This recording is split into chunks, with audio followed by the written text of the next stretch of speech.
was a replay because I chatted with V yesterday in show stream. Thank you again. I figured I'd play it again there for everybody to see and know. Thanks, V, for the follow. Any hoozles, let's get over here, shall we? Hello. I'm not doing great. I mean that literally. I'm exhausted to an nth degree. I didn't sleep well last night at all. But I can only take so much off, right? Especially since I took actual work off. Might as well do this so that I can feel like I did something today instead of just kind of jerk off or whatever. You know, I'm out of time. Doesn't matter. Hey, you'll see me napping, and I forgot my drink. Give me a second. I'll be right back. I will at least make the content the main focus. Oh well. Let me at least put that there. Oh shoot, I don't have my pad, and I'm gonna need that for fights. Okay, so we cleared that. Where did the next part come in? Ah, there we go, with kanji. Okay. Yeah, my pad. I can actually swap between screens.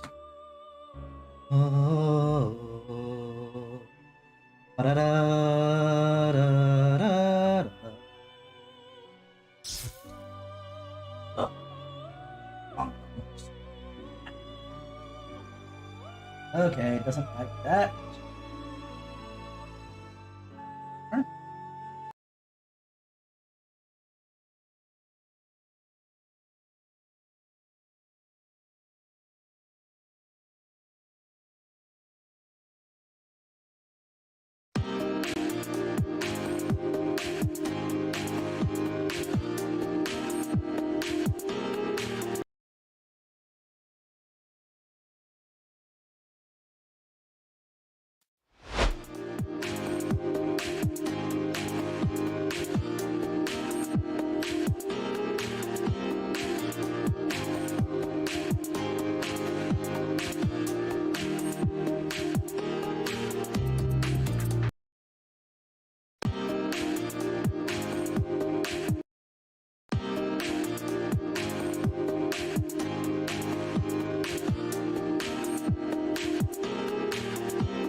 Not quite, but oh my goodness.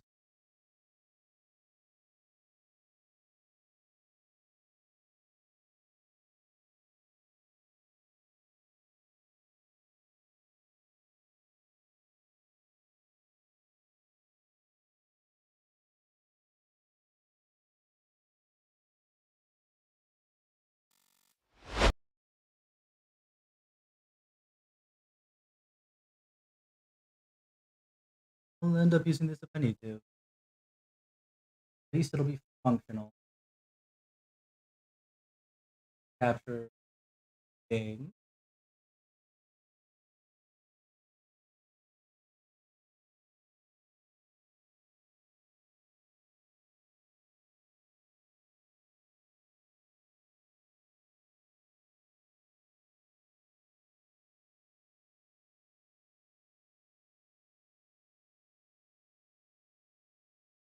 I'll have to find out what happened there.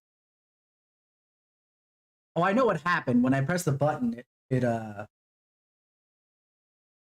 I have it also so that auto changes the source or the scene collection But I would have thought.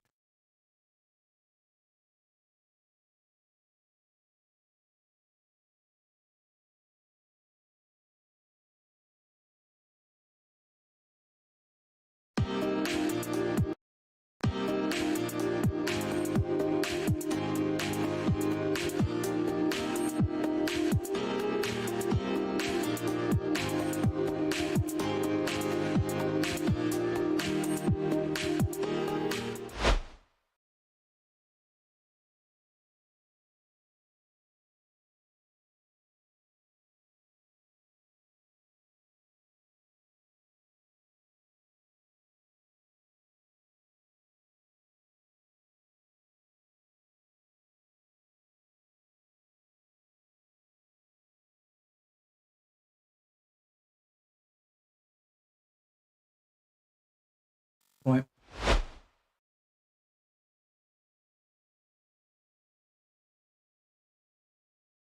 Makes no difference at this point because I am still playing Persona on this one. Doesn't really matter. I'll figure out the other one. Oh well. Now let's get.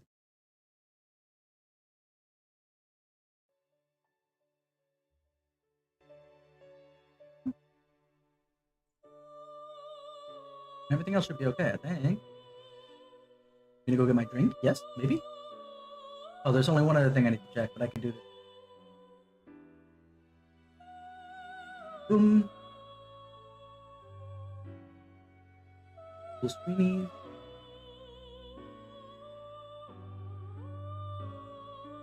And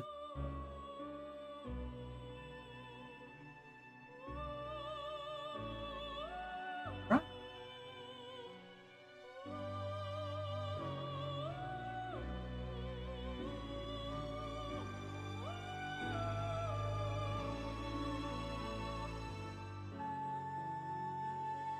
Grab the rest of the stuff.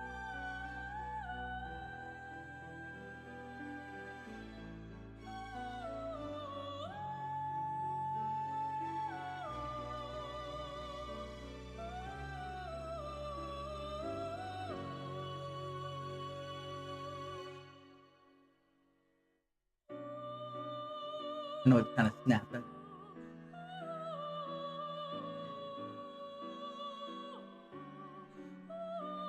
Might be more. Guess I better jar elsewhere.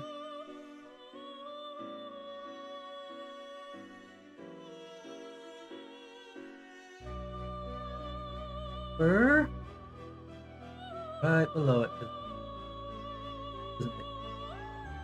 Okay. Perfection. Outside of the back. I can fix it.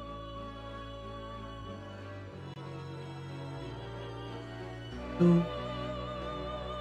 I done. Dunzo. Alrighty. And there. Now we should be good.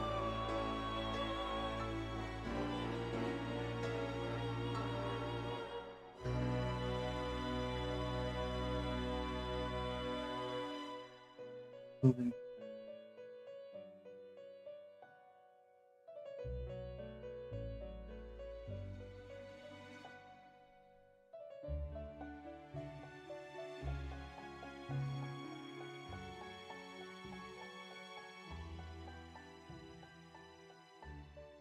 And I'll be back with my drink. Get started.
Also didn't take Ultimax. I am going to be all over the place.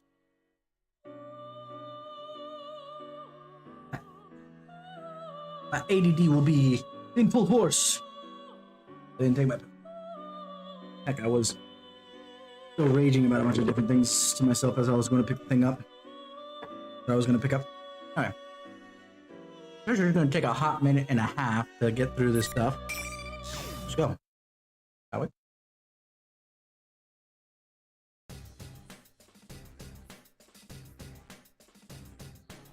Anji, shoot.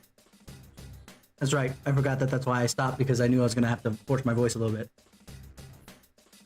And I can't do that with popcorn because it's just going to get scratchy yourself. And it hurt.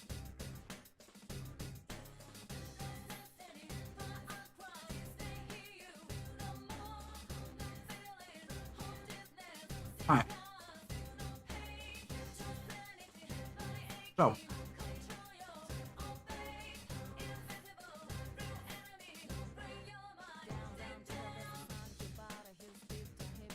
Clear that up a little bit. Alright. I forgot my phone stopped working. After Teddy's nose led us to that Yashigami High, we saw what looked like to be the Prax building and barged on in. But I don't know how long it's been since then. We've been wandering around every corner of the school for this, through this damn red fog looking for the stairs. We're slowly going higher, but... Was your school always this big? I think I'm done for. Look, my legs are turning into twigs. They were twigs to begin with. Quit your whining and get moving. I know.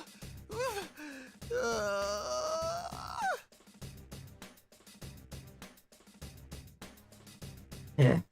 I know Ted's got a right to complain, but there's no knowing when the enemy might attack. And having to stay on guard the entire time, all the time, is tiring us out. Even Yukiko-senpai's got a hard look on her face. Well, it makes sense. I mean, the same goes for me, but these are all her classmates we're talking about. Of course she's worried about them. If the school was always this big, I'd be late for class every day. That's what you're worried about? Man, how the hell is this place hooked up? Oh, could we try opening up a window and climb up the walls? Oh no. General Ted. What are you thinking? Yuki-chan, that's against the rules! Suddenly on the TV, the TV on the ceiling turns on and that weird Ted comes up on it. I really don't get this guy's deal. Can I just assume he's a fake Ted and leave it at that? Yeah. Huh? The imposter's showing its face again. If you don't give up now, you're gonna get more than just a beating. What are you talking about, you moron? I'm the one who wants to punish you. Shouldn't you all be trying harder than this? Don't you understand the situation you're in? If you don't hurry, the world really is going to end. I still don't get why. Let me just test something here. I want to make sure this doesn't transfer correctly. Okay. Wonderful. I want to change it. I guess I'll have to do the manual. Okay, then.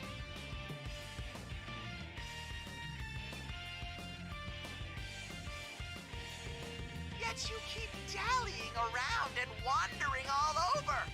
None of you have any guts, I say. Shut up! Do you want to end the world or not? Which is it? If you didn't want us to get lost, you should have made us a straight path, damn it! That would defeat the purpose of the P1 climax. It's only natural for the bad guys to be mean. Huh, fine. Now hear this. I, General Teddy, am gonna give you a warning because I'm so tear-jerkingly nice.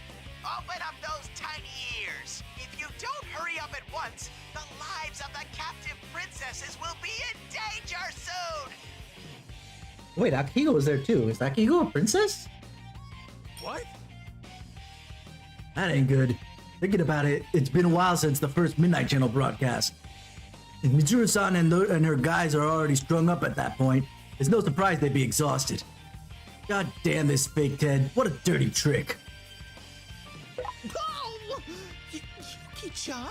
What was that for? Oh, sorry. Looking at that, Teddy made me angry for some reason. How tyrannical! The bear on screen and adorable little moi are totally unrelated! Not unrelated, but definitely not the same person. Adorable little moi is totally unrelated! Grrr, don't copy me! Don't copy me! I wonder how much fun the Teddy voice actor had doing some of this stuff, because he sounds like he's having a blast. The fake Ted gives one last smirky laugh to taunt Teddy before the red fog covers him up on the monitor and he's gone. Looks like we better hurry and find Mitsuru-san and rescue her gang too. You're right. We should focus on that before we head higher up. Alrighty then. Time to open up my bear nose once again. Wait. Oh, so you're still having trouble despite... Okay, yeah. It gets to 4, obviously, and oh my goodness, yeah, no, that boss is relatively difficult. Because of the fact he keeps knocking stuff down. Why do you keep turning our way when you sneeze? I will say that maybe what you might want to do is... and obviously it kind of is frustrating, especially since it's backtracking already, but see if you can't find more missiles. Because having only 5 seems a little low. 10 now that I pointed out the one missile pack that you had there. I don't know if you noticed when I told you to shoot at the left there, but upgrades like that have a certain sound that they give off. So when you hear that, it sounds like...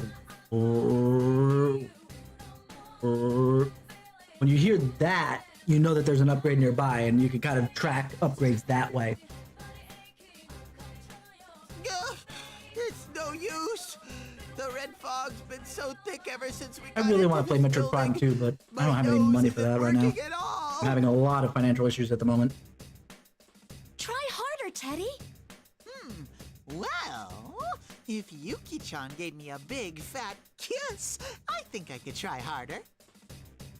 Enough of this bullshit. Hurry up and put that nose of yours to work.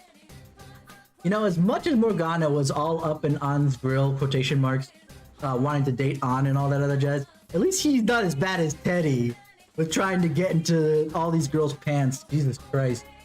My nose is very delicate. Searching through this fog makes my sneezing unstoppable.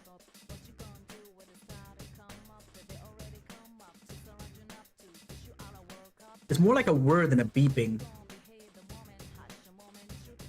Don't worry, Teddy. I have lots of tissues. I meant to tell you to stop and listen before you fired at the wall, but by the same token, I was at work while you were doing it, so I wanted to be quick and clear about it. Yuki-chan, are you doing that on purpose? I don't need tissues. I need smooches. I swear to God that Ted's voice actor sounds like he's having a blast. You can do this, right, Teddy? Pay me no mind. Teddy knows. Full on searching. Feeling the pressure from Yukiko-senpai's icy smile, Teddy starts twitching his nose every which way. I don't get how that counts as full-on searching, but I can tell he's desperate. Maybe that whole unconquerable snow black thing's got some truth to it. I do sense something, but what? Oh, here we go! I smell something like Michan and her friends from over there. Oops. Bastard guy! You got your snot all over me! You're doing this on purpose, huh? Well, all that aside, Teddy's nose is all we got to go on now.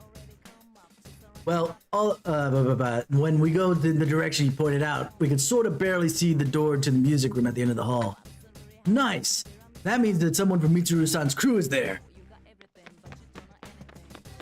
Feeling better about this, I grab the door and pull it open with enough force to bust it down. I figure if there's a hostage in here, there's gotta be a fake in here too. And if that's the case, I'll give him a little fist sandwich before as soon as I see him. Whoa! Who's that? Ah! We found a crucified Aki! Hang in there! Akihiko-san! What a horrible thing to do.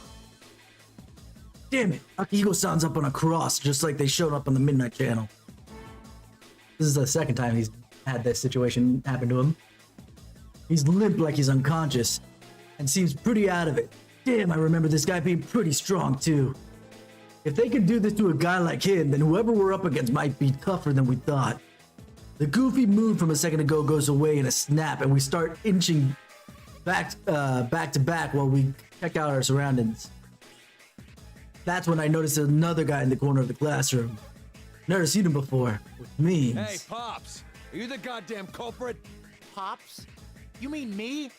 Shh. Youngins these days are so rude. Oh God, Junpei. The guy who comes out is some suspicious looking dude with a red bat and a goatee. You sure look shady enough to be the culprit. I mean, I suppose the bat is kind of shady, because who the hell carries a baseball bat with them? But I'm very much aware that, you know, Kaji's not the brightest bulb in the box, but... Huh? Is he really the culprit in this? He seems a little flaky. Trash talking me already, huh? Huh? I'm the lethal Shadow one. Shadow Hours. Junpei Iori's fake. Oh, so you're a fake. We don't actually know the real one, so how shocked should we act at learning you're the fake? No two ways about it. He's a dumbass. Wow, and Kanji's the one calling that out. The hell is this guy saying? Can't tell if he's here to mess with us or make us laugh. What's he doing mixed with fakes of us? Shut up! Anyway, your game ends here. Here goes. Play ball. Oh, first time Bring on the Ring is not used as the summoning of the pillars. Suddenly, red pillars descend. Does he know the word descend? I'm going to correct that for a second. Suddenly, red pillars come down and we get surrounded by invisible walls. I mean, I can't see them, but going by the other fights, they must be there, right? Well, I ain't going to sweat the details. No matter whose fake this is, it's the enemy, and that means he's getting an ass Hold it whooping. right there. The real Junpei Iori at your service. Huh? Just when I thought a voice from up above, something comes falling down. Could that be?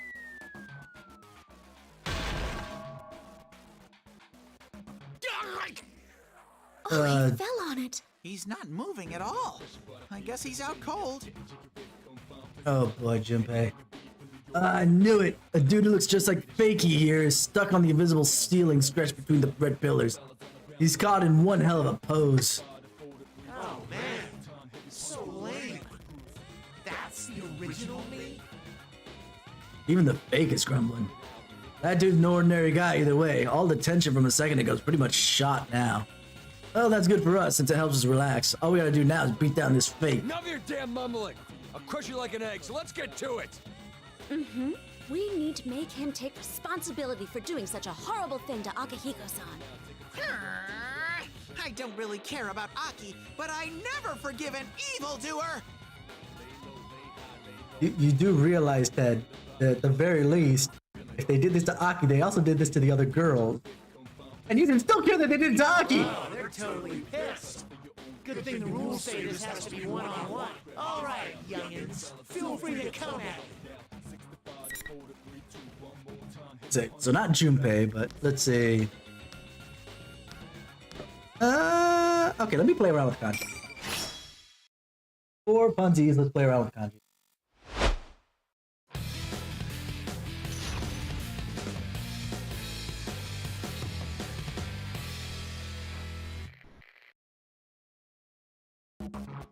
Finally!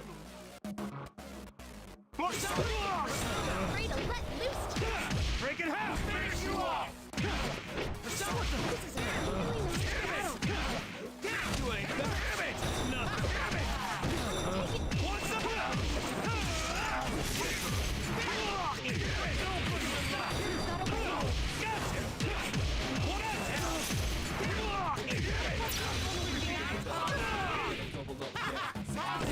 Yeah, that was a mistake.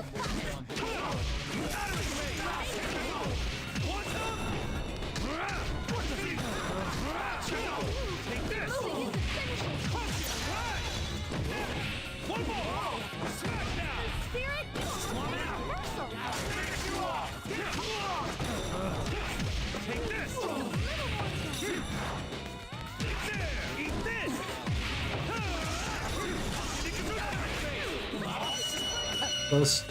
I can't believe you won from there. The blood-curdling Beefcake Emperor takes him down. Not this one. Not. All right! In your face, damn it! Time for a fist pump. That fake seemed like an idiot, but he was pretty impressive. No wonder he's on the something operatives. Little webbing? I assume that that's a translation bit. The shadow operatives. Little webbing. Something like that. I guess that means the real one's pretty strong too. That's why I hear the red pillars shatter and something comes falling down. Oh yeah, I forgot someone was stuck out there. Oh crap, wasn't he unconscious? Junpei Iori at your service! Ah. Before we have time to worry, that Junpei guy lands right next to the melting fake with a loud thump. He then tries to strike a pose, but his legs must have been numb or something because he starts writhing in pain without a word. Well, yeah, he fell pretty far up there after all. Do you think he's okay? In any sense, I mean. I don't know.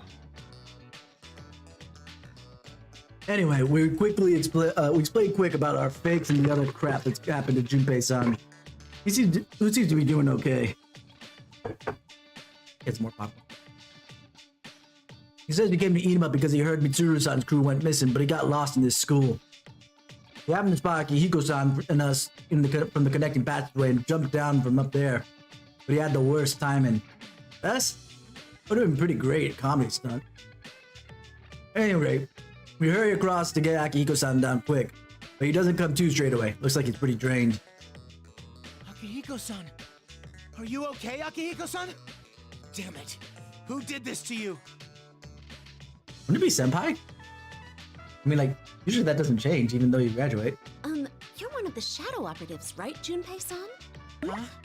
Yeah, I am, but how do you guys know about that? Hey, weren't you using personas too? Looks like Junpei-san really doesn't know, so we ended up having to explain everything in detail, including our fight against Akihiko-san and his friends in the pre-1 Grand Prix the other day. So that's how Akihiko-san got caught. I'm still kind of fuzzy on this stuff about the TV world and whatnot, but I think I get the gist of it. Oh, right. I never introduced myself properly. I'm Junpei Iori. People call me the Shadow Operative's lethal weapon. What people?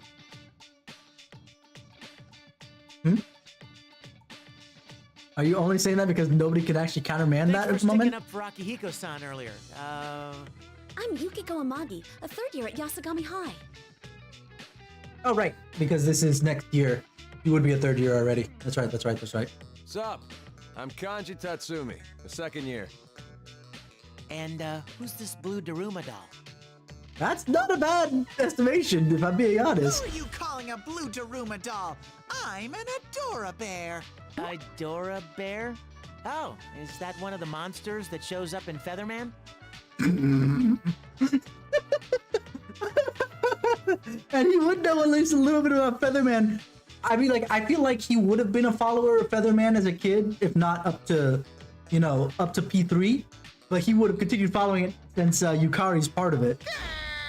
How rude! How could you not know how popular I am, you sweaty bearded batter? Oh, what's with all the ruckus? I'm trying to sleep here. Akihiko-san! Aki, you're awake! Oh, thank goodness he's alive. He wouldn't come around. I was getting worried, man. Relax. I was just taking a nap to get back some of the energy they stole. He's got some balls for a dude in his situation. But Akihiko-san's gotta know too. He's saying this stuff to keep us calm, but the guy looks like he's got a lot to recover from. He's telling us how that cross-like thing he was on just wasn't just for show. Being tied to it felt like his strength was being drained. Akihiko-san thanks us all and then turns back to Junpei-san. But hey, it's been a while, Junpei. Were you the only one they called out? Actually, I was more of a lone samurai. I got a call from Yucatan, but my phone ran out of juice during the call. When I got here, something weird had happened to the town. I thought everyone was headed for this Tartarus-looking tower, so I came to check it out. Oh, Yucatan should be with Ken, Koromaru, and this Labris girl, who I guess is Aigis' sister. Which Junpei wouldn't know of it. Yeah! Omedetou! Good job, dude!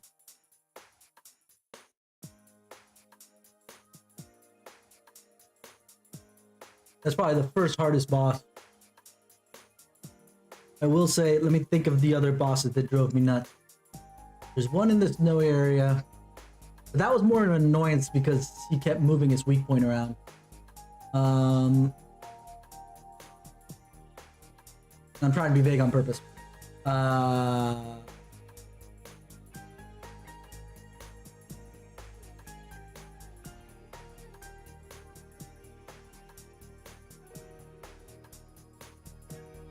Something down in a certain mine's shaft. No. Oh, Ridley too. Ridley and the final boss, yeah. Those are the bosses that I can remember off the top of my head that I'm like, oh my god.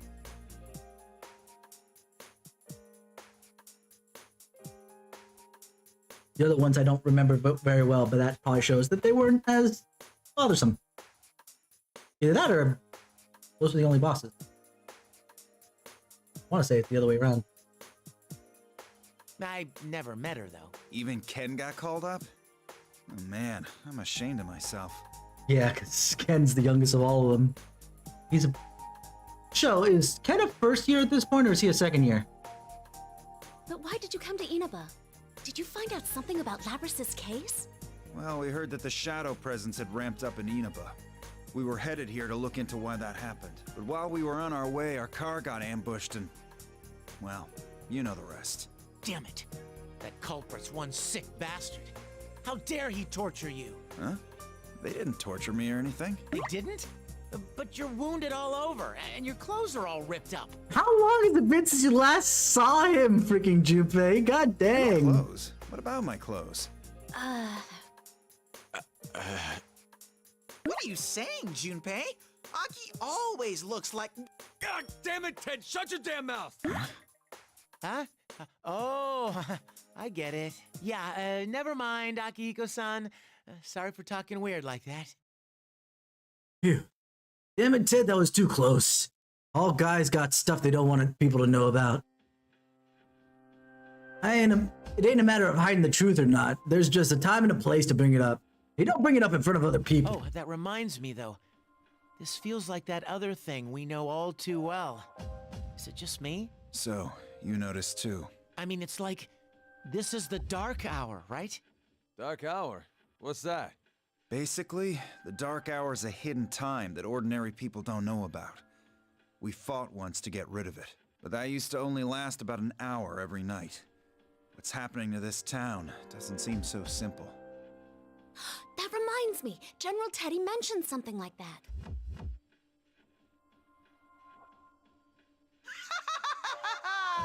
The P1 Climax! It's the end of the world! One-on-one deathmatch that's worthy of the name Climax! And best of all, if you don't win the one-on-one tournament to the finish within the hour, the world will end! No punches pulled this time! Within the hour. We explained to Akihiko-san what the fake Teddy said on the Midnight Channel right before our town got messed up. That's not good. We have to meet up with Mitsuru and the others as soon as possible. Yeah, now that I think about it, if we don't do something inside of an hour, does that mean the world will get stuck the way it is? We better hurry. But just as we're about to get going, we run into a problem. Damn door won't open. What the hell is this shit?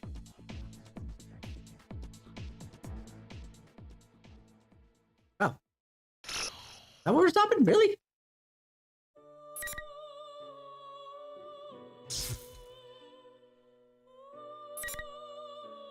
An accomplice.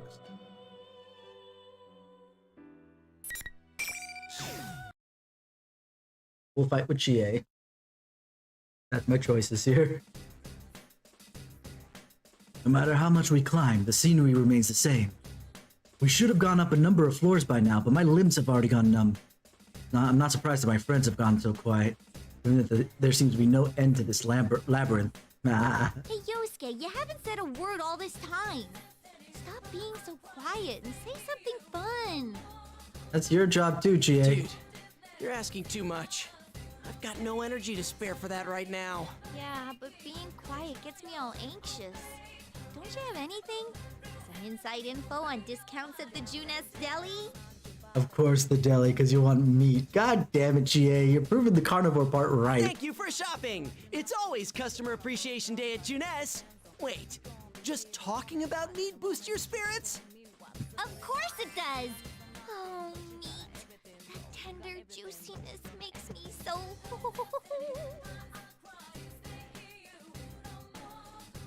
Someone's here. Once we get up the flight of stairs, I stop their conversation. Not far off, we can hear two people talking, their voices echoing throughout the hall. We move forward quietly as we can and find that the voices are coming from a slightly open classroom door. I am getting so bored. I should just go take out a couple of them. That sounds like someone I don't care to fight. Whoa, hold on there.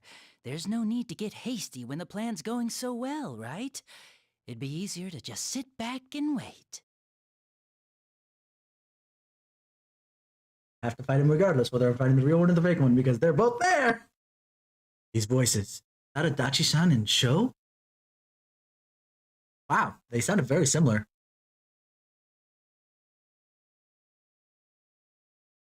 Maybe. The first one must have been Sho. Definitely the second one was Adachi. There's no doubt in my mind. Crazy. So be. Anyway,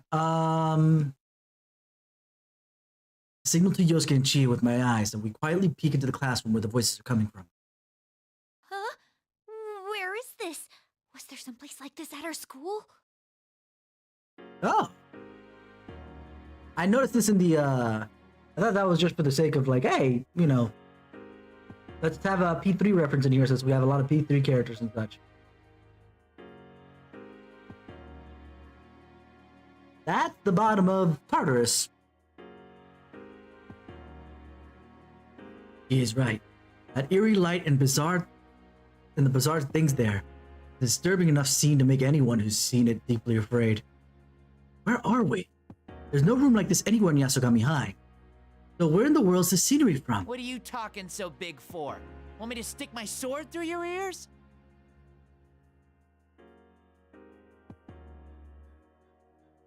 That's a weird threat. Wouldn't it be stick your sword up your butt? Ooh, scary. Can't you calm down a bit? You won't beat anyone like that. And you came to get me because you needed me, no? You sure it's a good idea to kill me just because I rub you the wrong way? Cripes, what a wet blanket. Did you just come from a picnic out in the rain or something? Don't get the wrong idea. That guy has nothing to do with this. I can kill anyone I want if I feel like it. It's fast. The young man draws the sword smoothly and holds it to Adachi's throat. The blade reflects a strange light from the unfamiliar room, making the scene even more eerie. What should I do? Adachi-san's in danger. Do I make a move? Then go on ahead. It's easy, right? Have you actually killed anyone before? I will say that technically Adachi-san has not killed anybody before. In technicality. He has. He totally has. But by proxy.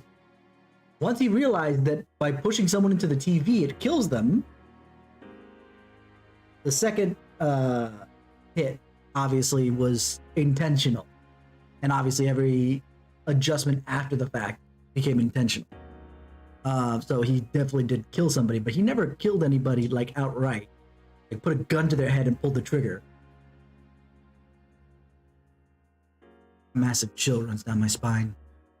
Adachi-san's aloof tone, that dull gaze that expels all hope. It's like the mud at the bottom of the lightless river. That same gaze deflected all of our pleas back then. Now it's brushing aside even Sho's threat. This guy's really pissing me off. Seemingly sensing the darkness within Adachi-san, Sho seethes his blade.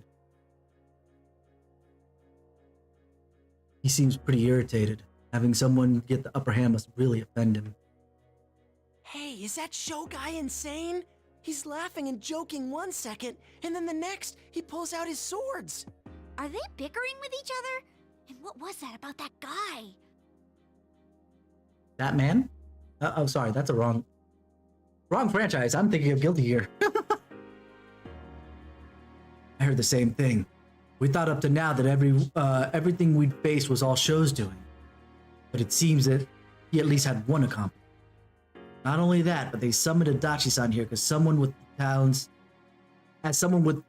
important to their plan. Look, there's no need to fight. Once it descends, after all, the world's going to totally disappear. Why spend your time dealing with them, you know? Just ignore those kids. That's not the problem. I look at those guys and I can't stop gagging. They just herd together like best buds. I don't know why they're so full of themselves.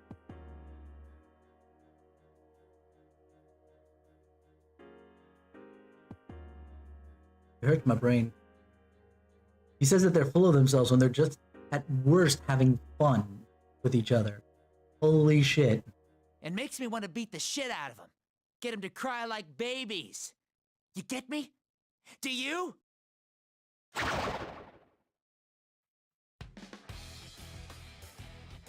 Suddenly, Show's bloodthirsty, madness-tinged gaze turns on us. The instant the Show reaches towards his back, I yell to Yosuke and Chie directly behind me. Yosuke, Chie, get back!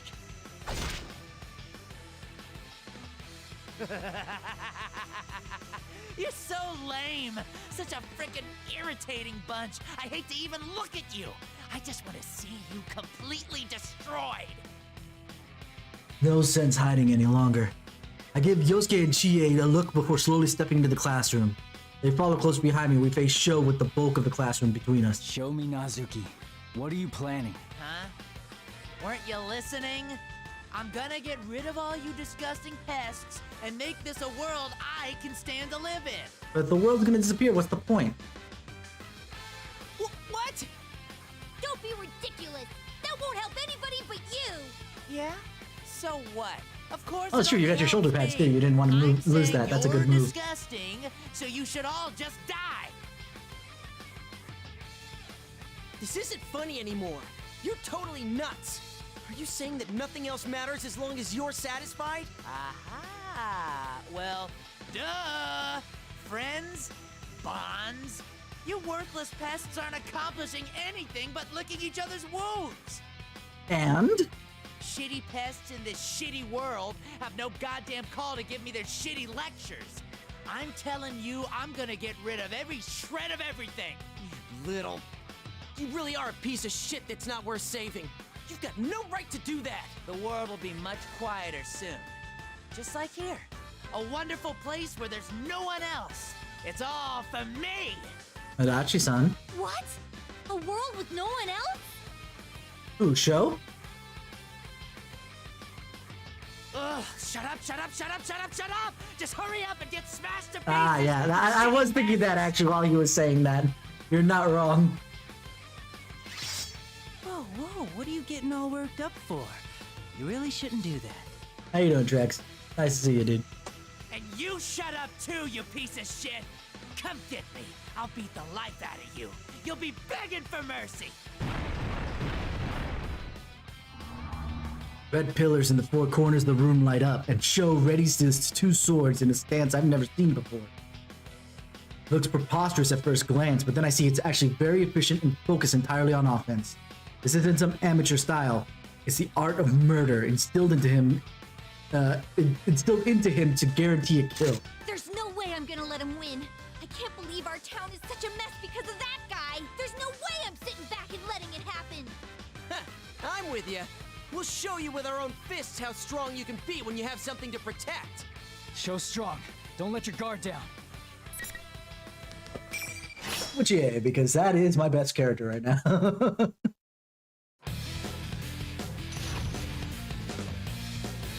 Up.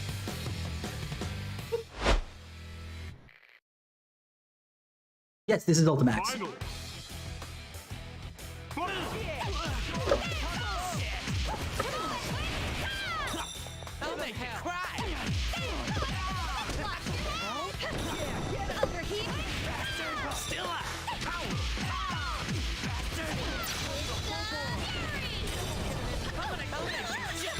Almost at perfect.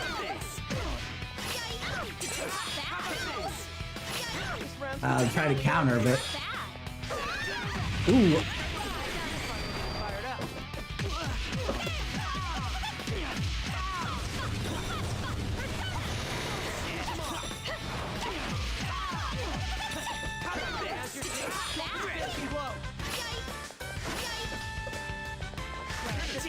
Shut him down. All right, well, that was a close call. Done and done. Little.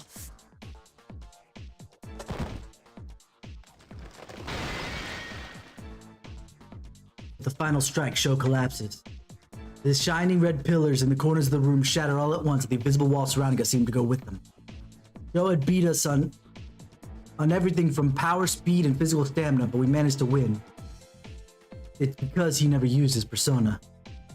We were all worried about the power of those red glowing eyes that kept us paralyzed, but Sho didn't even use it once during the battle. No. Could it be that he actually couldn't use it? What did I tell you? This is because you kept using those weird powers. You got all puffed up because of someone else's gift. Are we fighting you next, Adachi-san? Huh? Hard? Aren't you supposed to be on Sho's side? Oopsie, hold on. Right. Oh, I'm sorry. Huh? Oh man, don't be ridiculous. Why would I do something that hard? Sho's side? Give me a break. Come on. Isn't there someone else besides me you should be worrying about? Someone we should worry about. Oh, you mean that guy Sho mentioned? Damn, so he does have an accomplice. No. Something tells me that's not it. Adachi-san's looking at Sho, collapsed on the ground. What's he so interested in? I'm about to ask, but before I can, he starts to move. Persona. The voice is very similar to Sho's, but it's obviously not him. The moment Sho sits up, a silhouette I've never seen before approaches me from behind him. Yep, that's where Tsukiyomi comes from. This... Sona? You move! Yukon! Can't dodge this. But no sooner that the thought flashes into my mind than Yosuke and Jie run over, position themselves between me and the approaching silhouette to shield me. No, if they do that...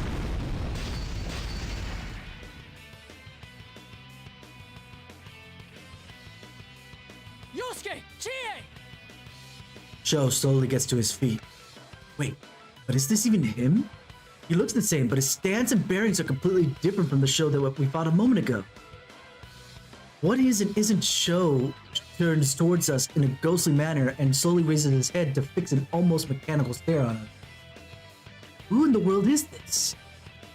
Yeah, there are 3 of the DLC Persona in Royal that come from the Ultimax series.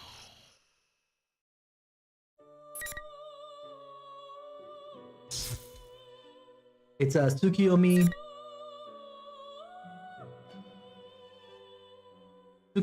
Ariadne, and Asterius? Actually, yeah, let's back up real quick. Only because I want to try something else as well. We'll come back to the story in a second. I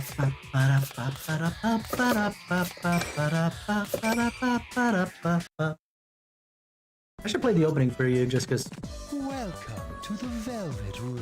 This is what I remember This place exists between Igor sounding dream like. and reality, mind and matter. Now So Shadow Labrys has, yeah, see, Asterius. Your own appearance as well as your alter ego. Regular Or Labrys persona. has Ariadne. Time for some educational discipline.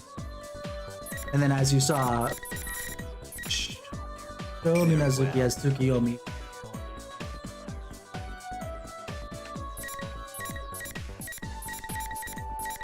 But since I'm gonna have to fight with, what did she do again? Oh, 2 seconds The ago. persona you have acquired. It is a side of you that shows itself when you face the world around you. Perhaps you can think of it as a facade of determination Oh, there she is. where to face various difficulties. Just because Rise is a little funky. Oh yeah, Kaguya is I have to do this. definitely Marie, wholeheartedly. It's Rosette. Nice to meet you.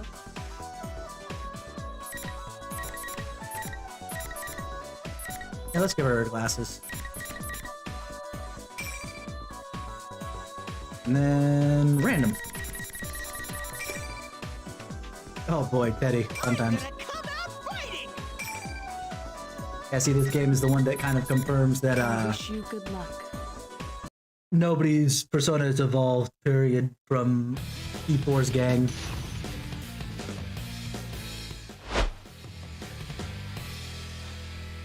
Only because I want to try and work my way through Crusade. Crisade's. Killer move! Check it out! Over here! My killer move! Don't touch me! Fight over me, baby. Oh boy. Command list.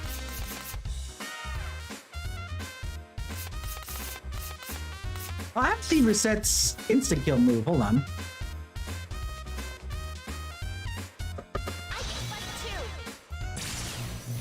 Heads up! I'm gonna show you what an idol can do! This is my resolve. Feel it! Time for my full strength! And another one! That was alright. Now I can That was kind of boring. Scandalous super style idol, huh?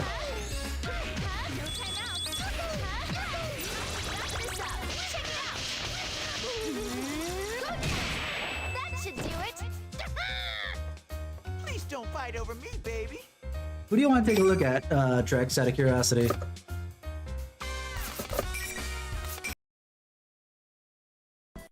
Since I'm already in the training mode anyway. To the Velvet Room. This place exists between. We also have P3 dream and characters here. reality. This is kind of the reason why I really wish that there's a P5 fighting game, because I want to see P3 and P4 interact with P5 the P5 characters. It'll be fun.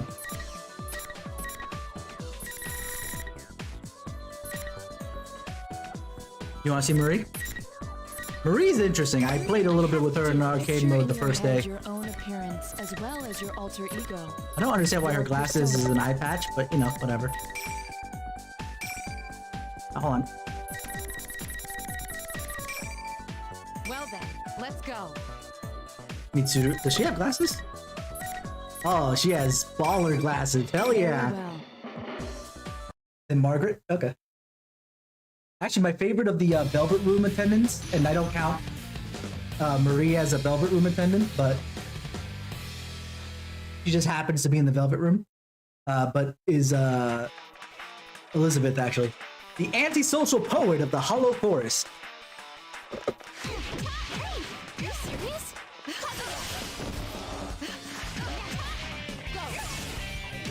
You can see her instant kill move, though.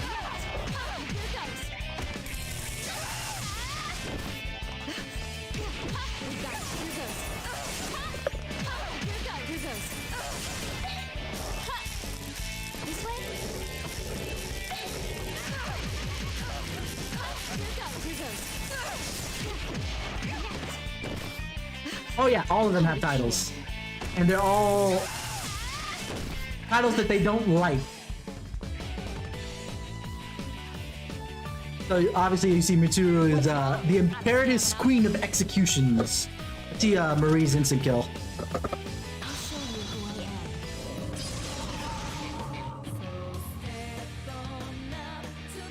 I am Izanami no Mikoto. I grant mankind what they yearn for.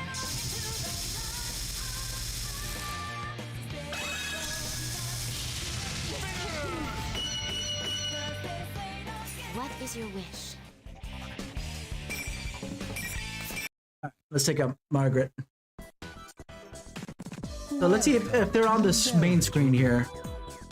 No, it doesn't show here. This exists between dream and reality, mind and matter. Now, Let's see what Margaret is. why don't you Picture in your head your own appearance as well as your alter ego.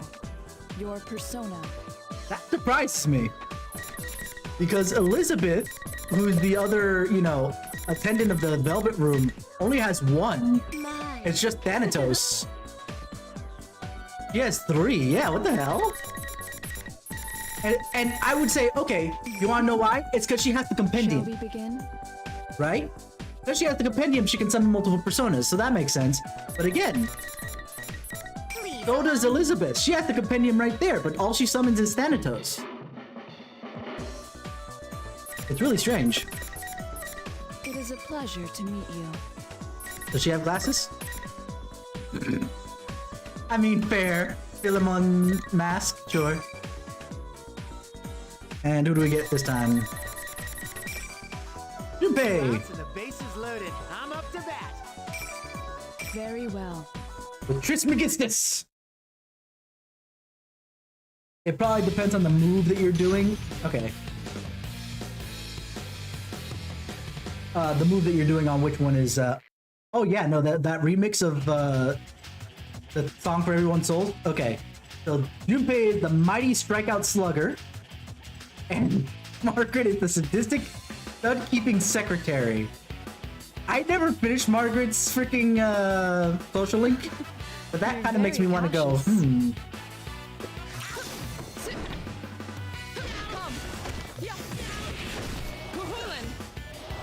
Bullying. Watch me make history. You're good. Break this into your body. Come. My. Ow! Break this. Break this. Break this. Oof, bitch slap. Come. Oh, we still haven't seen the third one. There he is. How about this? Okay, so let's see, That's not the Best you can do. Behold. instant kill. She who resides over power. And the epitome of Ooh. strength. But thankfully she has 4 personas.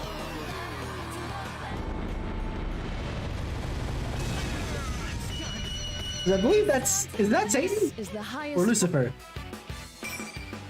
Interesting. And then we'll check out, since we're looking at all the Velvet Room attendants, we might as well look at Elizabeth. What are her glasses? Your own appearance, Oh, I as like her well as glasses, your though. alter ego, your persona.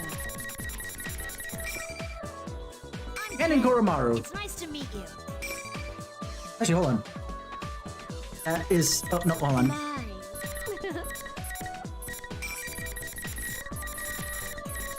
And Koromaru.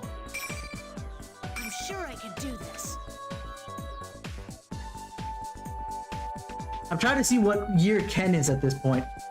Hey, how you doing?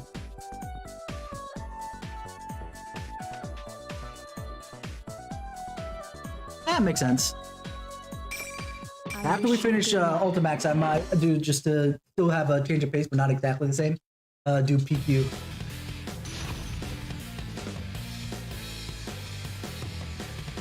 But either way, for now, we're doing this. Just to check out all the movesets.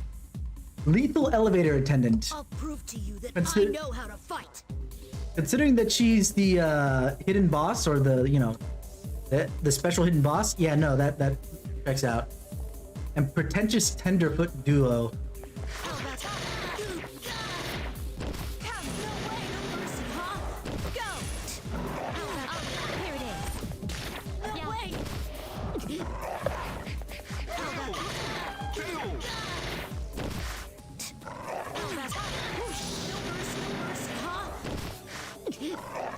And it's a kill. Let's take a look. Oh, it must be a counter. Okay. Hold on. If it's a counter move, then we need to do something.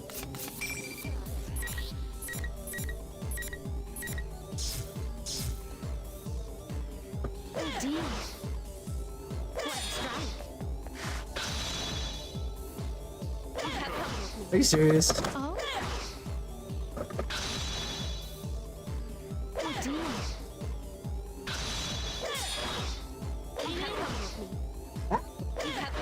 What's weird?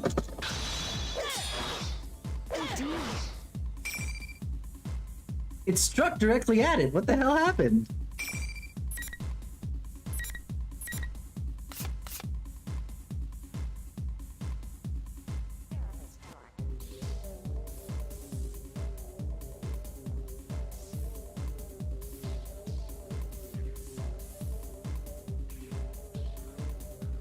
Oh dear, do I want to know?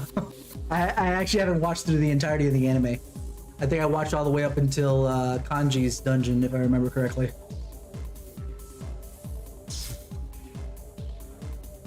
What the heck?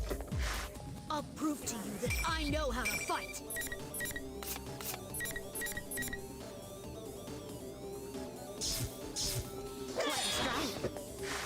Here's my barrier.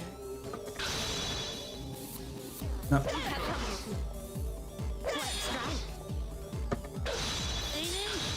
There we go. Got it. So it's got a small window. Now, the beginning of the end. Rain down, searing massive light. Megi Dolaum!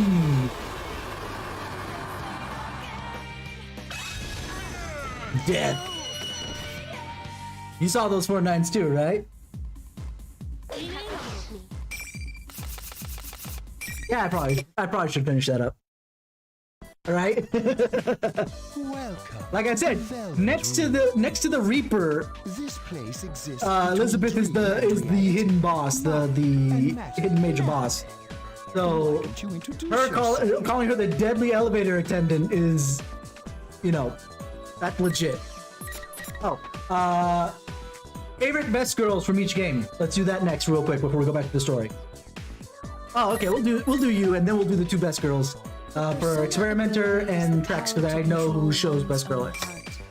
And the heart is strengthened. Picture in your head your own appearance as well as your alter ego, your persona. Who do we get this I time? guess I'll play along. Hadachi. Appropriate. Let's go. No, he doesn't get classes. He's an idiot. I know what it is, but we'll see it when we get there. I know what Yu's is.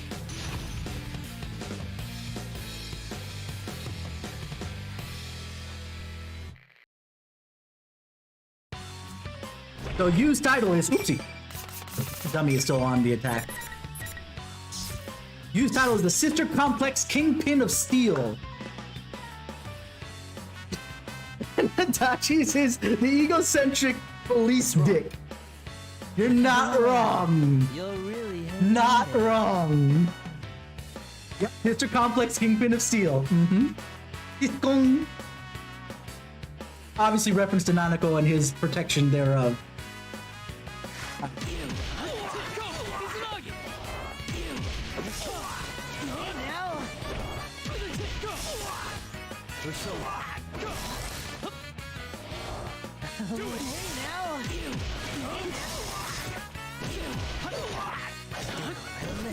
Is that your best? We're so relentless, I see. Alright, let's do the instant kill. Here we go. Oh, wow. That's not the instant kill. Let's try that again.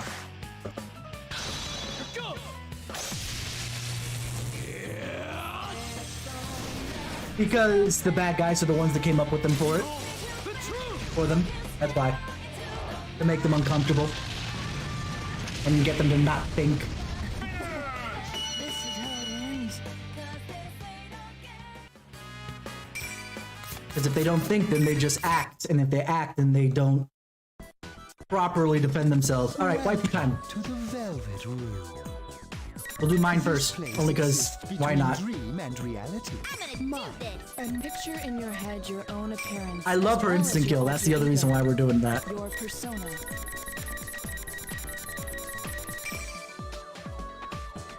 Sure. Like whenever it's my Naoto. Okay, I'll do that after. And that's shows, so we'll do. So that's 2 in 1. It's my headcanon that basically, if you don't romance Chie, Chie and Yosuke are the ones that get together. But we already saw Marie, so it's fine there. What do we got? Actually, we already saw the fight stuff earlier, so let's do just the instant kill. I love her grab though. She basically just bopped you with her butt. It's hilarious. Actually, hold on. Oh, it still pushes through. Okay. Okay, here's her instant kill.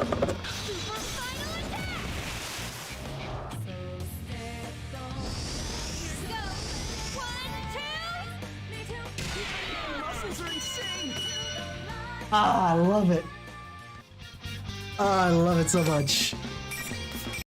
Because it's basically what she does in Golden. But when she asks to cut in. Naoto. I believe Naoto is also a counter, if I remember correctly. A counter super. Galactic Punch, yep. Oh, we already saw it. Okay, Alright, let's do this! Oh, we forgot to look at Chie's title. We'll do it after this one. Because we're already here. Experimenter, what's your favorite romance option in P4 and or P3?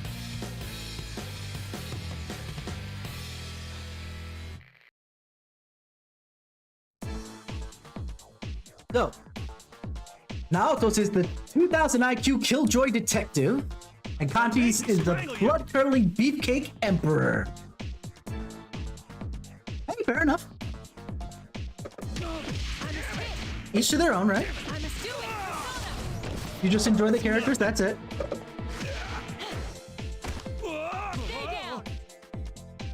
That's awesome! Bin Judo Chop!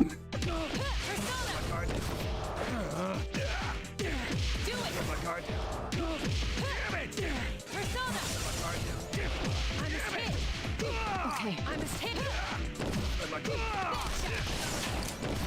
Boring!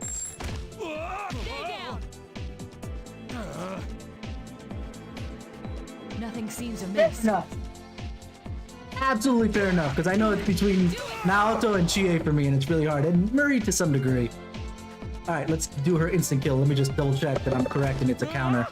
Ah, it's not the instant kill. Let's try it again. What? What? Ooh. Showtime! Nope.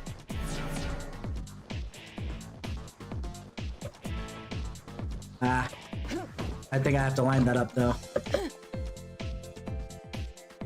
What? What?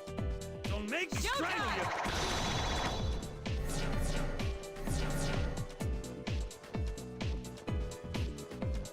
I think that one has to sit, so let's be right next to here. Showtime! There we go. Farewell. Don't make me strangle you! That was impressive. Perhaps Real I took it boring too if I have to far. be fair. Nothing seems amiss. Yeah, no, yeah. We'll go back to Chie just to look at Chie and Yosuke just to look at their titles real quick, and then we'll hop over to somebody else real quick. Picture in your head your own appearance as well as your alter ego. Again, I know them, but I want them to be on screen. Yeah, it kind of is. Also, another thing I'd like to point out is none of the girls have their weights on there. Like, everybody has their stats, but the girls don't. So... Oh, they slightly changed from Ultimax 1. Funky Dragon with deadly legs. And then Yosuke is Captain Ressentiment. Aren't you gonna fight? Actually, you wanna know what Chie's technically is? And it still is here. I think that... I don't know why they changed it to some degree. The original was, the carnivore who has discarded her femininity. And carnivore can be read as, like, you know, man-eater, if you will. To the Velvet Room. In that sense. This place exists between dream and reality. And let's Mine. pick... Now, why don't you introduce yourself? We haven't seen a lot of P3 people, so let's do I guess real quick. Please leave it to me. Picture in your head Does she have your own glasses? appearance Oh, right, as well the- as your alter ego. The answer Your glasses. And who else do we have? Oh, we didn't look at Rise's name, did we? Rise Kujikawa, ready for the stage. Very well. Her her title. Yeah, see, nothing. I stand corrected. Somehow Risa's weight shows up. Maybe because she's lightweight enough that she's not embarrassed about it? At 41 kilo? I'll make this my best show ever! Anyway, so Aigis is the Heartless Armed Angel. I don't like that title because she's not heartless. I love her. And the Scandalous Superstar Idol.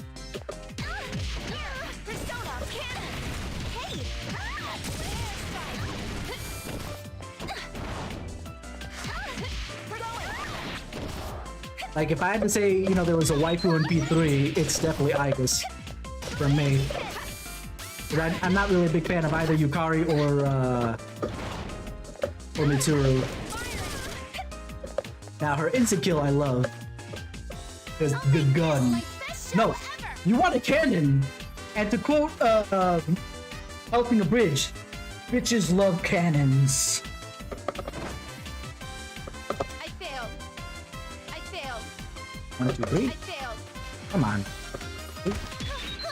Yeah, I figured that's just a grab. Hold on. 1, 2, 3. I failed. Oh. Because it's the same command, so that's why I'm kind of like, wait, what?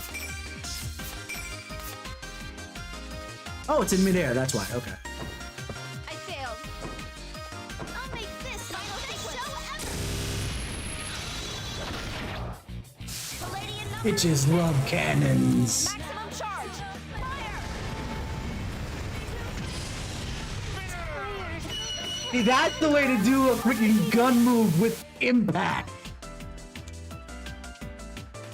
Like, honestly, Naoto's has gotten 0 impact, but then again, it's more like a, you know, straight sniper shot. Whereas hers is just like, boom. Alright, we'll check out everybody's. Actually, yeah. Let's go. Picture in your I'm head getting your addicted to own this. appearance as Oh, that's well right. as your alter ego. And let's see. Your persona. All right, here goes.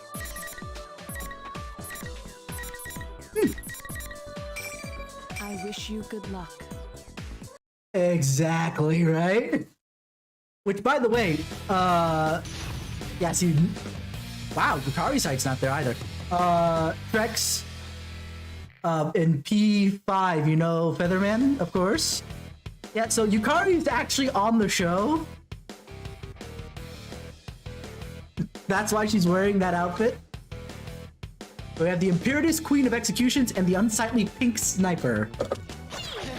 He's Featherman Pink.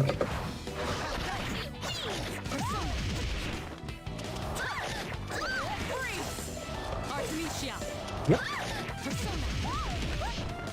Maybe not the one that's current at the time, because you know how Super Sentai keeps changing season to season, right?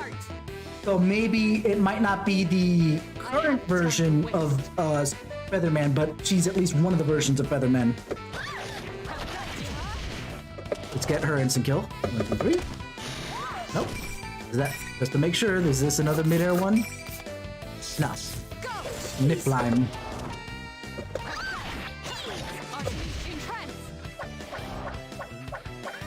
Marin Karin.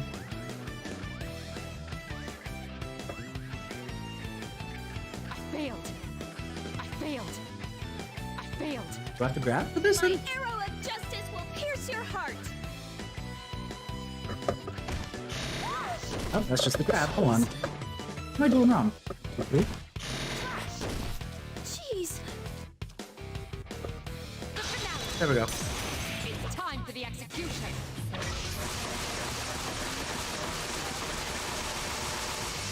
Adieu.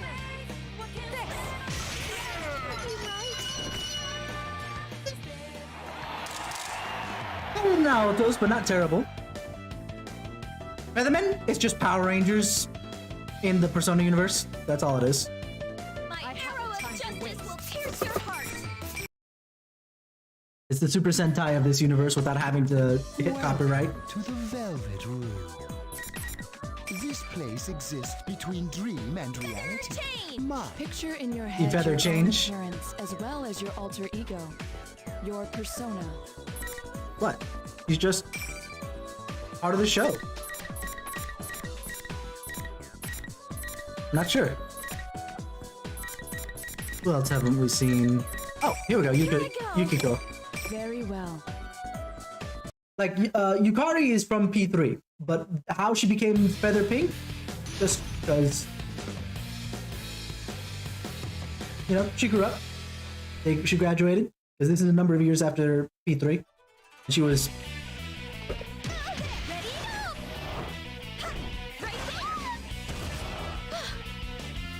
I mean, her persona is Isis.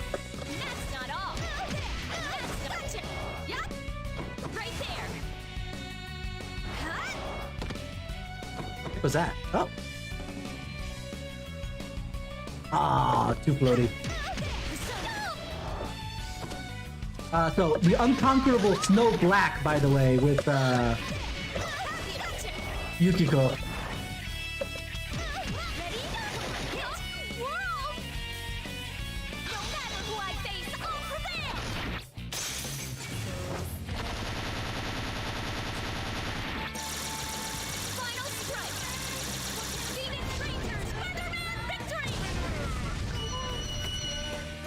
Yeah, to me, as far as waifu, Yukari reminds me a lot of An in that, you know, it's just like, okay, no, not that, you know, it's obvious or easy or whatever, but it's just like, eh. And same thing with Mitsuru, to some degree. This place exists between dream and reality. What do you mean, why guys? That's her persona. Why don't you introduce yourself? Let's do, Labris. Pleased to meet ya. Picture in your head your own appearance as well as your alter ego. Your persona.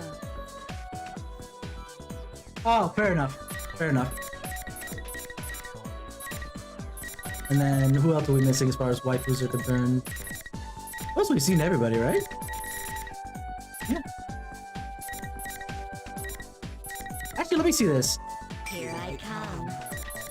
Because this is a little weird that there's Shadow Labris away from Labris, and she can switch into Shadow, which is weird.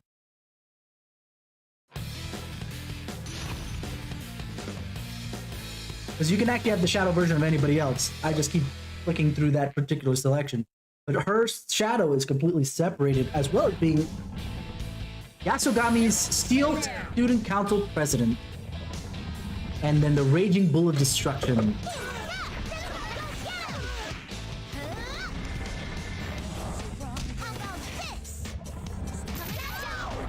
King Knuckle!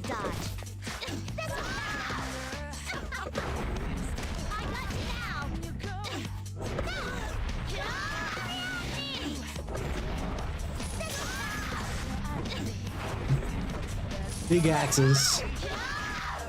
Okay, let's try instant kill here. Three. 1, 2, 3. I see what's going on. 1, 2, 3. Oh.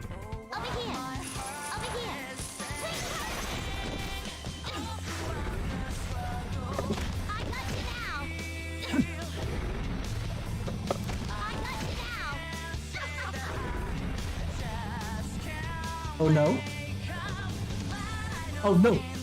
I'll tell you as soon as I get this thing coming out. I said it right before you typed it, Xerator. Jesus. Come on. There we go. Is that a counter? Oh, never mind.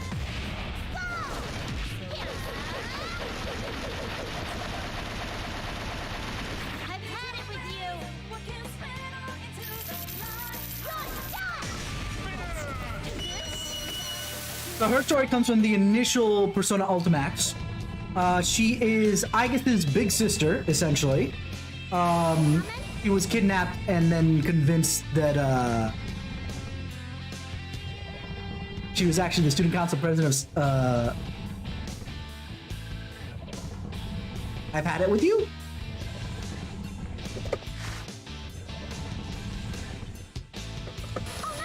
Come on.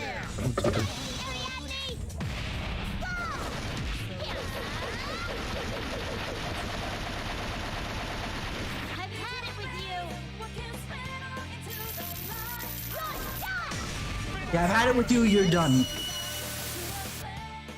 That's what she says. So that's why she's the Steel Student Council president. She was convinced that she was Yasugami's, but she's not. Because obviously she's a robot.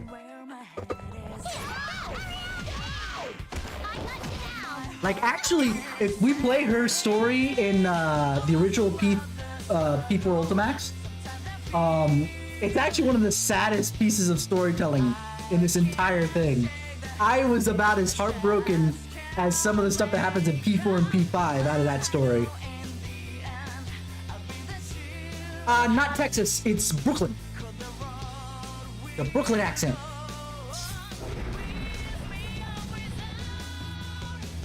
Usually Kansai Ben, to your point, Experimental, Kansai Ben usually gets translated into Texas accent or Southern accent of some variety. But for Labras, for some reason, they decided to go with Brooklyn accent for some reason. Like, actually, let's see if she says anything from just not doing anything.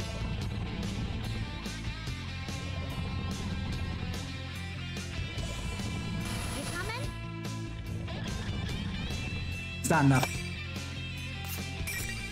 I have a thing that we can see a lot of her accent, because in one of the story beats with Naoto, she shows up and starts talking. So let's and here comes the cavalry. Let's do this one. I'll clip through this real quick just so that we can. Here we go.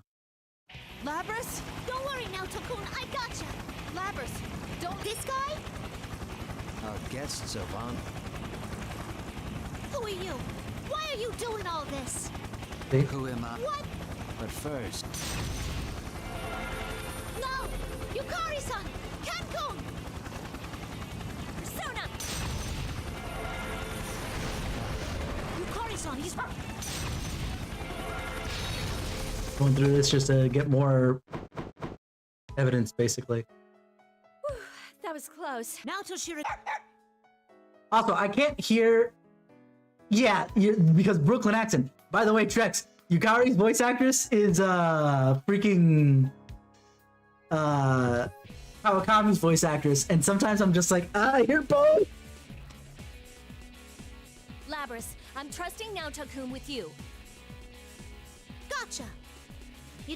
So you're our enemy. the players I want.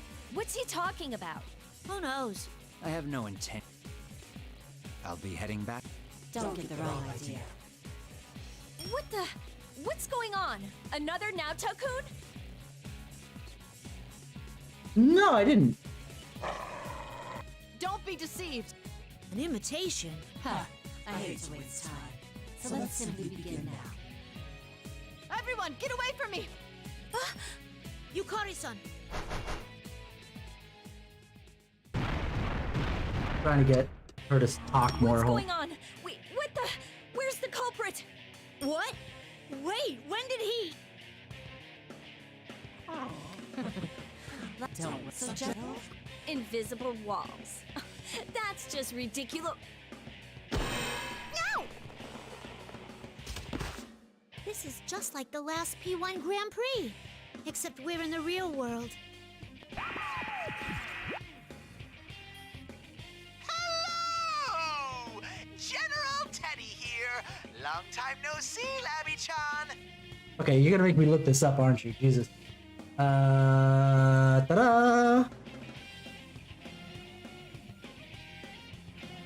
Let's...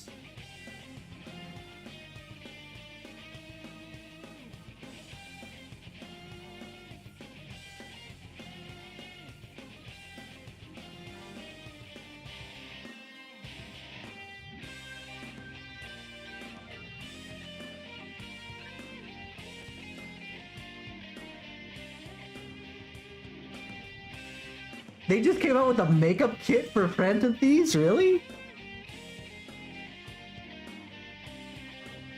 As I'm scrolling through Etrian Odyssey. Oh, there we go. That's the pet stuff. Joker pet ID tag. Panther pet ID tag. Fox pet ID tag. Ghost Skull? I see that there's at least the Phantom Thieves in general. Oh, there's one specifically for the collar itself. That's cute.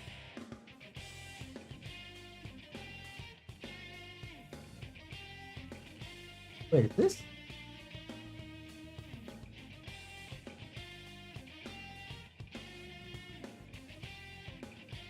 I'm gonna make custom Nikes to look like Futaba stuff.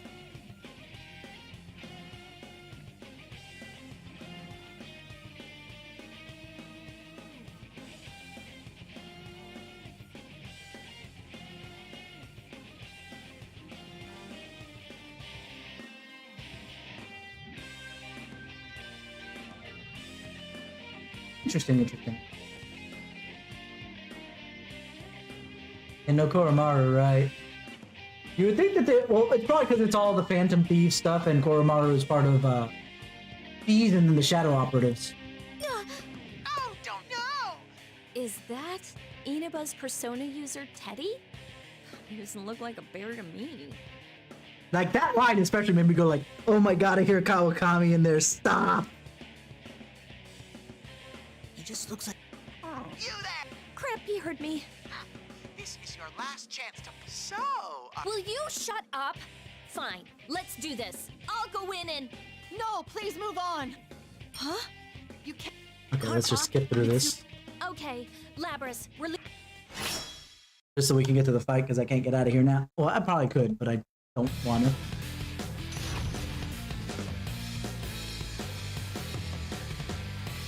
Labras versus Shadow Naoto. Ikimashou. You have a strong Ooh, use burst already, okay. competition. Watch out! Come on out! You're in trouble now! Take it! King Knuckle!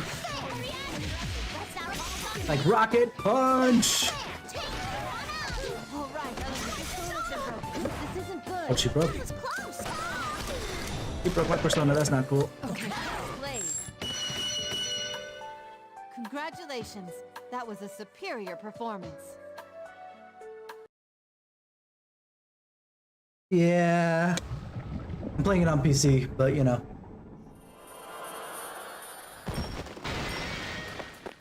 I was actually more salty that most of the Persona stuff didn't show up on PC for the longest period of time. You hear it? Alright. So let's get back to the story now that we're here. We were over here. Let's do kanji, since they have Akihiko in there.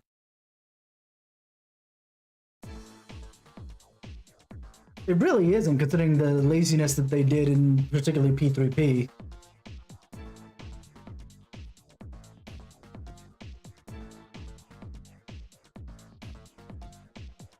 I will admit that I think that it depends on how much money they think they're gonna make. And I would have argued that Ultimax getting ported would not have been a thing. However, I'm playing on PC. So that tells you, screw the rules, they want money. And the fact that they haven't ported it to Xbox after PC makes no sense. Before that, I would have been like, it is what it is. But now it's like, okay, just when we finally rescued Akihiko-san and we're about to catch a break in solving the case, now we can't even get out of the room. We're all panicking.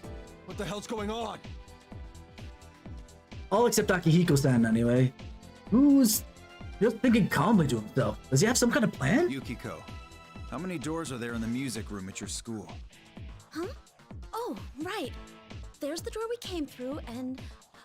there should be a door that leads to the prep room in the back. All right. Junpei, look for that door.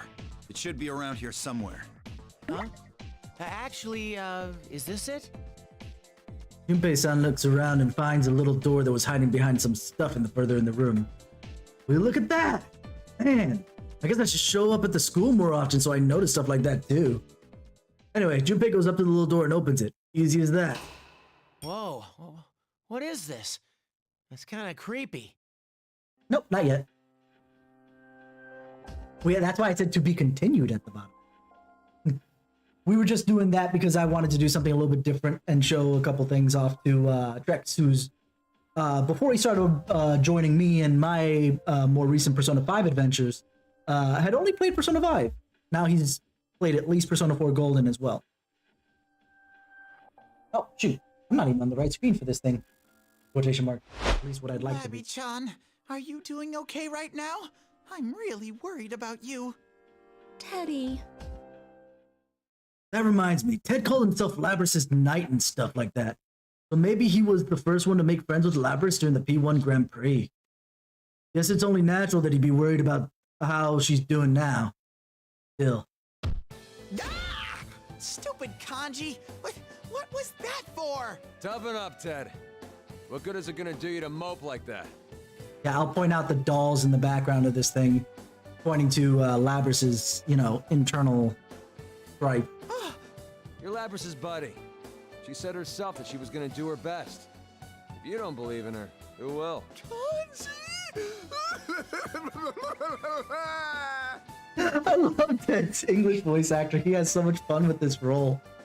I like Morgana 10 times more than I like Teddy, but holy crap, do I love Teddy's voice actor. He kills it. God damn it, don't get your runny nose on me!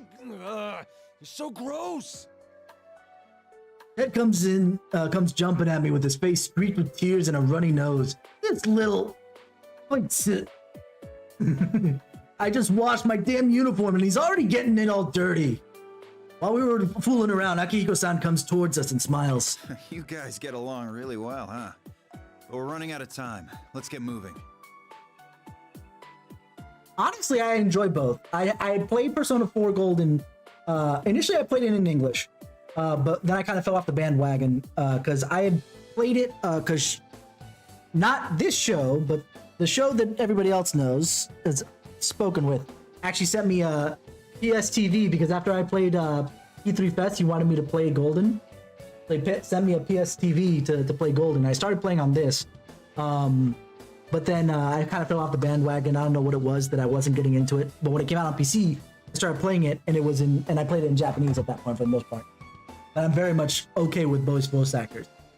The only thing that distracts me, because I did play a little bit of P5 with Japanese instead of the English that I played the majority of it in, because I keep getting distracted with Morgana calling himself Wagahai.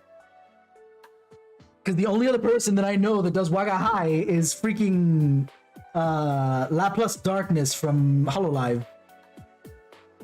Oh, character-wise, I wholeheartedly prefer Morgana over Teddy. Teddy gets a little ridiculous, but I love his voice actor. He sounds like he's having so much fun, and his English voice actor makes it sound like he's having so much fun. It's been a while since I've heard his Japanese, and it's just so entertaining. But character-wise, I prefer Morgana to Teddy, hands down. Because Morgana, A, is a one-woman man compared to Teddy, who's hitting on all the girls, and B, is more realistic and is just like, I gotta become human first so I can start really getting with on. Versus Teddy, who's just like, you just like me, look at how cute I am. It's just like, oh my god, Ted, shut up. But it's fun. It's one of those fun ones. Roger that. All right! I'm totally on fire! We're gonna go and kick this culprit's booty! The blue Daruma doll's pretty pumped up. Oh, hey, there's a door over here, too. I will agree with Junpei. He does that. And I didn't think of it that way, but when he first said blue Daruma doll, I was like, oh. You know what? Yeah, no, he does look like a Daruma doll. Holy shit. When he's in his plush form. When Junpei-san opens the door further inside the announcement room, there's this crazy gust of wind that blows in the room, sweeping his entire body out the door. Bye, Junpei! Junpei! Ah! Junpei flew away! Kanji, hurry up and save him! Shut up, I know, damn it! When Akihiko and me rush over, we can't help but see what's on the other side of the door.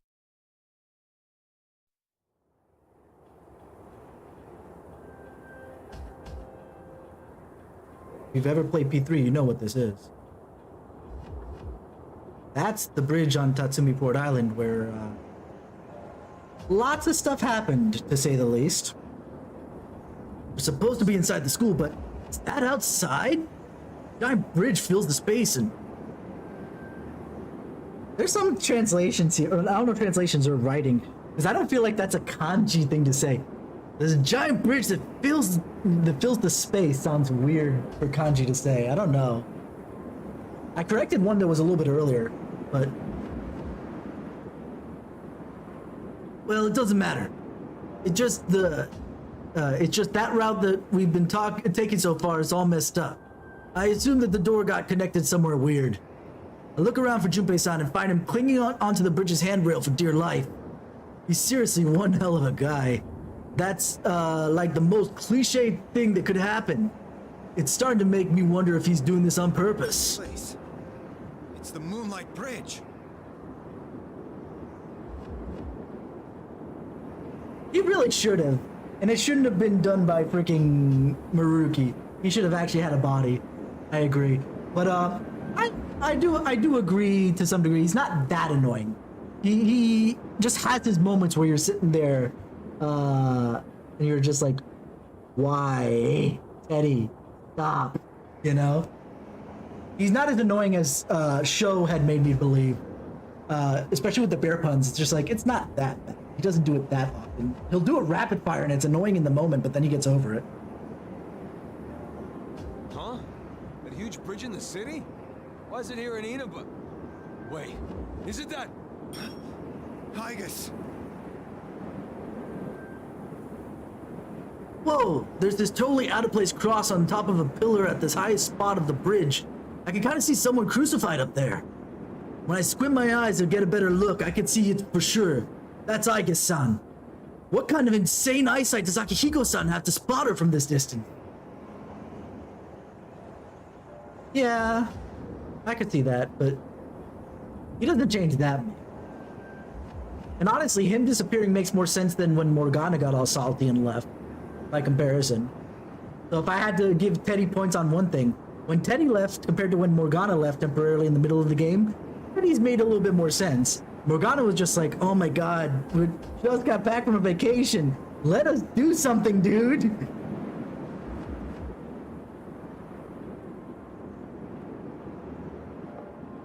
Wait, that's not important.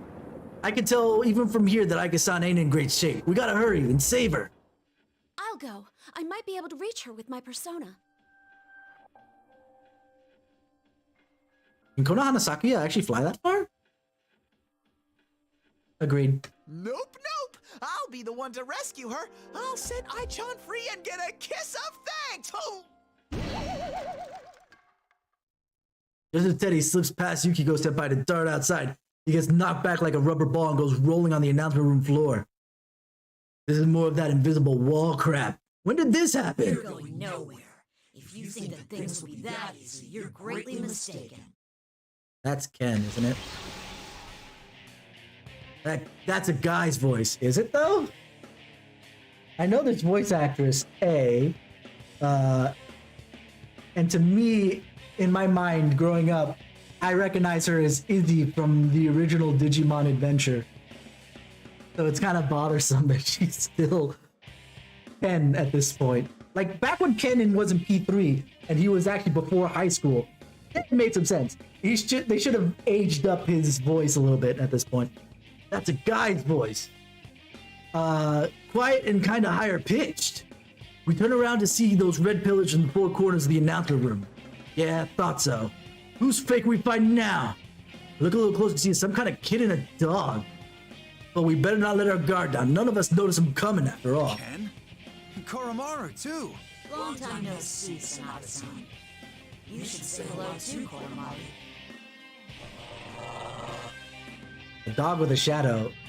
That is fucking scary. I haven't really been that close following it since Tamers, if I'm being absolutely honest. But Digimon I did love growing up.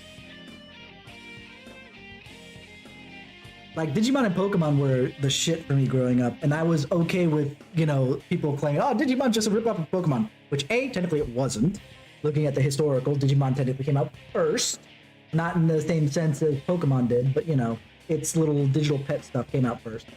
But by the same token, I did actually pick up the Digimon game at one point, but I haven't played it. Oh, too much. Which one did I grab? Hold on. The one that was on the Switch.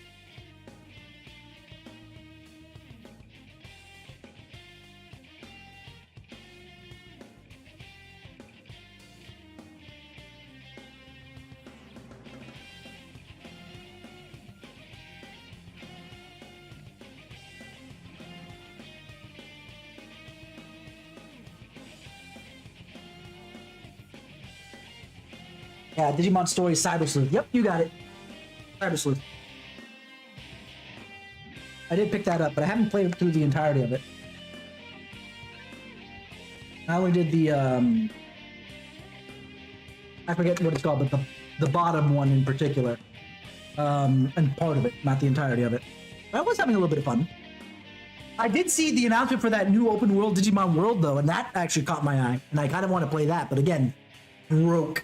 And not play anything besides what I've already got in my backlog at the moment. Huh? This kid knows Akihiko-san. He must be a shadow operative too. Or a fake one anyway.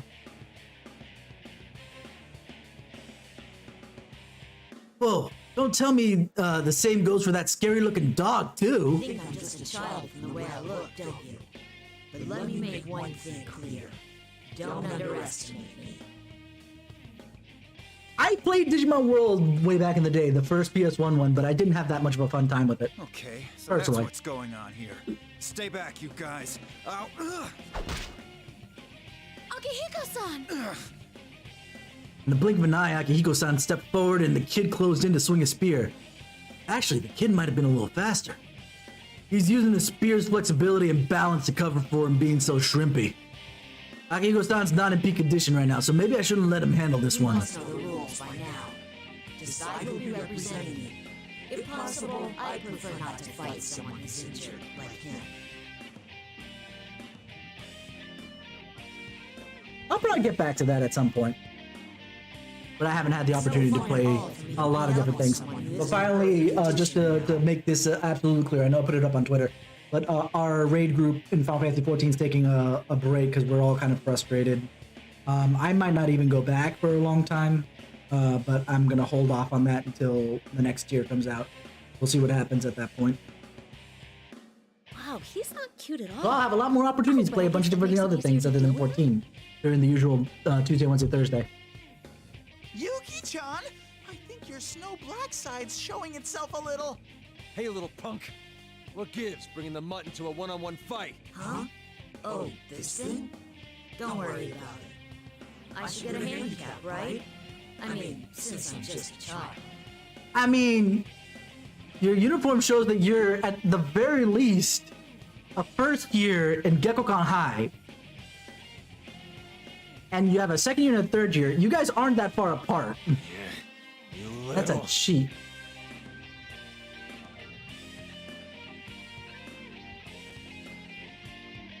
I mean, it looks kind of fun to me. I might take a look at it at some point in the future, but just not right this second. Not to repeat Yukiko-senpai or nothing, but this brat ain't cute at all. The way he talks is kind of reminds me of Naoto, but, like, this jerk's milking the I'm just a kid thing for all it's worth. Huh? Wait a sec. The fakes so far, at least the ones that I've seen, act pretty much the way we do. Does that mean this real kid's personality is more or less like the fakes? Ugh. But that's not a great train of thought, so I better stop it for now. I gotta focus instead of beating the crap out of this kid. Let me play with Yukiko this time. I know, right?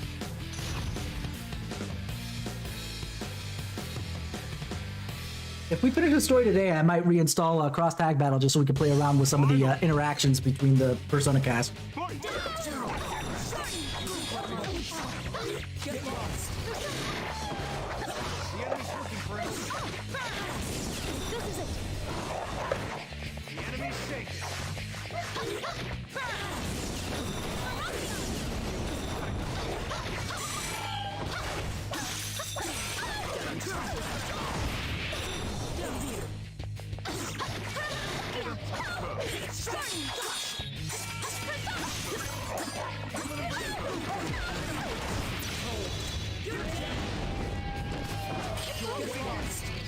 Oh, it came out to PC. I actually played Cross Tag Battle before. I came out of the block too early.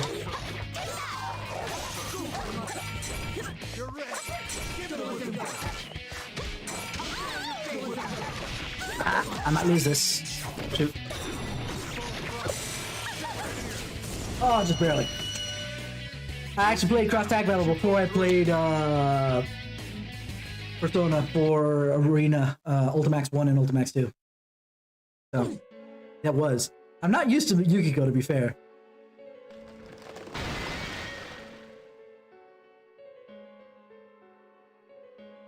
Red pillars and I love how they both look in tears and everyone's got sweat drops. And granted, wow, that is a very unfortunate positioning on Yukiko's sweat drop. I know that it's like, well, we can't see their faces, so we gotta put them a little bit lower. But putting it there for Yukiko, damn. I think the developers were like, symbolism. The red pillars in the four corners of the green mountain room break. Sweet, the invisible walls are gone now, so we can rescue Junpei-san and Aige-san. Or so I thought. It looks like that last hit wasn't enough to totally take out the kid and his dog. Instead melting away like the other ones, they just huddle on the ground so far. Man, I didn't think you were this strong. I didn't fight because I wanted to, you know. He forced me to do this.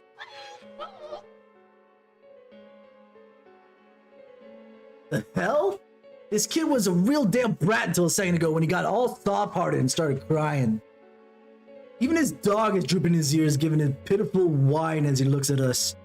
Damn it, he's too cute. Can't resist animals when they're giving me those eyes. Hey, these guys really are fakes, right? There's no chance that they're real? God, I can't not hear Matt Mercer in this acting for some reason. It's probably just because it's a different kanji at this point. Huh? No, that's not possible. Oh, but the fake ones disappear as soon as they're defeated. Huh? That is weird. But all I'm getting with my nose is the smell of a shadow. Akihiko, just shut them all up and punch them. Hey, you three, don't let your guard down. Snot-san, it's too late now. Damn it! Oh crap, we let our guard down. When we turned towards Akihiko-san's voice, he left our backs completely exposed to that kid and his dog. The damn brat's too fast for us to do anything about it now. But right when I'm thinking that, the white streak leaps over us and slams the fake dog out of the way and pounce from its pounce at Ted. The hell?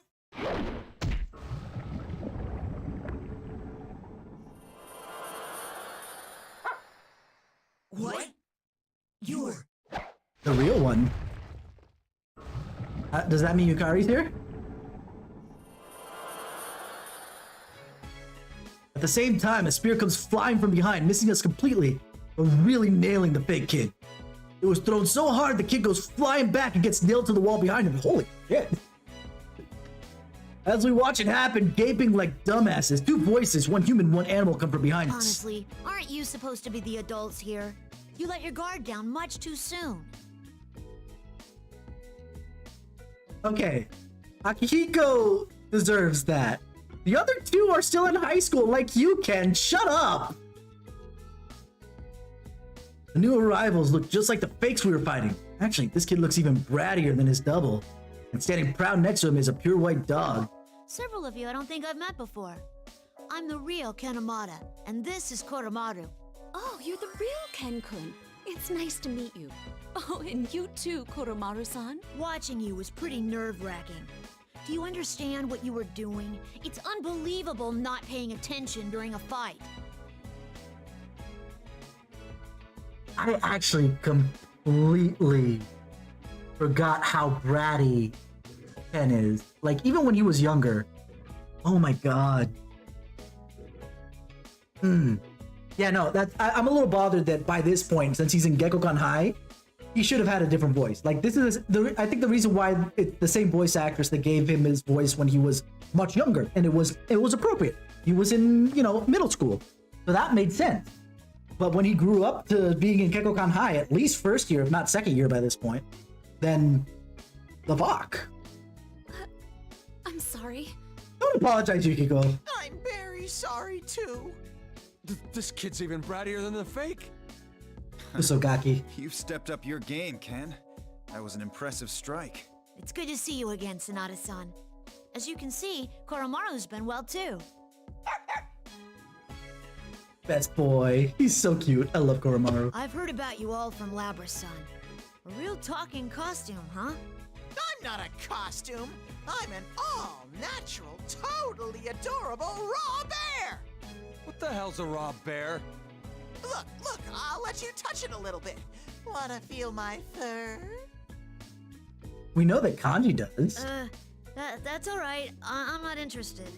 Still, it's amazing to see a dog use a persona. Come here, Chosokabe. Koromaru Chosukabe. What? Please don't call Koromaru by that weird name. He's not sure how to react. Sorry to cut this short, but we have to move, Ken. Where did she How's the come with situation? Chosukabe?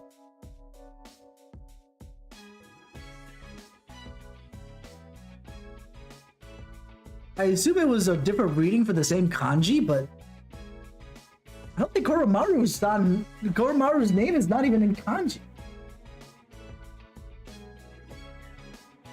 Because you never actually give dogs kanji names. Usually all katakana or hiragana. Huh? I stand corrected. One of his Japanese names does have kanji in it.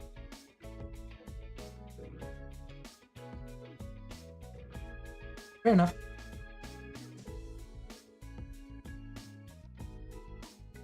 Are you kidding me though? That wasn't even the same word apparently in the Japanese, just because there's also known as section on the wiki. It says by Yukiko and P4 Ultimax 2, Gengoromaru, which that actually makes sense. While adding the gen doesn't make any sense. At least Goromaru versus Koromaru. So I'm at least fair. That's like fair plays at that point. What the heck was with that other word, one that they changed it to? Huh? We met up with Naoto-san on a rooftop somewhere, and Labra should be on the move with her as we speak. Yukari-san and I avoided fighting there and left. We split up to search for Mitsuru-san, but I can't Yukari's say not that it's here. going well. So Naoto-kun and Labras are okay. Thank goodness. Labby-chan's here too? When I see her, I want to give her a big, fluffy bear hug. Fluffy, you say?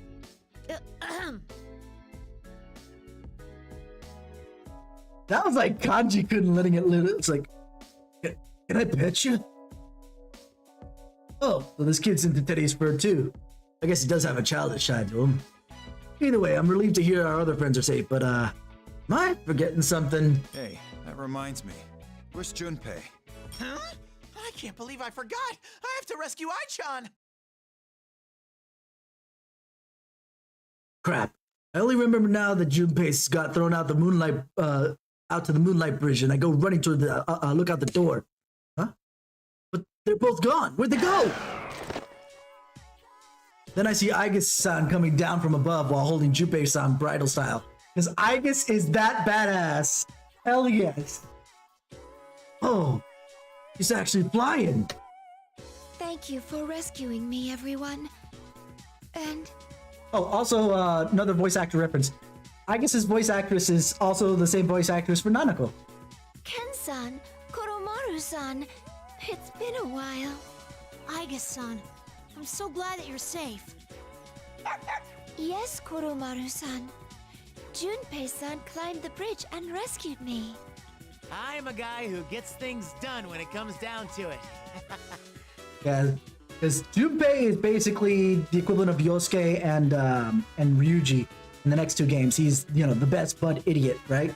To be fair, Yosuke's not that dumb, but either way, point being. So he grew up to actually get some shit done, though. Is that so? Looks to me like Aigis is the one helping you out, Junpei. After Junpei-san destroyed the cross I was bound to, he slipped and fell off the bridge. So I rescued him. It's really been a day for me falling off of things. Ah, so that's why you're in that position. You haven't changed at all, Junpei-san. Hey, what's that supposed to mean? Love fucking Junpei sometimes. Junpei-san is the disgraced detective as always. What? Forget that title. I don't think that's an actual detective. Either way, I'm glad you're safe. Looks like Yukari and Labras are here too. So let's go save Mitsuru and Fuka and get this over with. Aige-san, Junpei-san, and Ken nod enthusiastically. Not like we're being shut out, but that kind of thing shows they work together on a level we could never reach. That's what it was! Ace Defective! That, remember, no wonder I was so confused, like, what the fuck is this? Because it was Ace Defective originally. Oh, okay, there we go. Now I feel more comfortable. Thanks, Experimenter. Damn! So, wait a minute, our bond with you senpai's on that level. Actually, that reminds me, didn't Mitsuru-san tell us not to get involved with this? We're gonna get yelled at for helping. Hey, you guys. Yeah, what's up? Hurry up and get ready. We're leaving in a few. What he says actually catches me by surprise so much that I freeze up for a moment. Looks like the same thing happened to Yukiko because she doesn't say anything either. You weren't gonna stay put, right? Then come with us. Roger that. Are you sure? Mitsuru-san told us to... Isn't it a little late for that? And since Mitsuru and Fuka aren't around right now, we need Teddy's help. Kuma Kuma. I assume that that's where that Teddy's comes from. Kuma Kuma. Come on, you're in it this deep. You had to put it that way. I'm sure he knows what we'd say to that. I'm starting to get fired up. Leave it to me. I'll sniff Michan out. How very reliable. So Akihiko-san's Aki and Mitsuru-senpai is Michan, huh? This Bear Daruma really isn't scared of anything, is he? Because he's calling these senpai by such cutesy names. My nose is gonna shine. I smell something gathering up there. Dude, this again? He said up there, though. Could he mean the rooftop after all? You know, when I rescued Igus earlier, I saw these giant stairs going up on the other side of the bridge. That's it! Good job, Junpei. I'm gonna rescue Michan and get rewarded with a kiss. Yeah, at least Morgana doesn't do this. Akihiko-san and the others stumble quite a bit at that. Something tells me the Shadow Operatives don't have anyone else as intense as our Ted. It's stupid, but I can't help feel a bit proud and smirk. Still a carefree bunch, aren't they? What? Don't let me in with this, guy. Seriously, come on. Just don't blame me if you end up getting executed. All right, now we've gotten the okay from Akihiko-san's group. All we gotta do is show no mercy and crush the culprit. Yeah, me too, actually, at first. We jump down to the messed up scenery and head for the stairs. Yeah, I thought that he was... I thought he was getting smacked up, for sure. But we all know that mental/emotional damage, sometimes it feels like you're getting smacked up something fierce. It's just, usually it's the person that it's being done to is what's different. What is this? It's just like the TV I have to go high pitch, hold on. I don't have the words to describe how much the school has changed. The building itself looks like looks about the same, but the top of it is this weird tower. And now I'm seeing it up close. It's really creepy. P1 Climax? So someone's holding one of those events in the real world? It was fine last time since I wasn't participating, but I bet I'm in the same boat as everyone else now. Geez, I hope I don't get stuck with a weird name like theirs. It's hard to see near the top because the fog is so thick, but I wonder if everyone else is already inside the school building. Come, Persona! I fully opened my consciousness, concentrating my efforts on the inside of the school. I'd expected the interference to be this bad. Still, I'm sure I can do this now. I concentrate harder and almost as like I'm praying, a faint voice echoes in my mind. Yukari-chan! That's gotta be Fuka. Voice. Fuka-san? Not coming from inside the school. On instinct, I run to where the voice was coming from and charge right into the gym.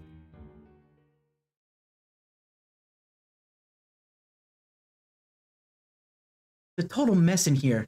Carelessly placed filming equipment, folding chairs stacked up to the ceiling, you name it.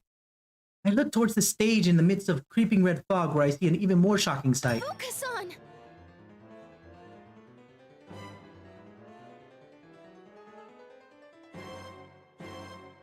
On the center of the stage is a prop-like cross. Fuka-san's crucified on it. He's being held up to public ridicule. And on the center of the stage is a... she doesn't look well at all. She's breathing in gasps.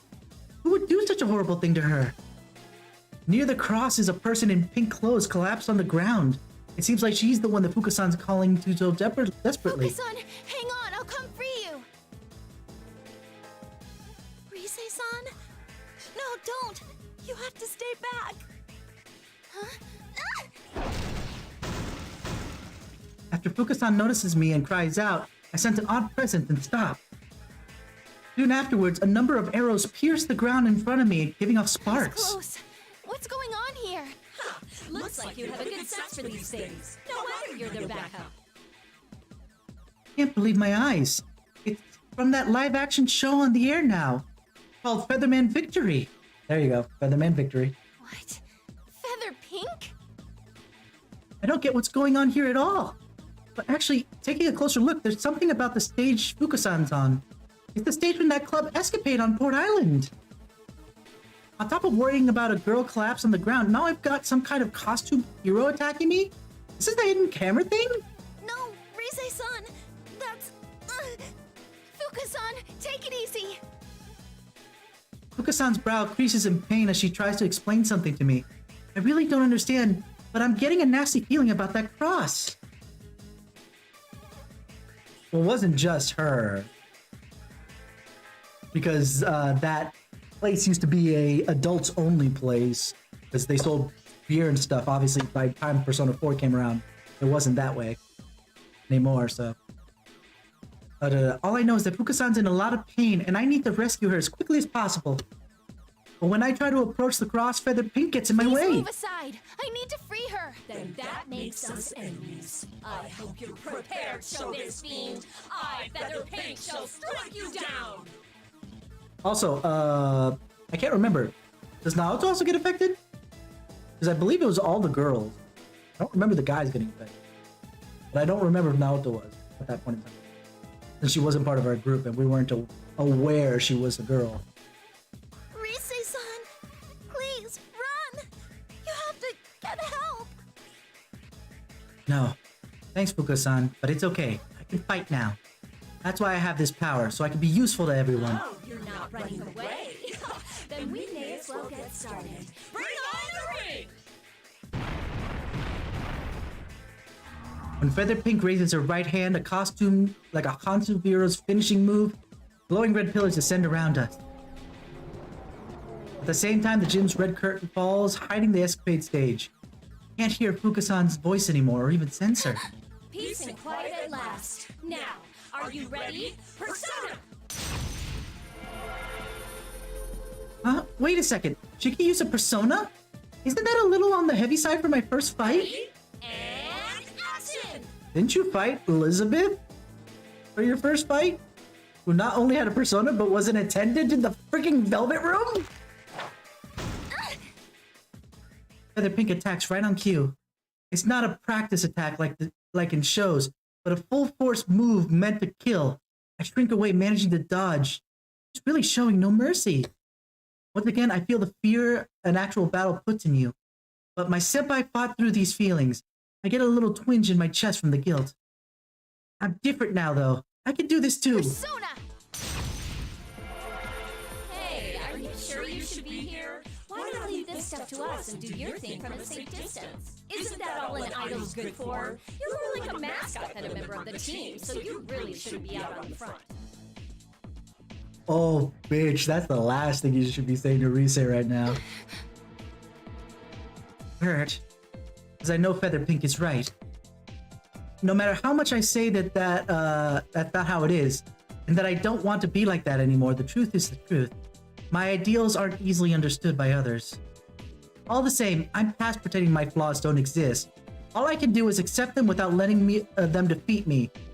Keep trying my I best. won't make any excuses. You're right. But no matter what you say, I won't let you beat me. Here we go. Game on.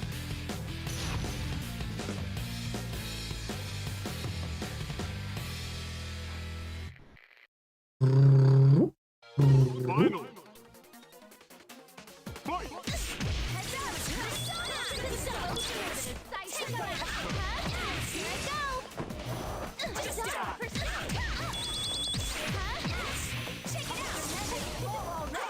This'll be good.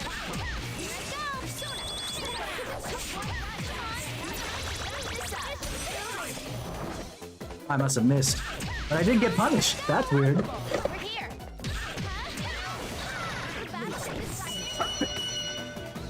They overwhelmed the opponent in the end. How did I get a perfect? With freaking Rita of all people. What the hell? When the battle ends, Feather Pink collapses in the gym to the gymnasium floor. The red pillars surrounding us shatter as well. I know, right? Reese's face right now is how I feel. What?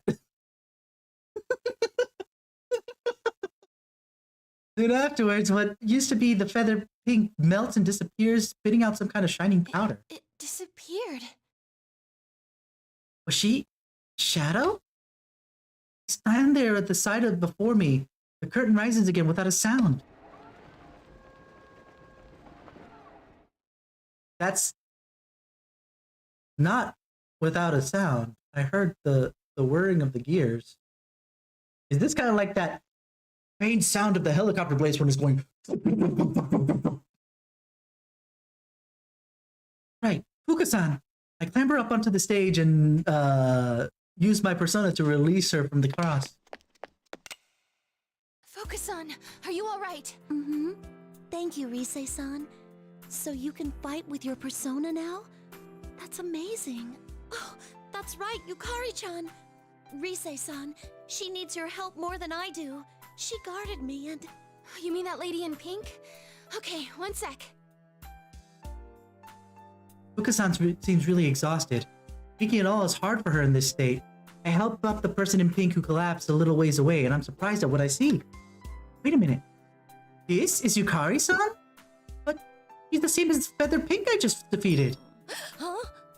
Where's the fake me? I have to say Fuka! Wait a minute. Huh? Thank goodness. Looks like she's come too. That was a fake Yukari-san earlier? I really don't understand what's going on, but if Fuka-san is worried about her, then she can't be an enemy, right? Yukari-chan, Rise-san here saved me. I'm sorry for what you went through because of me. Oh, it's okay. I'm sorry I worried you too. I got caught totally off guard. Rise-san? Thanks. Whoa, wait! Are you the real Rosette? You're so thin, and look at how small your face is! What the hell? You just went full fangirl in about 2 seconds. The hell?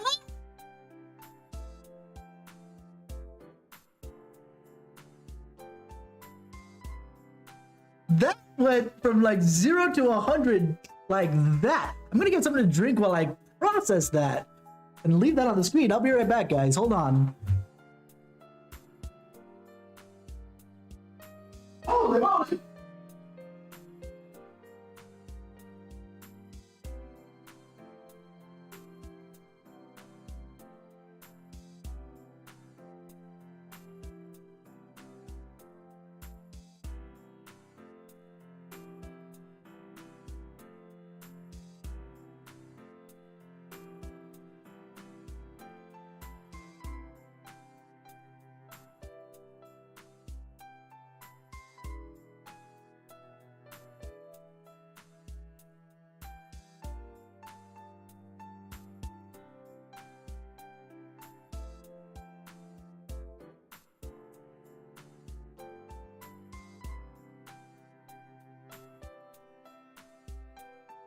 making another round of popcorn, but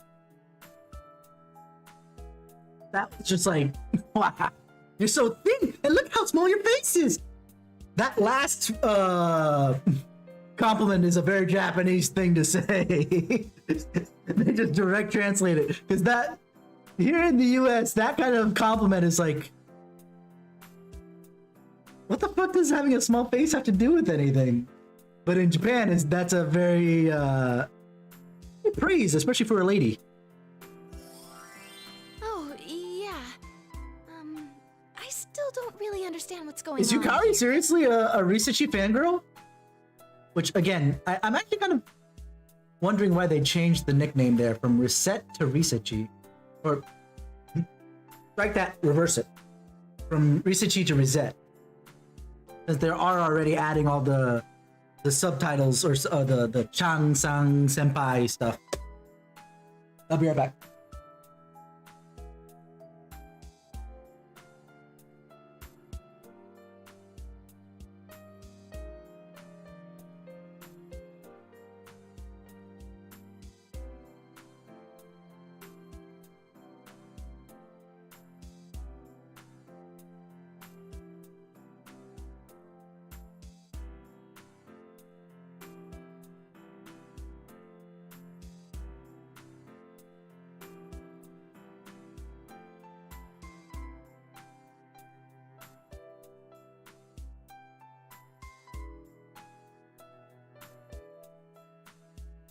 Don't want to burn the popcorn.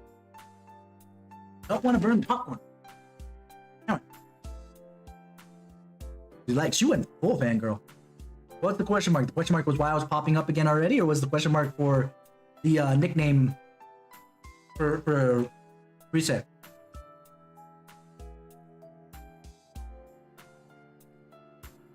After we introduce ourselves, Yukari-san, whose full name is Yukari Takeba, and Fuka-san tell me everything leading up to this point. It seems Fuka-san's group was on the move. Oh, yeah. I got the drink first, but I also was making some popcorn. And I didn't want it to burn. Because I was not sure what the timing is for it, because it just says, set it to 3 minutes. And then just wait for the 1 to 2 seconds. Sometimes it might take a minute and a half. It's just like, so either I completely burn it or I don't. Anyway, since Fuka-san's group was on the move in Inaba after picking up an abnormal shadow reading here, but the enemy ambushed them and they were captured.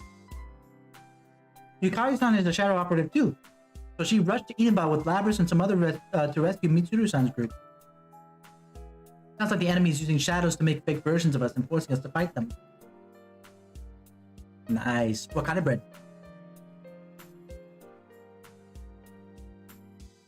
I also mentioned what's happening in Inaba right now is a lot like something called the Dark Hour, phenomenon Yukari-san and Fuka-san dealt with once. I'm starting to get a grasp of what's going on, but it's happening so quickly that I feel like my head's gonna burst. What should I do now? Fuka-san says her power is being drained while being crucified. She's pretty exhausted. Worried about Yukari-san's wounds too. I'm feeling a little lightheaded from the constant fighting. Constant? You've literally had 2 fights. After a brief gap in the conversation, Fuka-san innocently stepped up. By the way, why are you dressed like that, Yukari-chan? It looks really well made. Nice. Huh? You're just noticing this now? Well, there's something of a story behind it. Something of a I've story? worn costumes from time to time too, but that one's pretty cool. It's pink and cute. Maybe I should try wearing it in a show. Transformation activate! Feather change! Or something like that. What a pro! You're pretty focused on work, aren't you? Say, didn't I hear that you're making a comeback? It must be tough to balance with school and whatnot. Homework and idle work. You could say that again. But I don't mind so much, since I have fun with all of it. That's so cool! High school girls sure are spirited. I envy your youth. That line almost is straight out of the mouth of freaking Kawakami at this point. What the hell, right? You work hard too, you know, Yukari-chan. Nah, I just do some modeling here and there. It just so happened I got the feather pink role in an audition. Well, there's your answer, Trex. If you ever come back to look at the VOD, or if you're still around. She was a model, much like An. Man, we got models all over the place, don't we? In Persona. An's a model. Kari's a model. Risachi could does some modeling work on the side of her idol business, and she just happened to get roped into Feather Pink as a result. Oh, you're a model? Wait, and you're the real Feather Pink? Wow, that's incredible. I'm so jealous of how great you look. Do you have to— The through line here with freaking An's confidant link. What the hell? Oh, of course. Oh, speaking of food, I found this great place that serves delicious lunch specials the other day. Is it relevant right now? Wait, no. Now's not the time to talk about that stuff. As soon as I said that, right?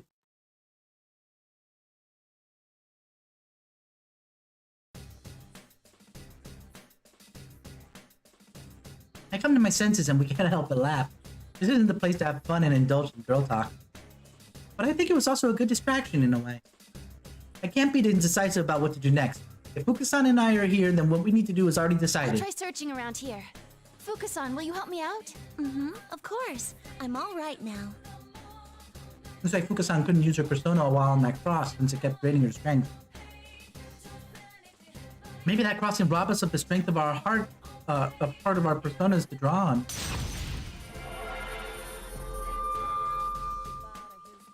I find that funny that I think that cut-in uses the old Fuka hairstyle. Because Fuka used to have really short hair. Once Fuka-san calms her breathing, she begins searching first. I sensed it last time she did this too, but a powerful yet very kind feeling covers the area. I don't know exactly where, but I sense someone nearby. It seems your friends are here as well, Rise-san. Senpai's here? Great! I knew they'd get here. Fuka, can you tell where everyone is? I still think we should meet up with them. It might be hard by myself, but... Fuka-san reaches out her hand to me. Take it and open my heart. And now I've opened your heart, stuck in my head. Thank you. Our hearts synchronize and a warmth I never felt before pours into me. We may not be able to get in contact with them, but we should be able to sense where everyone is for sure. Persona.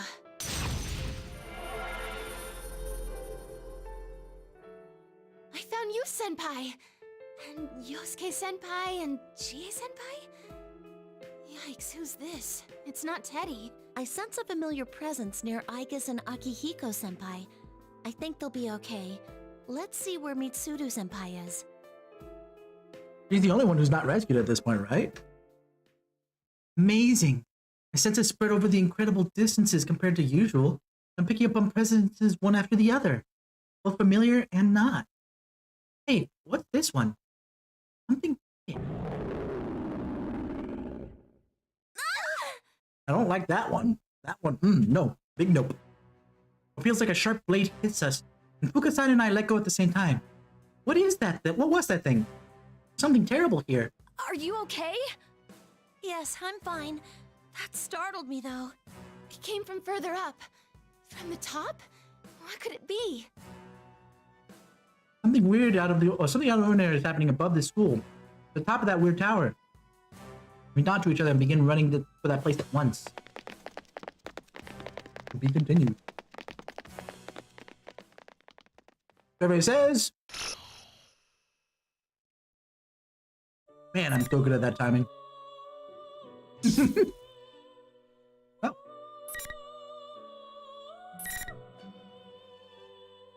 That's unusual. Oh, that's right. Never mind. We'd already done Kanji's thing. That's right. So now it would go here now, wouldn't it? How much more do I have? I'm at 66% complete. Jesus Christ, the thing is long. And this is why my Persona 5 gameplay was like 130 plus hours, because I stop and commentate on a lot of different things. And especially voice acting. But it's so much fun though. Good de-stressor for me, especially when I'm, super stressed out. We'll do at least this one just because we left off on a big cliffhanger. After shielding me from the enemy's attack, Yosuke and Chie stagger a bit before crumpling. I try to prop them both up. What's going on here? Did he summon a persona? Such trouble you've caused. Thanks to you, I'm forced to show myself. Tom brings my confused mind back to reality. The same show we just defeated is standing nonchalantly before me. Or is it really the same show? That naked hostility and horrific madness from earlier is gone. The one standing here now is utterly calming something or other. I stepped it too fast, but that's okay. I'm Sho Minazuki. We are Sho Minazuki. I immediately recall what Sho said about that before. Get it now. I see. So there are two personalities within you. You have a split personality.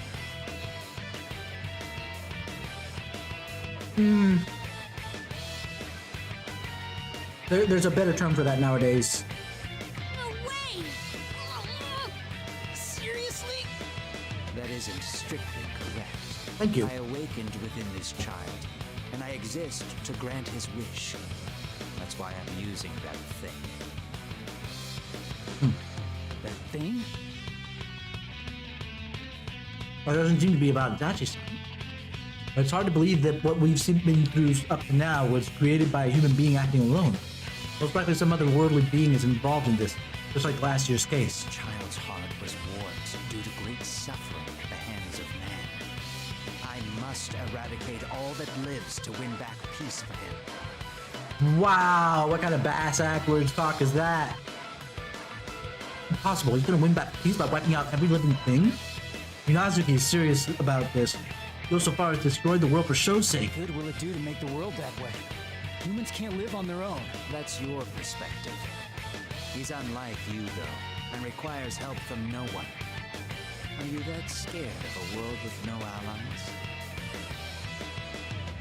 If he really required help from no one, you wouldn't be here either. Because he doesn't require your help, now does he? Ooh. God, he's sounding like freaking Akechi at this point. No, you're wrong. People grow by living together with others. That's how they're able to better themselves. As I said, that's your perspective. Sadly, you have no more friends to save you. You serious?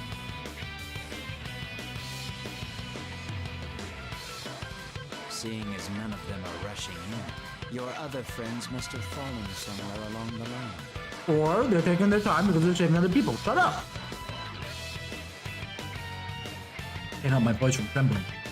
It's true that there's an uneasiness somewhere in my heart. I keep wondering, why hasn't anyone come yet? And is everyone really okay? Damn it!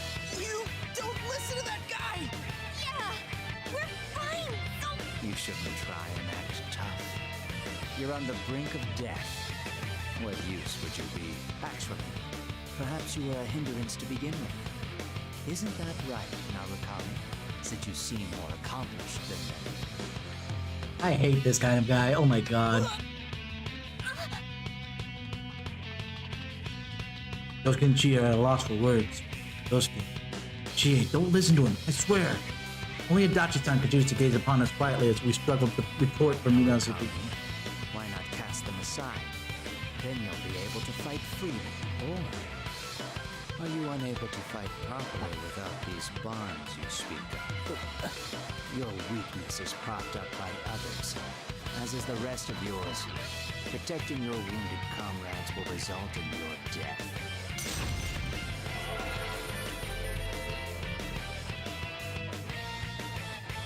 You forget about us! That's right! Don't let us drag you down! What are you saying? How does it feel? You are about to be slain because of your precious friends. These are indeed bonds, but only in the sense that they restrain you. Don't you think it would be better to remain alone? I ignore Minazuki and concentrate on his persona. Can I repel his attack while protecting my friend behind me? How? At that moment, Minazuki makes his move.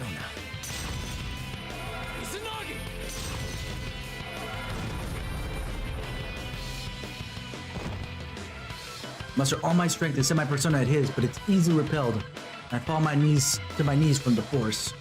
I can't completely block Minazuki's attack so long as I'm unable to move an inch. Being me off balance, Minazuki's persona draws back to its blade to finish me off. This. If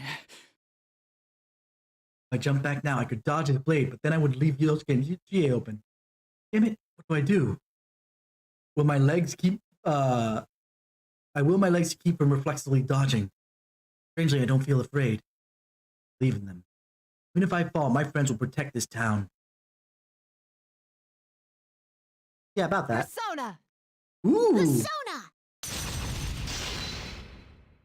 Oh.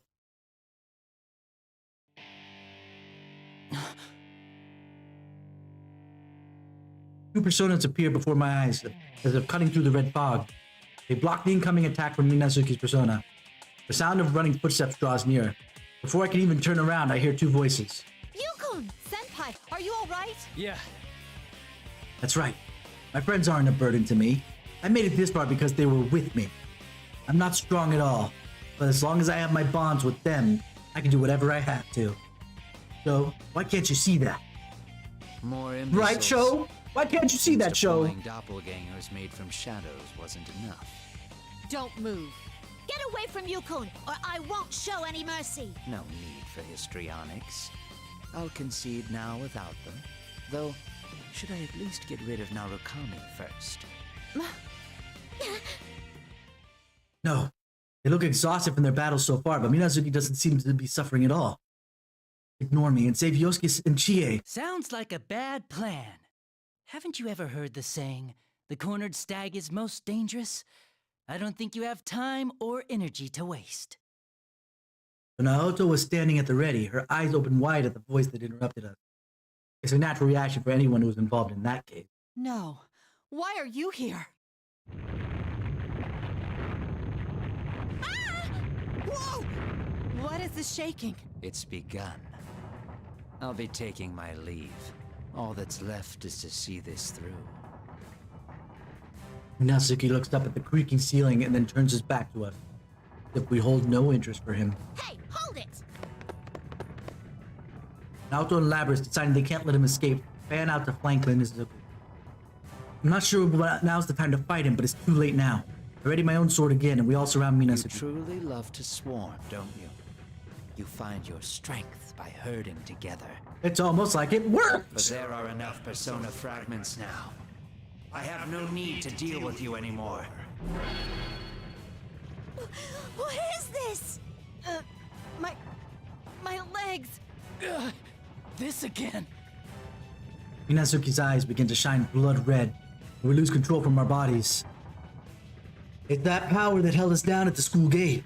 No, it's even worse than that. It's got us all in its grip. Overtaxed. I've been relying on this borrowed power too much. Though now is not the time to hold back.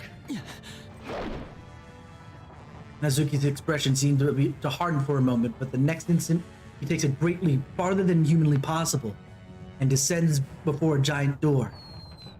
He disappears beyond that door, and the heavy sound of the door closing echoes in the room. All we could do is watch him go. Fortunately, his exit finally released us from the power that was holding us in place. We have to pursue him at once. However, as if taking his place, we hear the sound of approaching footsteps from the fog. I'll take over from here. Let's begin. Bring on the ring. Mitsuru. Fur-clad woman's command. At the fur-clad woman's command, red pillars fall to the floor corners of the room. I know this one. Mitsuru-san? No, that's a fake. Where's Minazuki? He's gone already. Hey, not to butt in, but don't you think you're in over your heads a little this time? Didn't you see his power? You're up against more than just that brat. Dachi-san, who had put some distance between us without noticing, speaks in his casual, carefree tone from outside the invisible walls.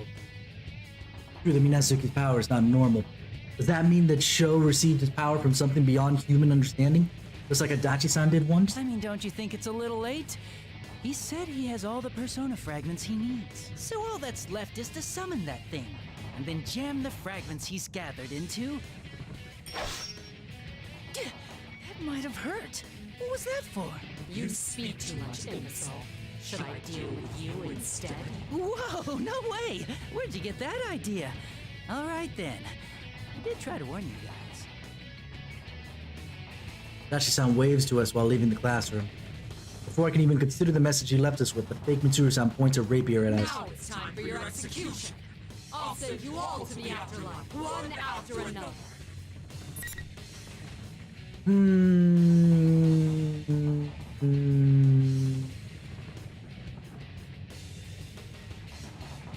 think I'll go with you this time. I will take you for a drive.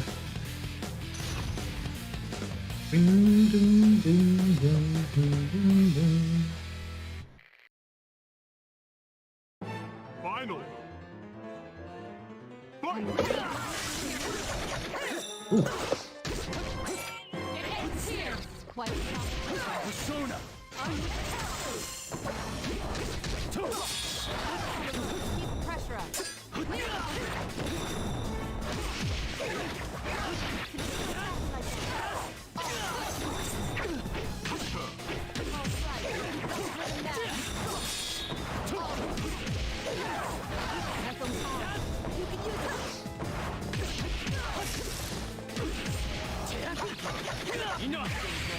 Let's regroup.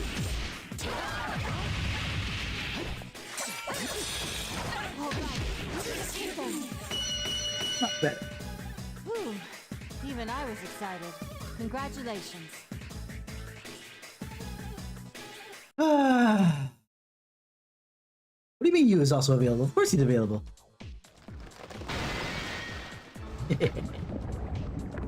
That smile though. Red pillars shatter and the fake Mitsuru-san melts. The persona fragments and melting fake spits. The melting fake spits out, float up, becoming a ribbon of gold light following to the top of the tower. We're able to escape danger, but the damage we've taken isn't light either. We can't just run off to chase after Minazuki immediately. In any case, let's sort the situation out. Give Yosuke and Chie some time to recover. We agreed to Naoto's suggestion and start shifting through the information and speculations we have. Sho is conspiring with the other Minazuki, and they enveloped this town in red fog. They then set things up so that we would fight our fakes here. When persona users fight inside the red fog, their persona is carved off into fragments, which are being harvested at the top of this tower. So the whole time, this P1 climax was just to gather our persona fragments, right? Right. And Sho and Minazuki are planning on using the gathered persona fragments on whatever it is they're summoning with this tower. But what's Sho going through so much fuss to summon? How they intend to use the persona fragments on this summoned entity, and what effects it'll have, remain to be seen. Yeah, but Minazuki said he was gonna eradicate all living things by summoning this being. We can't let that happen. Minazuki's trying to fix it so no one else but Sho exists anymore, right? If that's what he's up to, we don't have much time left. We gotta hurry and stop him. Oh, hold on a sec. There's something I was wondering about. Huh? Yeah. That Minazuki guy told you he didn't have a split personality, right, Yukon? Yeah, I definitely heard him say that. And, that's what made me think that maybe there's a plume of dusk stuck in him. Huh? What do you mean? Well, I told Naoto-kun this before, but the plume of dusk has to do with creating Igises in my hearts, right? When I met Minazuki, the plume of dusk inside me resonated, like when I first met Igis. So if Sho doesn't have split personality, but that Minazuki was a personality that showed up later, it got me wondering. Huh? But how? Why? No, it's possible, thinking about it. Mitsuru-san suspected that Labrys's kidnapper had ties to the Kirijo group. I looked into it as well, but during the reign of Koetsu Kirijo, Mitsuru-san's grandfather, as CEO of the Kirijo group, they performed many inhumane experiments, which led to the various shadow-related crises that Mitsuru-san's group continues to deal with. I wouldn't be surprised if Sho was a victim of one of the experiments from that time. So, are you saying Sho had one of those plume thingies stuck into him as an experiment? According to my theory, yes. Seriously? Heavy silence falls over us. Joe's past was that horrible, it's no wonder he hates the world. I expect nothing less from the victim of inhumane human experimentation, artificially born and then covered up. He probably doesn't even know the importance of bonds that people form. Either way, we must hurry on. If we can rescue Mitsuru-san, she may be able to tell us more.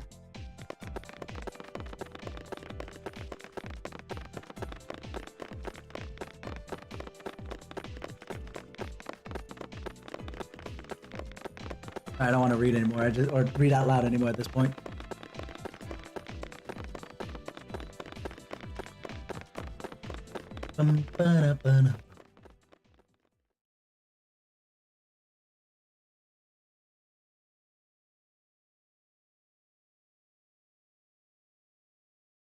Thought it was going to be continued. Hey, we're at the end. There's a door. This is the door to the rooftop, right? I'm going to open it.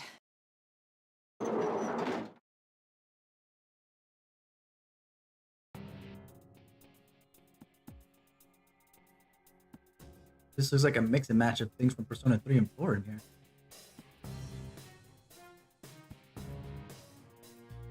Where is this? It's not part of Yasogami High. That much is certain. I've never seen this area before. Hey! Over there! Is that Mitsuru-san? Like we saw on the Midnight Channel, Mitsuru-san is bound to the cross PA points to. Is she unconscious? Her head hangs limp, and she doesn't react to Labras calling her name. As we try to hurry over to her, a figure moves to block our way. Deploying enclosed battlefield. You will go no further. Hi, Agus. Common red pillars fall from the sky and surround us. Even here, they're forcing these battles onto us. I've been waiting for you, sister. You ain't Igus. You're a fake too. Labras is right. The burning golden hue in the figure's eyes is a dead giveaway that it's a fake. Indeed, I am a fake, sister. But is the distinction necessary for us? What? We are weapons forged in the shape of humans. Aren't we all fakes from the start?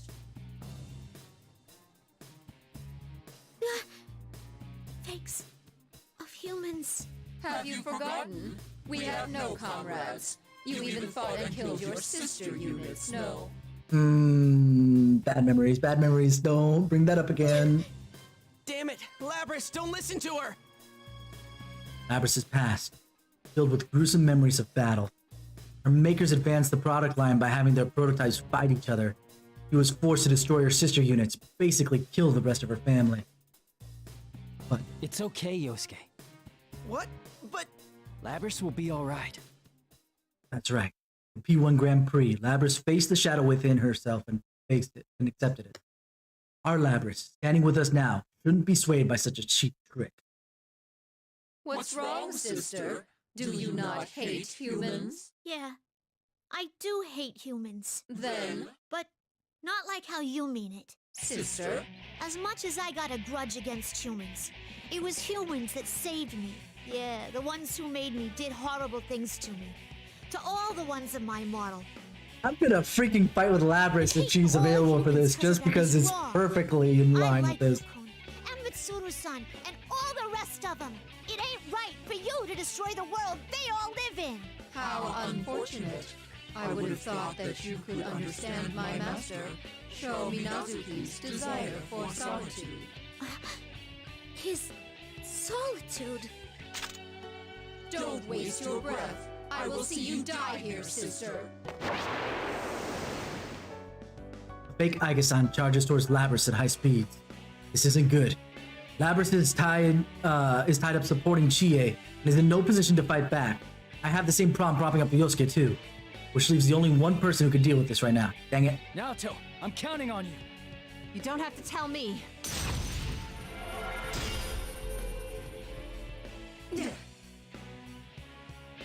Naoto's persona, summoned with perfect timing, stops the fake Igus-san's attack and forces it back. Naoto-kun! Great move, Naoto! You really helped, Naoto-kun. Let's make ourselves clear. As long as we're around, we won't allow you to so much as lay a finger on Labras. I don't know what kind of solitude you or your creator is suffering, but we don't lightly forgive anyone who hurts our friends. Then there's nothing more to discuss. Releasing limiters, switching to battle mode, annihilating targets. Borgia system? Oh, no, we're fucking using Lapras. I don't care. I don't care if story doesn't make sense that she's popping up. It's like, okay, Naoto, hold on to the TA for a second. I gotta go do this. Let's go.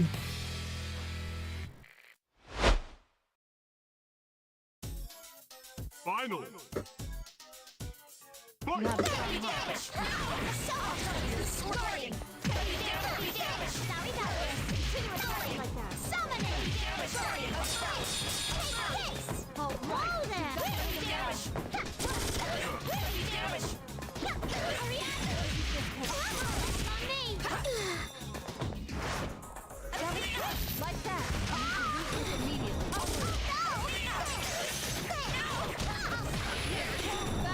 You're in trouble now.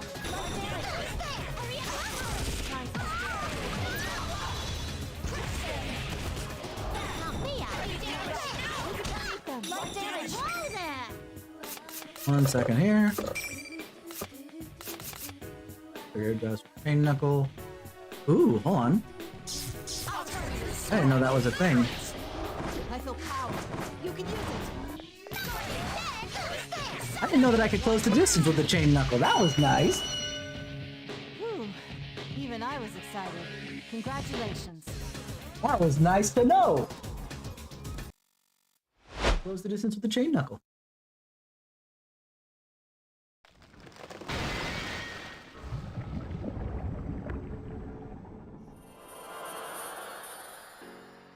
Fake Aiga-sans begin to melt away. As everyone runs towards Mitsuru-san, I think about what the fake Aiga-san said. I would have thought that you could understand my master Sho Minazuki's desire for solitude. What I sensed from Sho when I met him was an intense, insane hatred for everything in this world.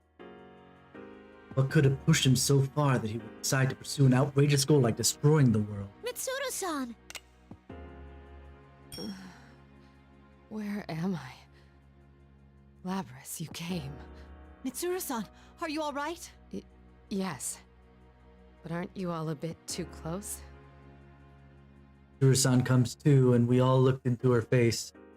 She seems pretty exhausted, but she does appear to be fully conscious. I'm so glad. I'm sorry I'm late. Jeez, look how beat up you are. Thank you, Labras. Narukami, I thank you and your friends as well. But first, I must apologize. I said I would guarantee your security, but see how that turned out. We had almost identified the culprit, but... What are you saying? You don't have to apologize now. Nobody cares. Wait for a while for Mitsuru-san to recover. We shared what we'd learned so far with her. About this town, about Sho and Minazuki, and about their plan to call something terrible down. Sho Minazuki, huh? How ironic that he would mimic his father's actions. Oh, right. According to Naoto's account, when she and Labras met Minazuki for the first time, Minazuki called the shadow operatives the one who killed Sho's father. Going by what Mitsuru-san just said, I'd say she knows something about who Sho is. Maybe she can give us the missing piece of the puzzle to crack this case. That is, apart from the mystery of who or what Sho is trying to summon. I see. Shuji Ikutsuki was his... Mitsuru-san closes her eyes and nods that note murmuring. Shuji Ikutsuki. Is that the name of Sho's father? The Kirijo group once had a branch specializing in shadow research. It was the Kirijo Ergonomics Research Laboratory, Ergo Research for short. My grandfather, Koetsu Kirijo, provided Ergo Research with a vast budget to perform various experiments over many years. Experiments like Labras and Igus, anti-shadow suppression weapons with humanoid bodies that harbor personas, as well as countless inhumane experiments, such as creating artificial persona users through suppressants. Mitsuru-san's expression grows even sterner. The damage that the Kirijo group left behind. So, their cursed legacy is why Mitsuru-san and her shadow operatives are so devoted to their duty of exterminating shadows. Sho Minazuki. His name was recorded in the Ergo Research Archives as the youngest test subject. Shuji Ikutsuki was the researcher of record. Afterwards, Ergo Research was dissolved in an explosive accident, burying their research. But in the confusion, Ikutsuki saved some of it. And that included Sho Minazuki. Yes, there's more to the story, but I've confirmed this much in what we've deciphered thus far of Ikutsuki's personnel file. Sho Minazuki seems to have been Ikutsuki's favorite test subject. So not necessarily actual father, but definitely father figure. Test subject? But he's a person. How could he do such a horrible thing? The Kirijo group of the time was an evil place, suffused with his arrogance. It isn't hard to imagine how he was treated with Akutsuki in charge. Minazuki was raised in a solitary environment, never interacting with anyone. I suspect his experiences from that time greatly affected the development of Minazuki's current personality. First time, Mitsuru-san seems genuinely stressed. A lot on her shoulders. She wants to put an end to the scars on history that the monsters of the Kirijo group have left within her generation. But she's not alone. I'm sure Mitsuru-san's companions will keep supporting her and keep sharing her burden as they walk alongside her. Hey, Mitsuru-san. These experiments they did on show, were they really related to the Plume of Dusk? That's correct. The central thrust of the experiment was to embed a Plume of Dusk into Minazuki.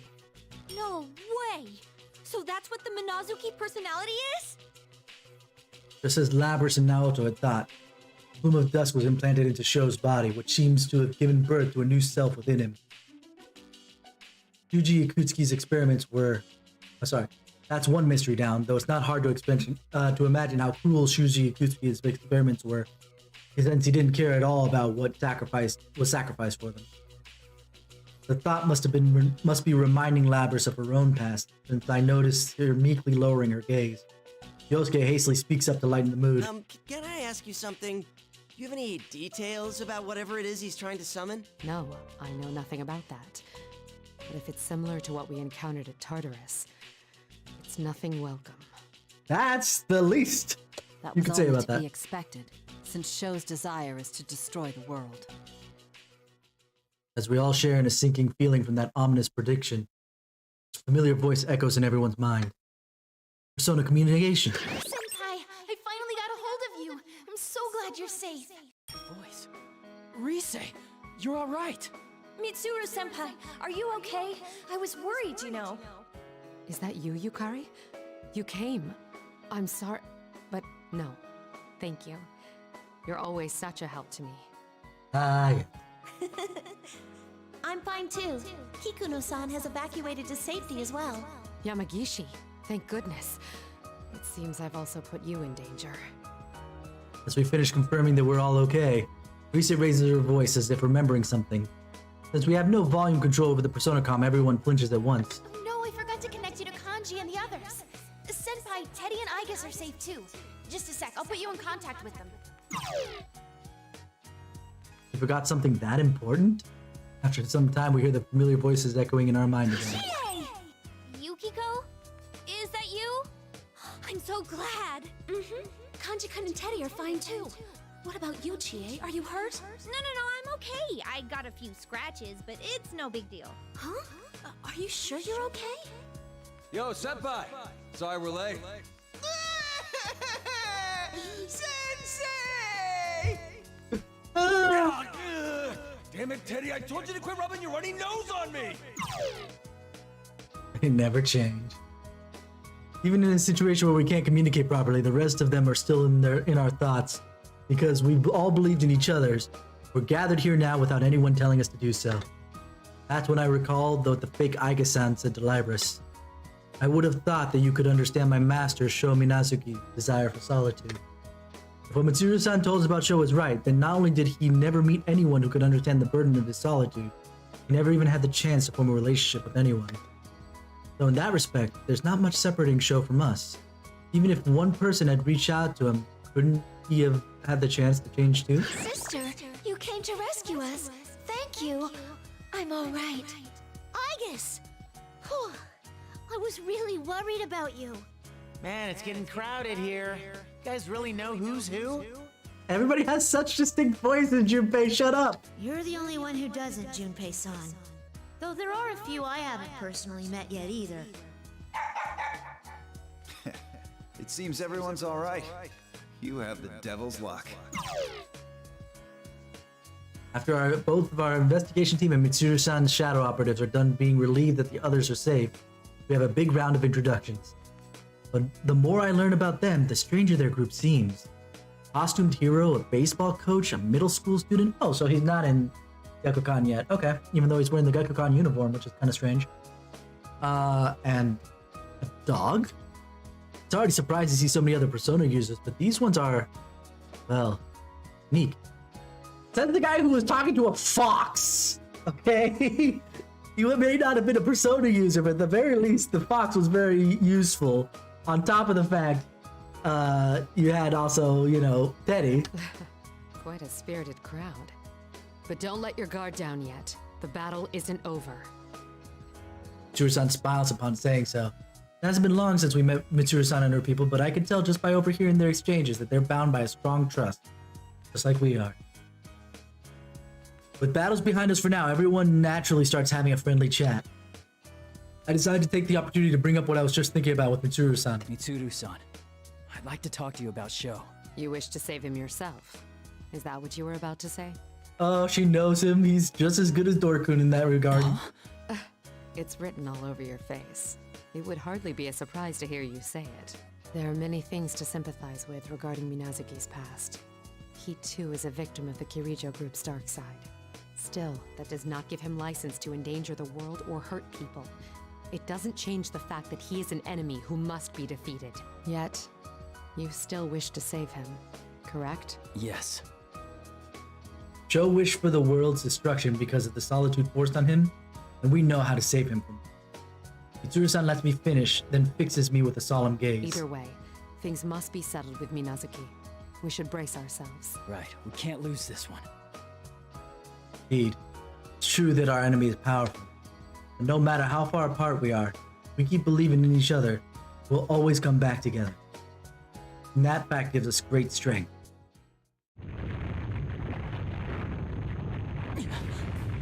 Another earthquake! Uh-oh. Isn't it getting stronger? Huh? This is... Careful, everyone. It stinks of shadows. What? Everyone instantly tenses up. The relaxed mood is shattered, and Risa raises her voice as if bracing herself. Wait, this can't be. What's wrong, Kujikawa? It's shadows. Countless shadows are gathering at this tower. What? I'm picking up shadow readings. 20, 30, they keep coming. We can't stop them. The shadows are passing through here. It looks like they're heading to the top of the tower. Wait. Sorry about that. What's wrong, Rise? Is this? The shadows that were already at the top are merging together. Shadows are merging together? Something tells me that the summoning that Sho Minazuki mentioned has already begun, and a quick glance tells me everyone is thinking the same thing. When I look down from the edge of the tower, the horde of the shadows has already swallowed the ground and is now trying to cover this tower. This is bad. Rise's group is still near the tower's base, and Kanji something or other. What do I do? Should I call them here at once, or should we head down to them? But if we do that, we can't do anything about the summoning that's about to happen any minute. We have to go, Senpai. We'll hold things here. Huh? What are you surprised for? Of course we'd say that. You're the ones closest to the top. You're right. Mitsuru, this is no time to fool around. Leave this to us so you can get to the roof. What? But... Mitsuru-senpai, you can't lose focus. Don't worry, we're pretty tough. Yukari. All right. It's a bit lonely here, but I'll do my best for your sake, Sensei. Teddy. Go, young man. There's no time to be indecisive. The bases are loaded, so go out swinging. Junpei. Mitsuru-san raises her head and looks at us. Her expression is pure determination. You can see she's made up her mind to trust in her companions, and that's that. All three groups, separate and intercept the shadows. Yamagishi, Yukari, Kujikawa. Head to the lower levels. Destroy the enemy, but take caution. Akihiko, work with those on the middle level and block as many shadows as you can. Don't bother giving chase to whatever gets past you. We'll remain here and intercept the shadows as Narukami advances to the highest point of the tower. Me? You're the least injured of us all, and considering your skill, you're the most logical choice to send. Please go, Senpai. We'll protect this place. I forgot that Naoto was hit pretty hard. Ahead, Yukun. But... isn't Labrys also the least injured? Whatever. Go get him, partner. Make sure you pull this off for our sake. I'm counting on you, Yukun. You can't let Sho get his way. Go put an end to this. All of us here, and probably the ones still on the lower level and middle level, not at once. Everyone gives me supportive push that I take a step forward. Right? Don't do anything reckless. And I understand. I'll come back. If I can't do it, then I'll ask for help. There's no shame in leaning on your friends after all. No matter how many times I fail or make mistakes, I can do anything with them. I won't give up. I knew someone once who I suspect thought the same way. Yeah, you did! For an instant, Mitsuru-san's eyes are hazy, thinking of something. Someone else. But the moment passes, and at once, her steely eyes are turned towards the countless shadows surrounding us by climbing the tower's outer wall. We will clear a path for Narukami. Is everyone in place? Yeah! Yes, of course. Leave it to us. Mitsuru-san gives the order, and everyone readies themselves to move. The shadows appearing one after the other seem intent on completely swarming the stairs I'm on my way to now. Once we get the signal, everyone attack. Here goes. 1, 2.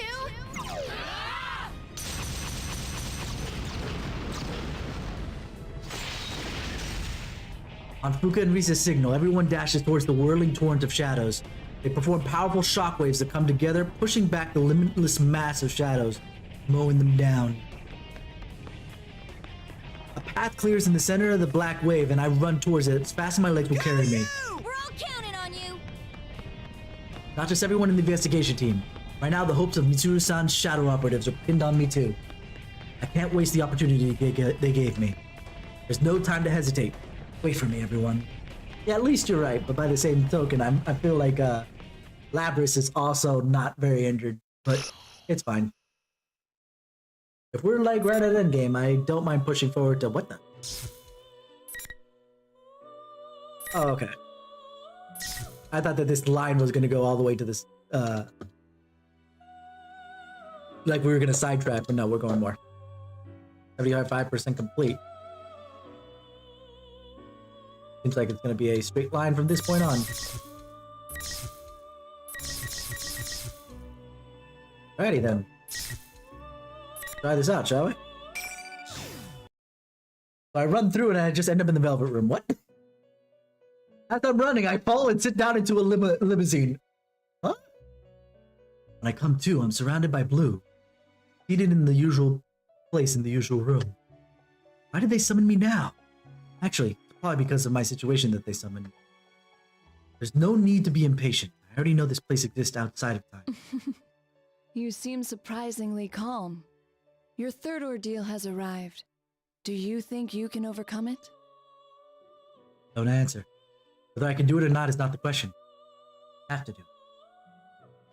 As if seeing my determination, Margaret gives a satisfied smile. I see. Your mind is already made up. And that's a fitting answer for you. What is Sho trying to summon? How is he going to use the persona fragments? Just as I'm about to ask her to tell me what if she knows, Margaret cuts me off. All I can do is watch over your journey. What is happening in your town must be ascertained with your own eyes. Honestly, I can only shake my head and smile. Then I decide to ask something that's been bothering me all this time. Is Marie alright? Marie is fighting desperately right now. Calamities in your town directly affect her. Your actions will decide the girl's fate. I thought. It seemed so weak when I saw her because of the abnormalities in this town were affecting her. It's like I got one more thing to fight for. One last thing. The young man who rejects everything and wishes to destroy the world? You hold the key to his salvation. Depending on what you choose, you may be able to awaken him as an official guest. Was it guest? What's that supposed to be? As I'm about to ask, the scenery distorts and becomes hazy.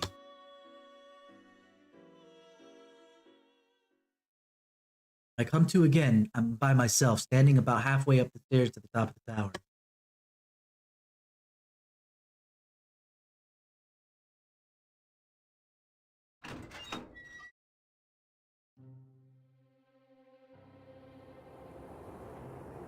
Long stairway finally comes to an end, and I step into the area at the top of the tower. Strange patterns are inscribed on the floor and all around me. And all around me at regular intervals are these eerie pillars. This was carefully arranged, much different from the distorted places we've seen up to now. It's the Velvet Room. They're rarely ever helpful outside of using personas. Information is not their forte. It's mostly because they actively hold back the information. Up above, a large vortex glows ominously, swallowing the countless shadows gathered here. And directly underneath is a giant crystal of some kind. Whatever that shining emerald thing is floating in midair. There, right beside it, Sho and Adachi-san. Can't help but tense up, but on closer inspection, Adachi-san is on one knee, like he's kneeling before Sho. Huh? What's happening? Neither Sho nor Adachi-san have noticed me yet. I hide behind the pillars and slowly get close enough to make out their voices. You bastard! What are you thinking? You know how important this thing is! Are you trying to ruin my plan? Important thing, plan. That must be the floating object over there. Is all the persona fragments they took from us. Yeesh. Sho's just looking down on Adachi-san until all of a sudden he kicked up at his body. Adachi-san's knocked back from the direct hit and gives a pained groan. What in the world is going on here? That's what I said. I tried to destroy those persona fragments by striking when I saw the chance. You worthless rat. I knew you weren't worth shit. But to think you were biding your time for this. Well... Did I hear that right? Adachi-san wasn't Sho's accomplice. He tried to catch Sho off guard to destroy the crystal. Then Adachi-san was trying to prevent Sho's plan from the very beginning. You asked me before. You said, don't you hate this world too? Huh? That's right. Well, you were just trash I was gonna use from the start.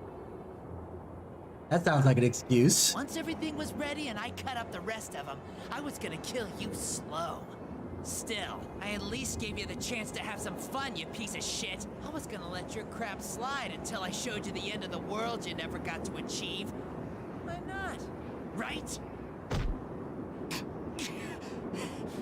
Don't think we're the same, you little brat. What? What was that? You think the whole world hates you just because someone didn't treat you right. You're nothing but a little kid throwing a tantrum. Now he's actually right. Holy shit. Where I disagreed with Adachi's take on the rest of the investigation squad, thinking that they were brats, this guy is like, okay, you wanna know what? That's fair. No. I seriously hate this world. Don't put me in the same shoes as a half-assed brat like you. Please. You're so finished, you bastard. I'll kill you just like you want. Sure. I'm lame. Whatever. But you don't know yet, do you? Those guys don't play around. You better be prepared. Die, you piece of shit. Sho grabs Adachi-san by his collar and points the sword at the detective. I've bided my time long enough. I was hoping to get a better opening, but I rush in now. Stop it, Sho! Sho glares at me while breathing heavily. There's nothing but hate in his stare. You're early. Way to ruin the moment.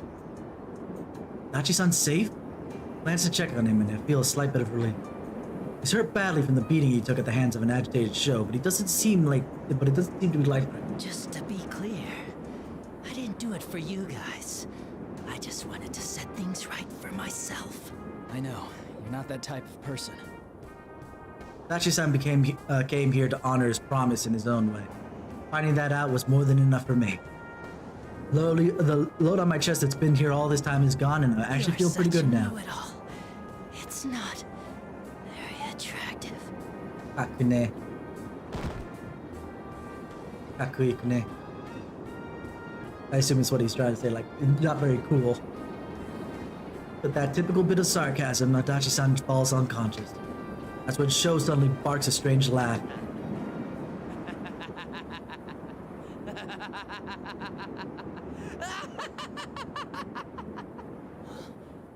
What's so funny? What are you guys getting all desperate for? It's disgusting. It makes me sick. I hate it when people get all goody-goody. I'll destroy everything! Everything!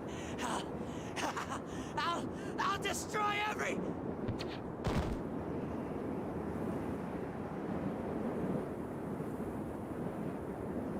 Happened all of a sudden. Like a machine blowing a fuse, Show's enraged rant stops and he falls silent. Body goes limp, like a marionette whose strings have been cut. Eventually, it spasms and stands eerily straight. He's getting too worked up. That's a bad habit of his. You must be the other one, Minazuki. I didn't think you would put up this much of a fight. Perhaps I should have killed you back then after all. Minazuki, you said then that you did all this to grant Show's wish. But this isn't the way to save him. And I said that's your perspective on the matter. All I'm here for is to grant this boy's wish. Do you still not get it? That's not Show's wish. Are you delusional? I know the boy. I know of his hatred and his suffering. The thing is, you're taking his wish very literally. This is the same issue as freaking Maruki.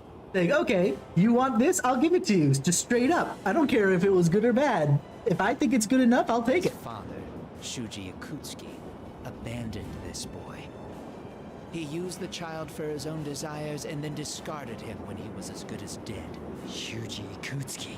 This is the world that abandoned him. That's why this boy came to detest everything about this world and wished for it all to disappear. No, Show just doesn't know yet. What he's been through isn't all there is to the world. It's not too late. Silence. I know what I am. I am a shard of one who brings about death. Yeah, it's the Plume of Dusk is part of Nyx, so... If this boy wishes for the death of all, then I will use my true nature to destroy this world. That's not it. I can tell Show's hatred runs deep. Maybe he did wish for everything in this world to just disappear. But that's not what he truly wants deep down. Joe adores the bond between people and yearns for that himself. But because he can't have it, and the world doesn't accept him, he has to live with such a dark emotion he has no idea how to deal with. He just doesn't know how to express himself. Minazuki was born from the Plume of Dust, so he's just responding to Show's darker desire. He's fixated on granting Show's wish to destroy the world, but that's not what Show really needs. For Show's sake, too. I will defeat you. Very well. Come and fight. Boy! It's fight time. Izanagi versus Tsukuyomi. I think Tsukuyomi is actually supposed to be Izanagi's child. Starface Messiah, huh?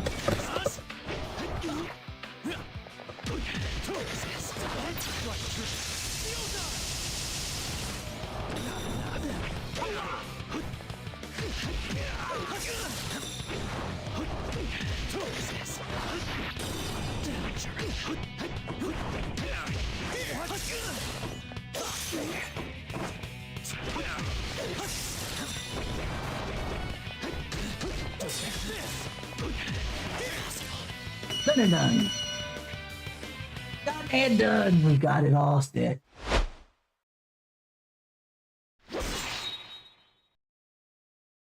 Strike with all my strength behind the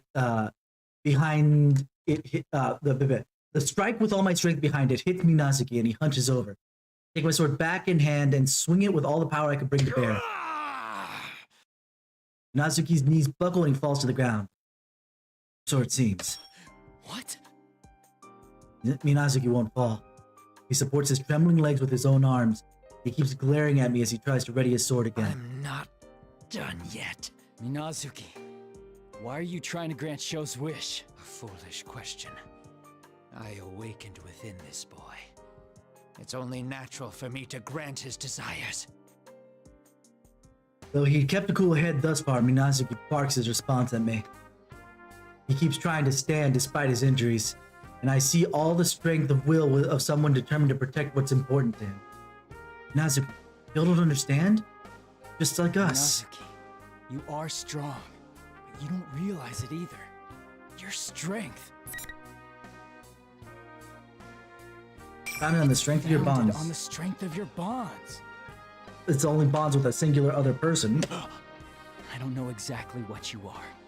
Since you were born from a plume of dusk, maybe you really are a shard of one who brings about death. But no matter how you hurt, or how badly you're about to fall, the power that lets you stand up for someone else, that comes from bonds. Impossible. I am this boy's.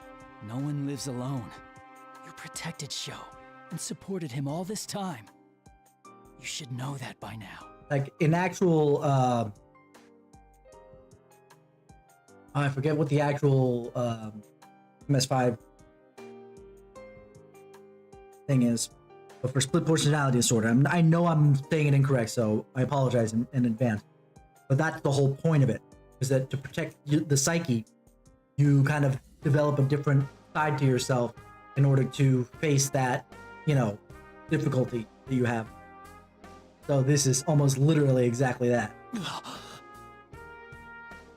Right. No one can live by severing ties with others. Sho doesn't know how to do this because of the life he's led, then we will just have to show him how. I'm sure that even Mitsuru-san and the other Shadow Operatives will accept Sho, just like they did with Labrys. It's such a simple thing that even a fake eye gets figured it out. So there's no way that you can't see this, right, Minazuki? I see. What's with this sappy drama? You're... What? Aha! You must be Sho-chan's Minazuki-kun. You're disqualified from the P1 climax. Time for you to make your exit! What the fuck? Now I'm confused. I forgot that he even existed. Kagutsuchi, you bastard. Kagutsuchi? Kagutsuchi? Did you think I didn't know? Of course I did!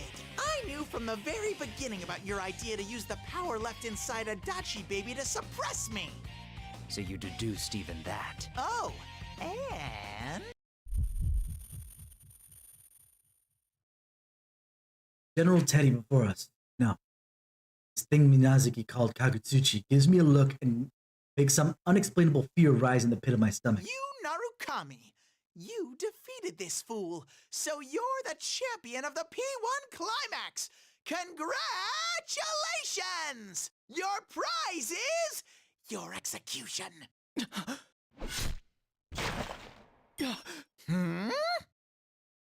Happened in the blink of an eye. Minazuki, who should have been behind me, disappeared, and in the next instant, he was closing in on General Teddy. Then the blade he was holding is run through General Teddy's body. Ow! What do you think you're doing? What do you intend to do with this boy, Kagutsuchi? What am I going to do? Isn't it obvious? I'm going to kill him. I'll grant that brat you're so fond of what he wants. A world of solitude.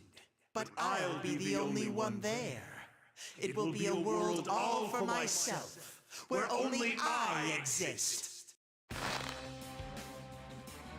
General Teddy's mannerism changed, and he effortlessly hoists up Minazuki, who just pierced him with his blade.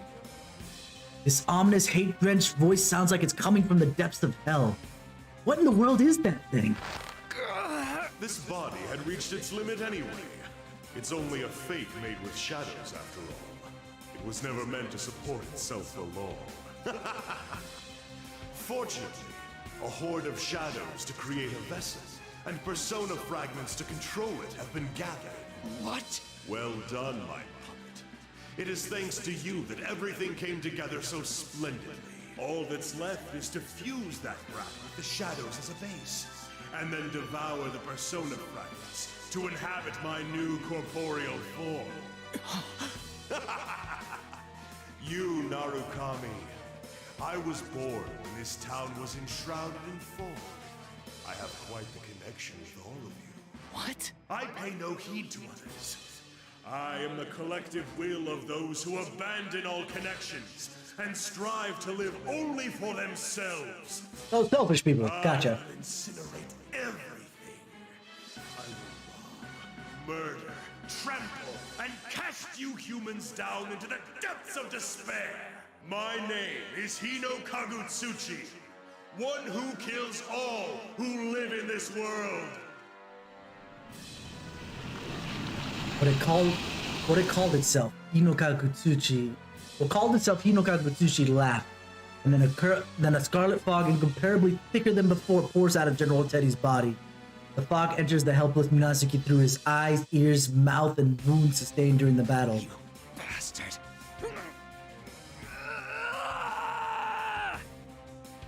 Show!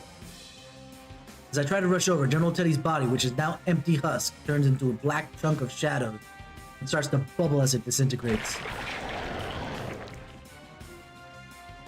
Same time, what used to be Minazuki turns its evil red gaze toward me.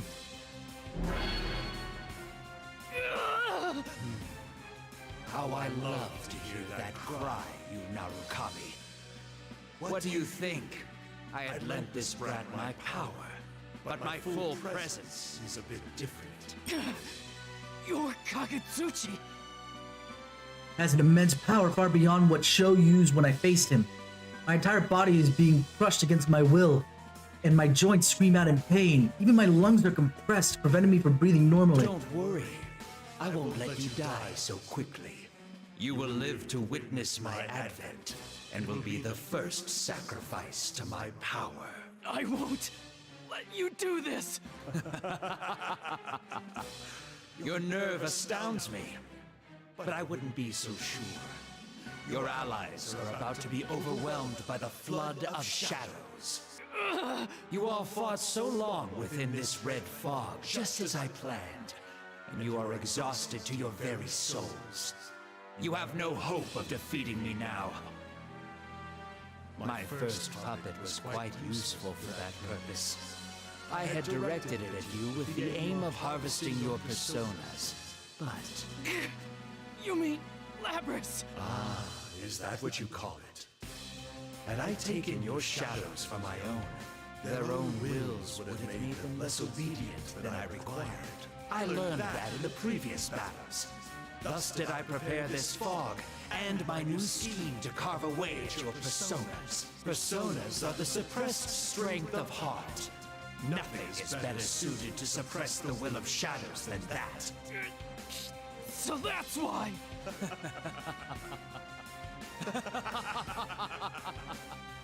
What, Kagutsuchi?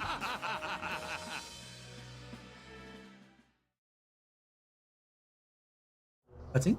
Nothing. now is the time for despair. This new form that you have given me. Behold it!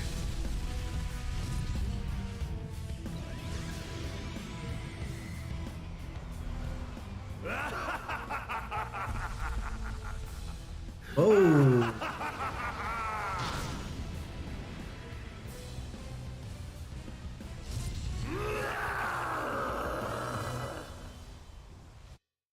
More gods to fight. Yay! A giant shadow that shows itself through the severe quaking and gusts of wind slowly approaches, while spewing out fluids that look like red stagnant blood.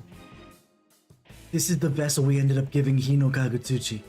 A giant form made from the fusion of countless shadows. Real monster.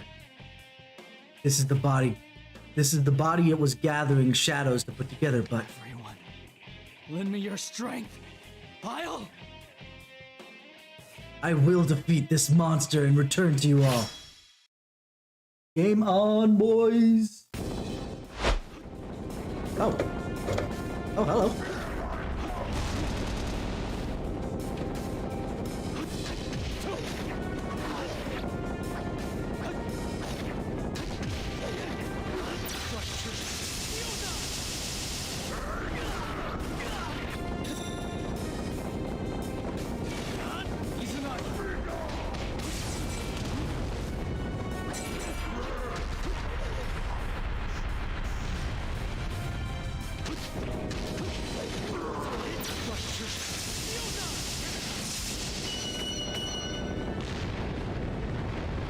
Have a bar. I didn't know what I was doing, whether I was actually doing damage or not. Interesting.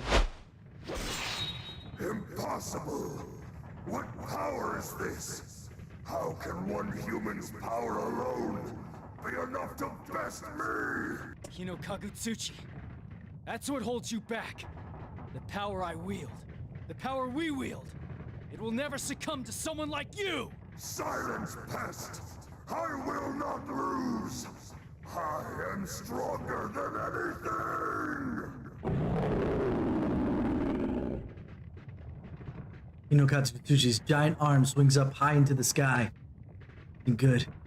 This place takes a direct hit from the enormous thing. That enormous thing. Never mind sweeping me off my feet. It could destroy this entire tower with all the quaking. Persona!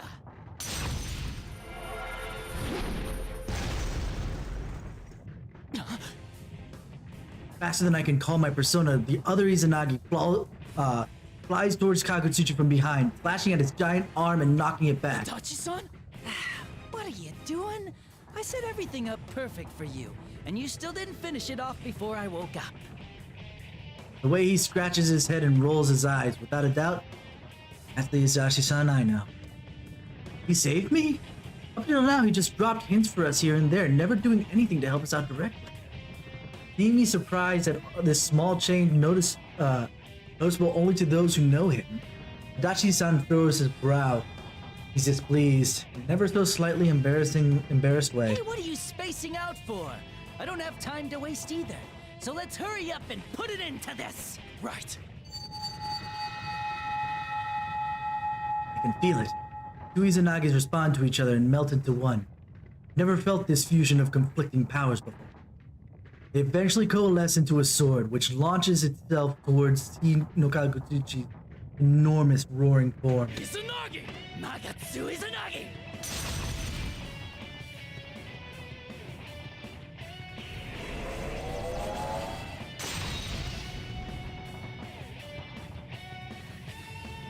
Giant sword formed from the torn to power. It's over!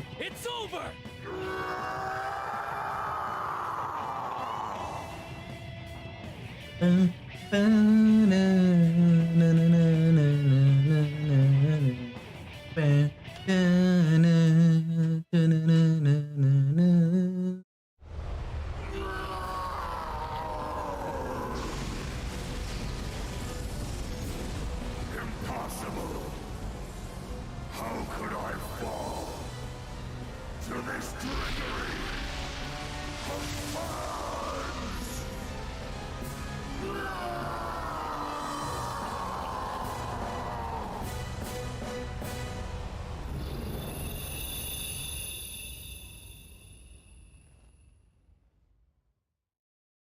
Isn't the tower gonna fall down now?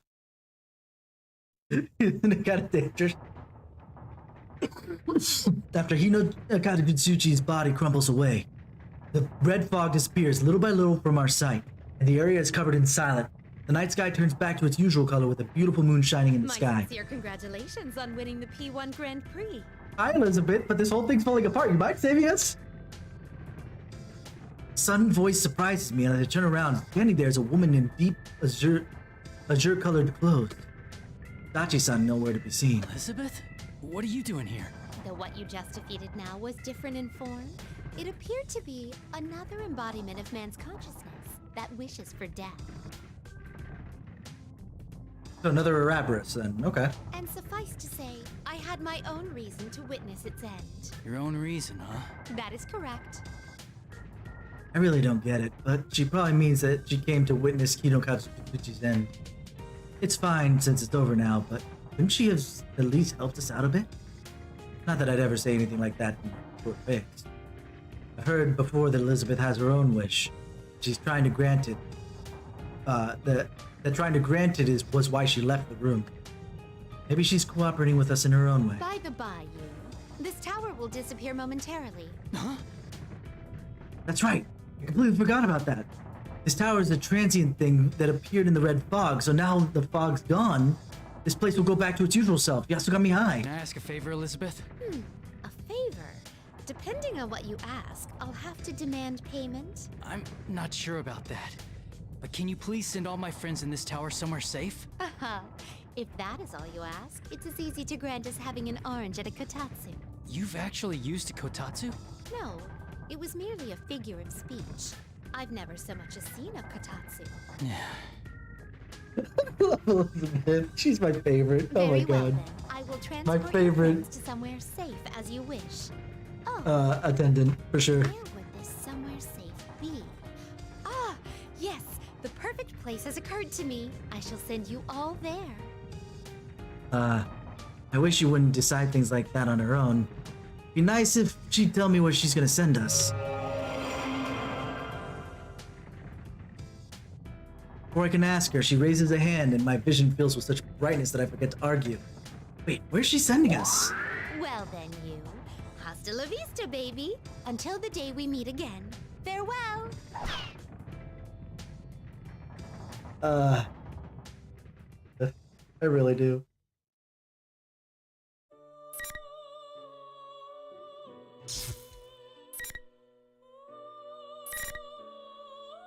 %. We got 3 things more to go. Let's just knock it out. That way we can start PQ2, or PQ, excuse me, on Friday for funsies. The light slowly dims and my vision returns. I am indeed standing in a safe place, the studio in the TV world. Relieved to look around to see everyone else here too.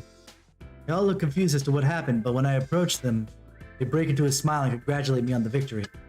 You know, seeing everyone in one place like this, got quite the crowd together. Well done, Narukami. I'm sorry for the trouble we caused. No, we owe you too. Thank you for stopping the shadows. Akihiko comes up from behind me and nudges my shoulder. When I look towards him, he smirks in that dauntless Wish way. I could have gone to the top myself, but I'll let you take the glory this time. Thank you, Akihiko-san. I hear a fuss then, and I look towards the exit of this world. At the center of the studio, everyone's gathered about the stacked TVs. Wonder what this is about. We head over. I keep saying, this is my world. You have to go through this TV to get out to your world, Junpei. Huh? We go through a TV to get out of the TV? Come on, Blue Daruma, quit kidding around. It's for real. But, now that you mention it, that is kind of weird, isn't it? Going into TV leads you out of the TV? Jeez, what are you making it all We never got to fight as complicated Junpei, for? like never It's even got the fine. opportunity. The TVs are connected. These things only get confusing because you overthink them. I don't believe this. Look, you just gotta show him. Seems Teddy and the others are trying to explain about the TV world to the Shadow Operative today. Yukari-san and Ken-kun seem somewhat understand, but Junpei-san isn't getting it, and Teddy and Yosuke are having a hard time explaining it to him. And again, Junpei-san might be too distracted with the shock of seeing Kanji stick his head into the TV right next to him. What the? Dude, what are you doing? Whoa, crap! Kanji quickly pulls out of the TV and stumbles backwards. Unfortunately, right behind him were Teddy and Junpei-san watching a little too closely.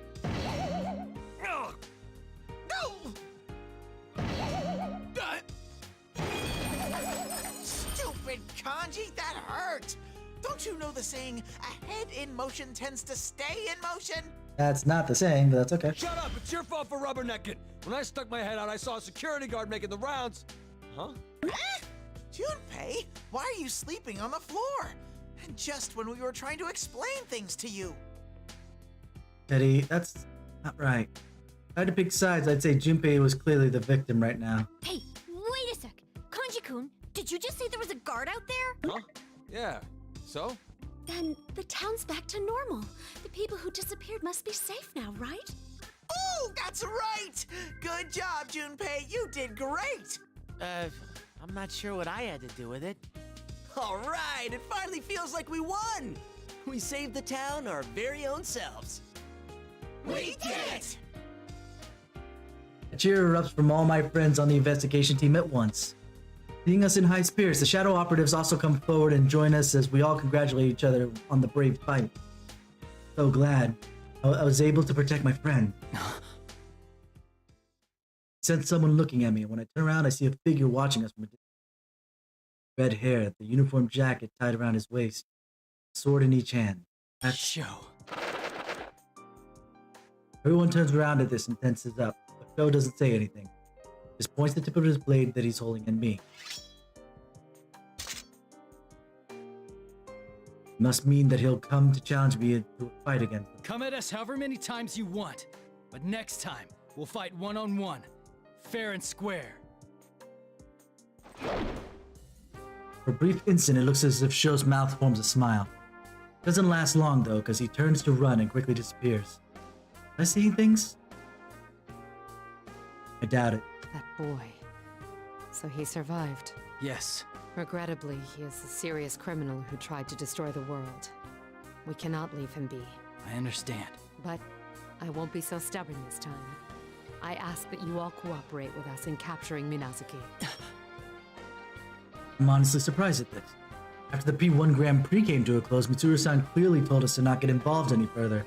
Rejected all our offers to help. I understand she did it so not to drag us into anything dangerous. But we decided to save Sho. Mitsuru-san must have come to understand that our feelings and included us in the search for him. Sho's never had a chance to interact with people. He has no idea how. So we'll fight with him as many times as it takes, explaining our true feelings to him each time. We'll do it over and over until it sinks in what it means to be involved with other people. As long as Sho keeps trying for us, I'll answer him with all my strength, so in a way, my answer is always decided. Yes, of course. That, the members of the investigation team who seem to have been listening chime in from behind me. Leave it to me. My persona's gotten real strong. I'll find that show in no time so Senpai can breathe easier. That reminds me, that dude was wearing our uniform.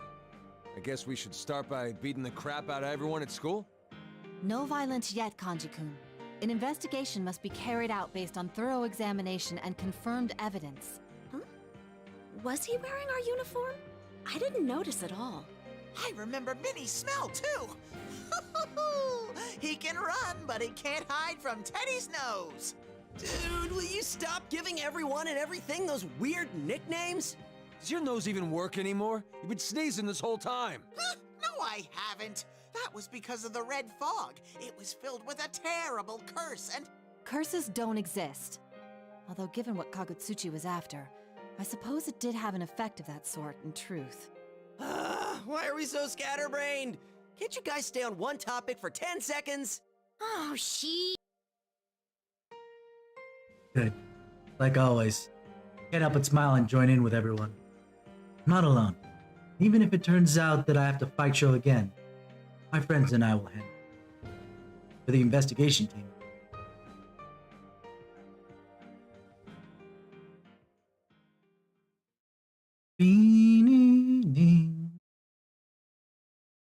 When we return from the TV world, an utterly mundane world is waiting for us. We stand around in the quiet dawn of Junez before it opens. Yosuke looks around at eyebrow-raising shadow operative. I think I'll not tell anyone about him sighing. Thank goodness we came. Then again, I'm at a loss for what to do when we go to Yasogami High closed for the holiday. See Mitsuru-san off and pitch black military helicopter lands. After seeing them all off, we return to the empty pre-dawn food court.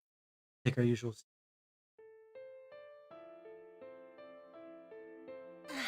Sitting here makes it feel like I'm really back. Indeed. It seems that for now, the case is closed. Man, that guy sure gave us some grief. Wasn't the world on the brink of ending? Mm-hmm. Although, I felt a bit sorry for him. Huh? For who? You can't even figure that out? She's talking about how Sho probably didn't want to turn out that way. Yeah, he's a really clumsy kid. I keep thinking about how similar I was, you know? According to Mitsuru-san, ever since Ikutsuki abandoned Sho, he was left for dead in the hospital's care. I surmise that is where he learned of Ikutsuki's death, and later heard this plan's proposal for Minazuki. That reminds me! That thing that showed up at the end! Hino Kagutsuchi, right? What was that thing really? Yeah. It said it was born when this town was enshrouded in fog. And that's not all. It was all over my fuzzy head, but what was that collective will of so-and-so part about? I guess it was formed from the hearts of people who only think about themselves, never caring what happens to others. Yeah. When the fog covered this town last time, the hearts of people who only cared about their own safety gathered and formed that Hino Kagutsuchi. That's a sad way to be. I wonder why some people think like that. Well, there's nothing we can do about it except to do our best. By the way, partner. Yeah? Did you see Adachi up there? What happened to him in the end? No way! Adachi-san? That bastard was here? Yeah, told everyone. By the time I turned around after defeating Hino Kagutsuchi, Dachi-san was already nowhere to be seen. But don't worry about him. He'll obey the rules. Ask any more questions? None of us say as much, but there's a strange kind of trust we have about it. He told us that he'd obey the rules of this world. And in this case, at least, Adachi-san was true to his word. All right then, let's go home. But man, some long holiday this turned out to be. Seriously, Yukun came to visit and we didn't get to talk at all. Oh well. But now that it's all over, I think I had fun. Yuki-chan, have you turned to violence?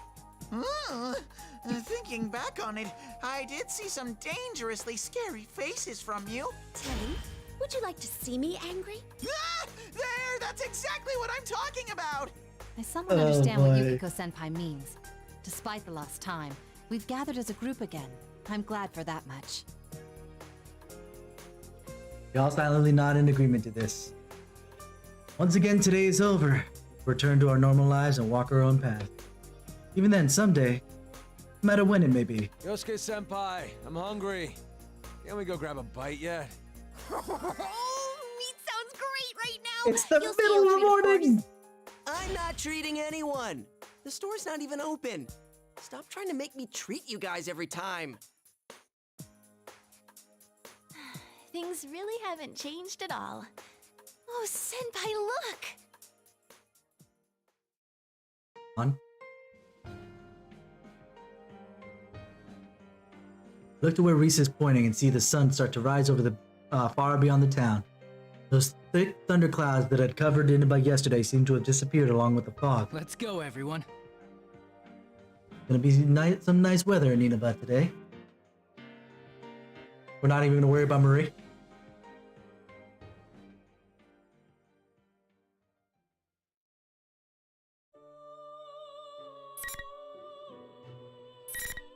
Oh, seriously? You're not even just gonna go? Like that, the long holiday's almost over. We're on our way to the station. I said I didn't need anyone to see me off, but since I didn't get much time to relax, deep down I was happy to spend even a little more time. A bit closer to the station, a familiar figure comes walking up from ahead. About to pass each other. Speaks to me. Hi, Marie. Thanks for your hard work. Yeah, same to you. It's not like I really did anything. I was getting my butt handed to me and you weren't around. Like, that was fun. You were keeping Dojima-san and everyone else safe, weren't you? That was a huge help.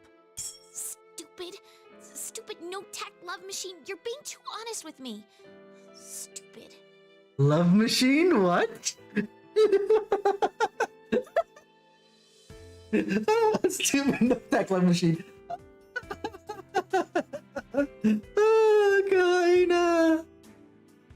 Maria, kawaii. Marie blushes, somewhat embarrassed. But she was protecting everyone, protecting this town from the worst of Hino Kagutsuchi's effects. Must have been extremely hard on her. Hey, this town, do you like it? Considering that we've already established that Marie and this town are kind of one and the same, I have a feeling that she's pushing a confession one way or the other here. Huh? Yeah, I love it. Go home already. Get out of See? here and come back soon, jerk.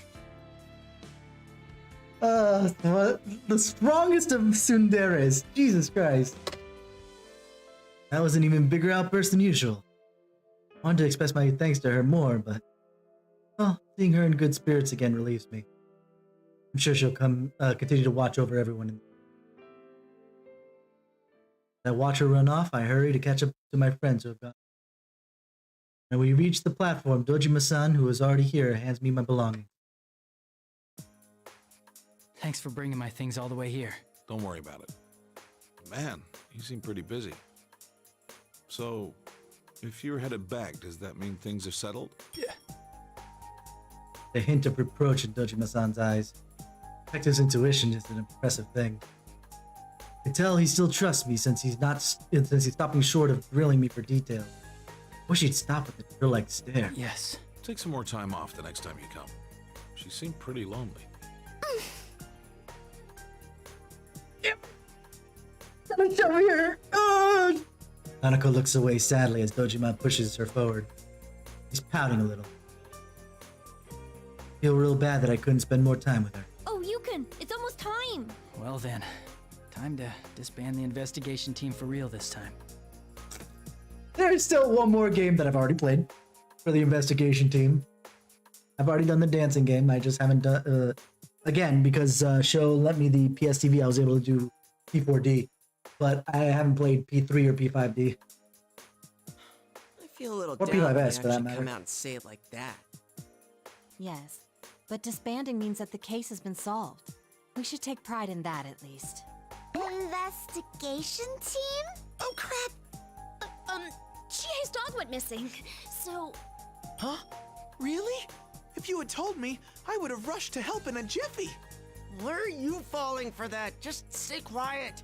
That's not fair. I wanted to help too. I'm sorry, Nanako. I'll be back in the summer. Really? Whoa, for reals? You're gonna stay the whole summer, right? Oh, I love how you makes pause at that. Yay! That's more than a month. We could do anything then. Let's see, the summer festival? Going swimming in the ocean? Ooh, and the fireworks show. Oh god. Somehow we've gotten sidetracked to the subject of me staying here for my whole summer vacation.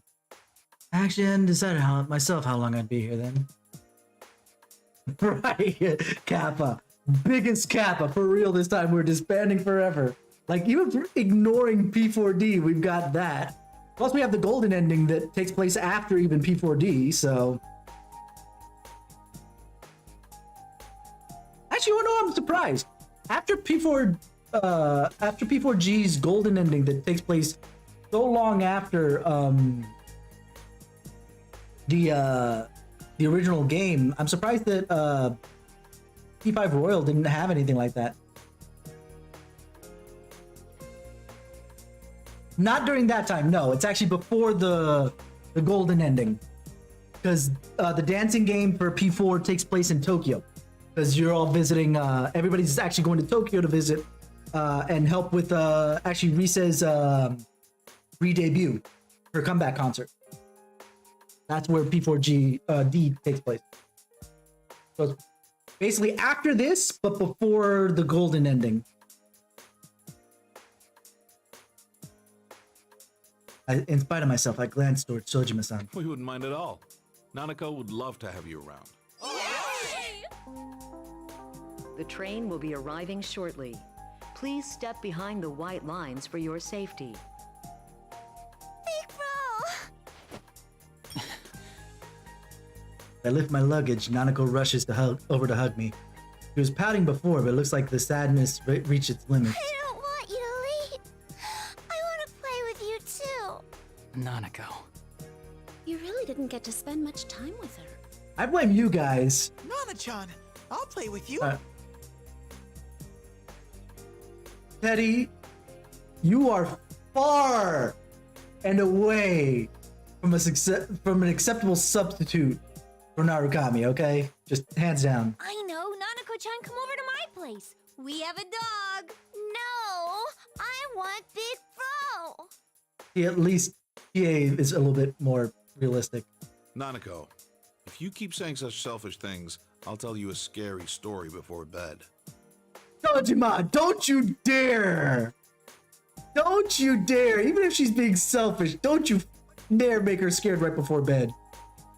Nanako freezes for a moment with the sudden jolt before reluctantly letting me go. Dojima-san, I'm not sure that that's a good way to keep her in line. I'm gonna punch Dojima if he ever does that to Nanako. Holy crap. I'll have more time over the summer vacation, Nanako. We can play more then. Okay. Wow, I didn't know Nanako-chan doesn't like scary stories. Yeah, if she sees a scary story on TV before bed, she can't go to the bathroom by herself. I'm the one who gets woken up in the middle of the night. Dad! Sorry. Jeez, we're through, Dad. Hanako, tired of being teased so much, rushes into the train even though the departure bell is already ringing. But, that was not good timing. Nanako! Oh.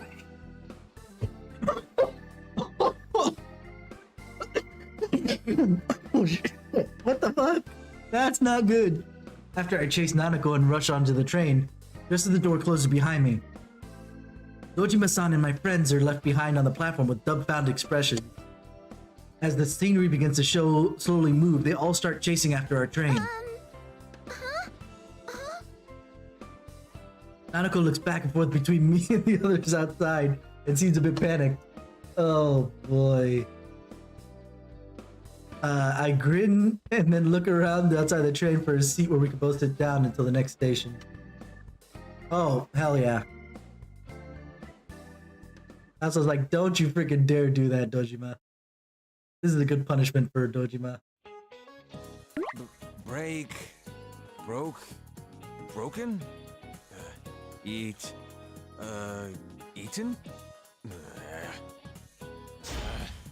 Why the hell does it keep changing like that? Break? What is it, a car? I don't even have any brothers named Ken! Oh my! Are you studying English? It must be a cold day in hell. God damn! Kanji's mom is savage. Holy. You old hag! I'm trying to study here, so quit making fun of me! My. He's embarrassed. Damn, my mom looks so happy. I ain't doing this because I want to. I ignore her and turn back to this study aid thing. Oh, that's right. There's something I wanted to ask you. That voice actor sounds suspiciously like Elizabeth. Well, what is it? Quit bothering me. I just hurry up and ask already. Well, our dyes seem to be running out much faster lately. Do you know anything about that? Is it Elizabeth? It sounds familiar, but I can't place it right now. I get flustered at her sudden question. How should I know? Maybe we had a burglar or something. Oh my. A burglar who only steals dyes? Like I said, how should I know? You're probably just imagining it anyway. Is that so? How odd. Man, she's really sharp about this stuff. I can't let her figure it out yet. She can't know that I'm like thinking about the family business and all. My senpai are third years now, so it's only natural that they talk now and then about their plans for the future. And I had been giving it some thought myself, so I decided to start training in secret about stuff like dyeing. Huh? What's it studying for? That's well, that's a part of my plan too. I just remembered. That navy blue handkerchief I washed yesterday had an odd unevenness to its coloring. What? Like how? That handkerchief was my best work lately, and... Oh!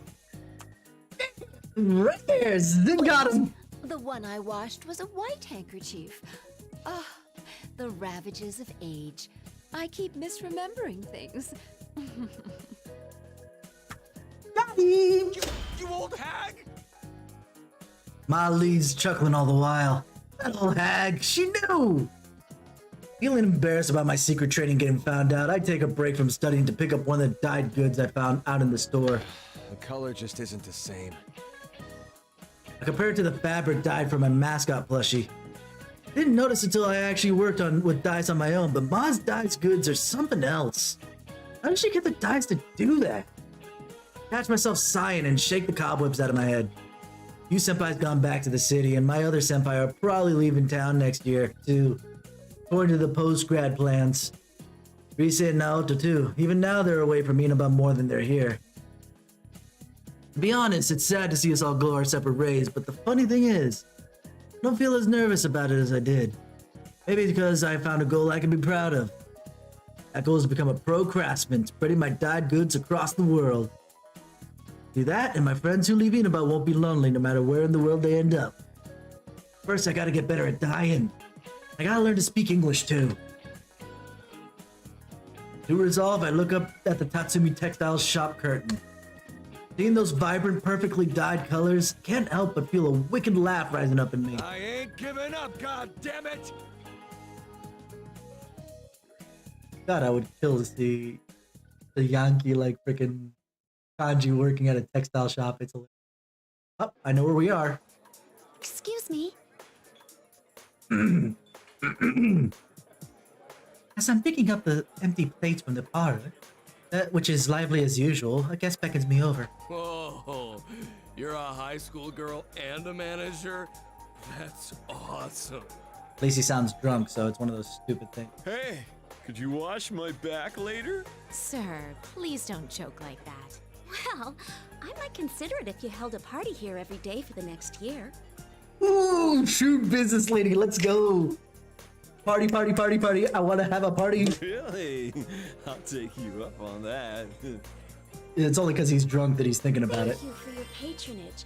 Of course, I must ask that you pay for everything up front. Damn. Oh, Yukiko's good. Huh?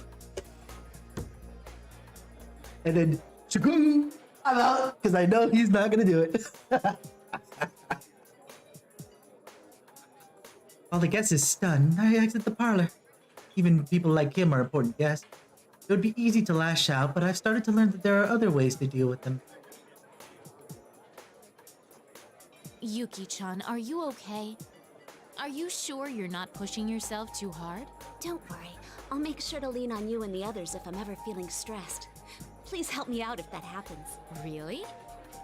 You've gotten so dependable all of a sudden.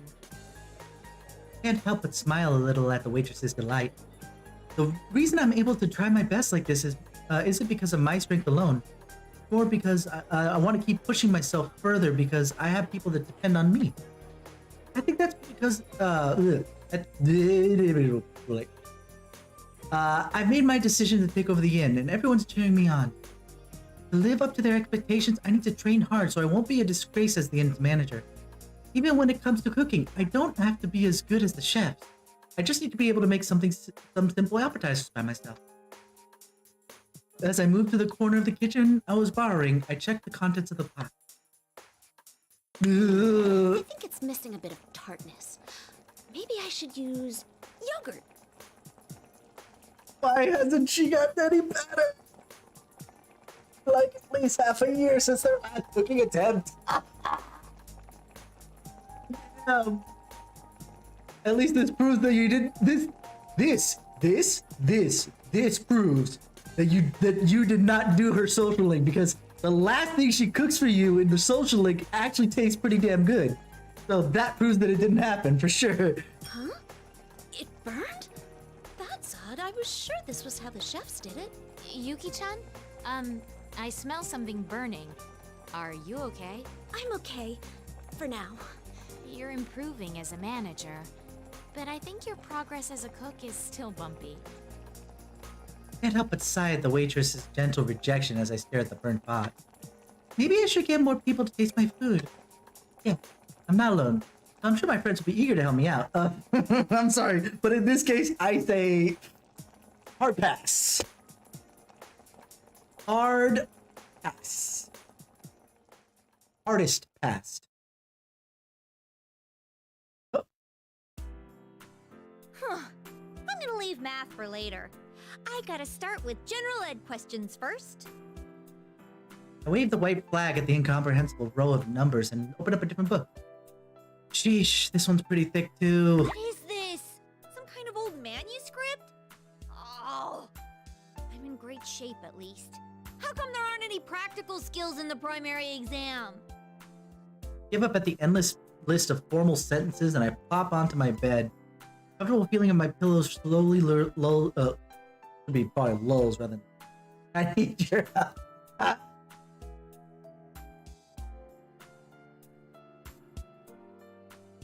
Where's that from? I guess saying I need your help. Oh, right, from Cross Tag. You're right. Never mind. You got it. Oh, yeah. So sleepy. No use. I know when I'm beat. Sample questions for the police employment exam are too tough. I bet Master would totally ace the written exams too. I mean, he'd make it to the top easy. What kind of person does she think Akihiko is? He's all muscles. That's all he's made up of. He ain't that smart. I remember declaring to Akihiko-san my dream to become a police officer when I got to see him again during the incident the other day. Why a police officer? Simple, really. I can protect everything I care about. Things like my family and friends, and this town itself, where I have so many good memories of growing up. Yukun's gone back away, far away to the city. Since Yosuke decided to go to college, he'll eventually leave Inaba too. Risa-chan and Naoto-kun will probably have to do a lot of traveling in their work, and even Yukiko said she might go do some innkeeper training elsewhere.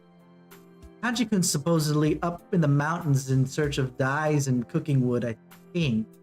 Wait, that part of cooking wood seems off.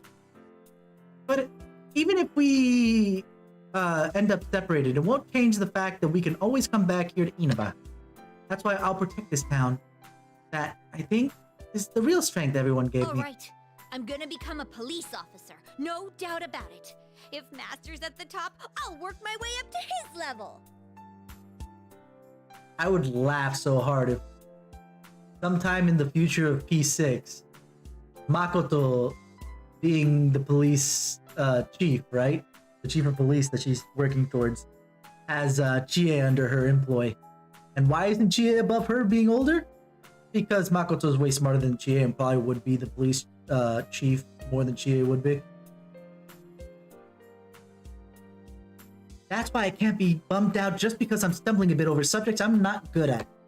I lightly slap both my cheeks to wake myself up and get a second win.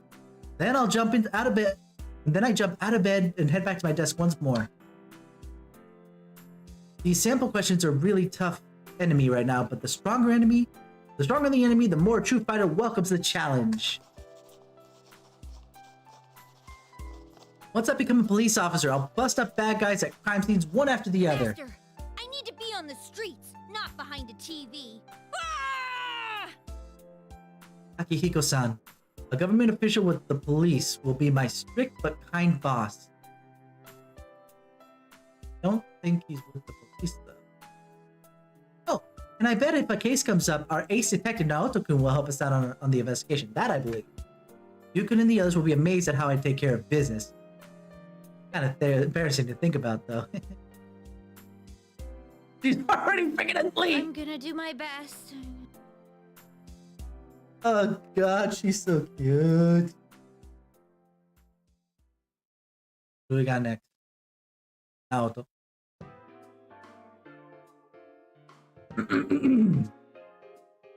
After some time in the Golden Week, sometime after the Golden Weekend, I was in the drawing room of a certain dummy corporation company in the city. The public, it's merely a small publishing company. Truth, rented out by public safety, served base of operations with creative police activities carried out in secret. But at times, I cooperate with them on investigations. I'm still an ordinary high school student. Since I'm only an outsider from the police's perspective, it would cause too much of a stir for me to come in contact with public safety regularly. This, in other words, is one of the few places where I can be at ease. I've come here with a number of times after a case and grown acquainted with some of the part-time employees. Given my position, it may be dangerous to get too close to public. But the relationship is extremely useful as a source of information. The fact that it's a pipeline I established myself has undoubtedly given me greater confidence. Upon hearing the details of this case, the man for public safety is lost in thought for some time. But then he tells me with some chagrin that the secret inquiry into the Kirijo group is concluded. What do you mean? You probably believe that this investigation is about the potential dangers of the Kirijo group. But that's not the truth. It was ordered by top public safety officials who aren't keen on Mitsuru Kirijo's influence. They're trying to find fault with her to rein her in. Then, were these top officials dissatisfied with my report? Oh, your report was detailed and accurate. But that was too fair for their liking. Are you asking me to report a distortion of the truth? Don't glare like that. The officials used Kirijo's disappearance this time to order an investigation on the Shadow Operative's facility. Yes, I know about that. I'd heard from my friends. But these investigation results aren't what those at the top hoped for. If this continues, they may abandon rational judgment in their desperation. That's a problem. In other words, you think they would begin to suspect me as taking sides with Kirijo? Which, you know, I have a feeling she might. Yes, but that's not what we hope to see happen. In all honesty, enabling their power struggle has no upside for our organization at all. We are very satisfied with your work.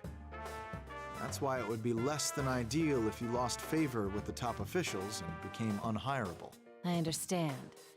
Though they're all part of public safety, you're saying the top officials and the on-site investigators have different views. That's the nature of the beast. You have my permission to continue visiting this place from now on, so I ask that you play along this once. Permission to continue? So, you leave a thread for me to follow while telling me not to get too involved. A bit self-serving, wouldn't you say? A harsh assessment. Both the inner truth and the outer veneer matter in society. That's how it is. I was only joking. I thank you for your generous consideration. Give a bow and leave the room.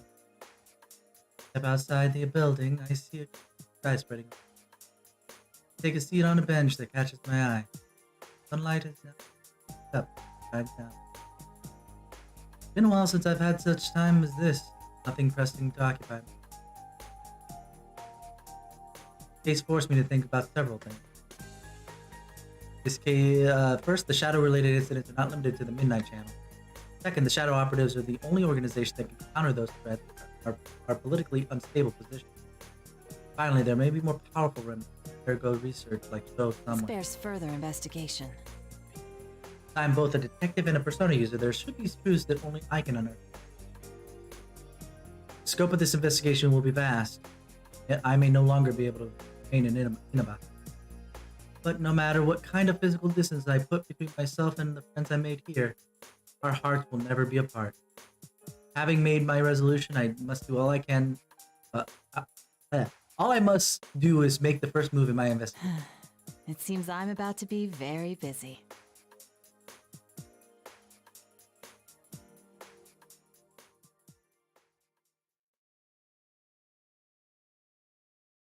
City.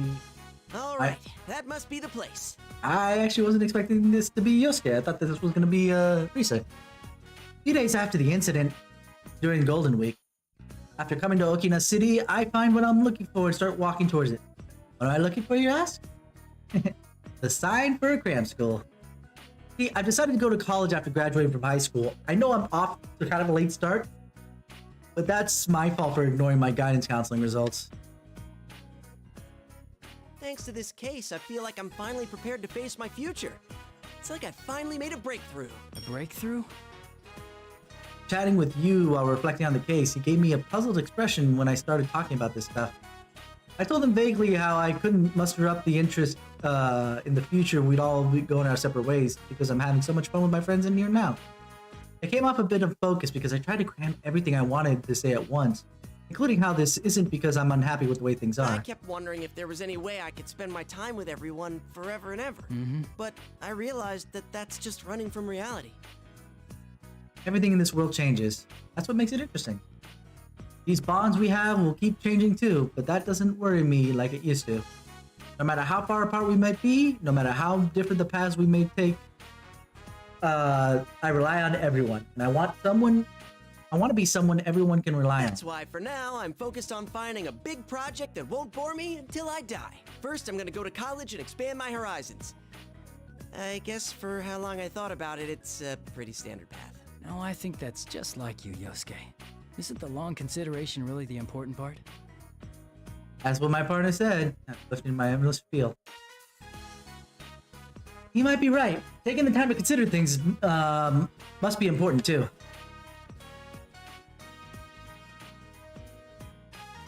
And so after picking up the application for a cram school and coming back home to Inaba, I'm now taking drastic measures at the Yomenaido bookstore. In front of me is a shelf of study aid books, and all around me are serious-looking guys I'm hesitant to talk to. I have no idea which ones are any good. Huh? What are you doing, Yosuke? The shelf with the nurses is over there. The guys picking out study aid books immediately stare at me as Teddy's voice pierces the quiet of the store. Come on, give me a break. Why do you have to run into Teddy here? I'll stay over here for today, thanks. Oh, you're looking for camouflage. Something to hide your nurses with? My God, Teddy, shut up! Hell no! Teddy proudly rushes over to the certain corner I always stop by.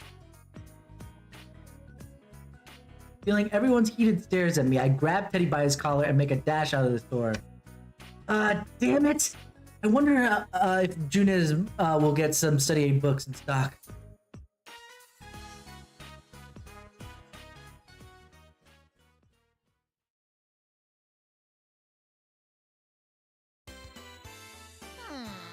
This part seems to be lacking a bit. It should be more showy, extravagant, all out! Hurrah! I feel like I'm on a roll! I go on decorating the splendid watercolored signs, which give the impression of blue summer sky and shining decorations too. On top of all that, I've made mannequins sexy too to better fit the summery theme. As I'm nodding at my awesome display, Yosuke's making a beeline right toward me. I bet he's surprised at my utterly perfect display skills.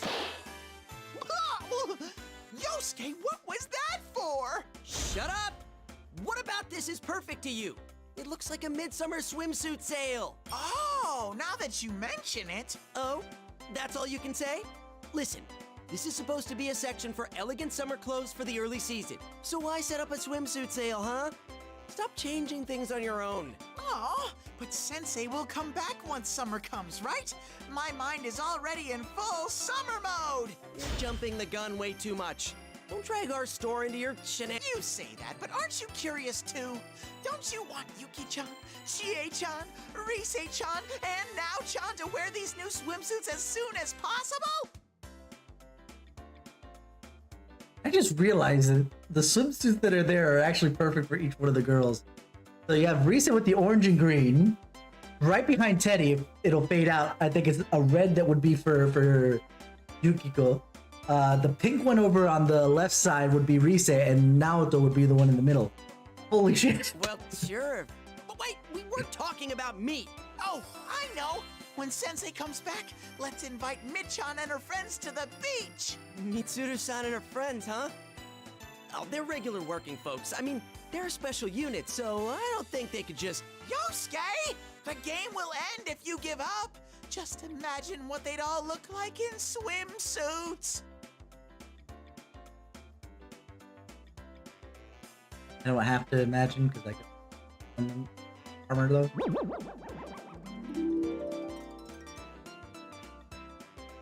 What are you giving freaking Naoto a Scooby to, you stupid bear?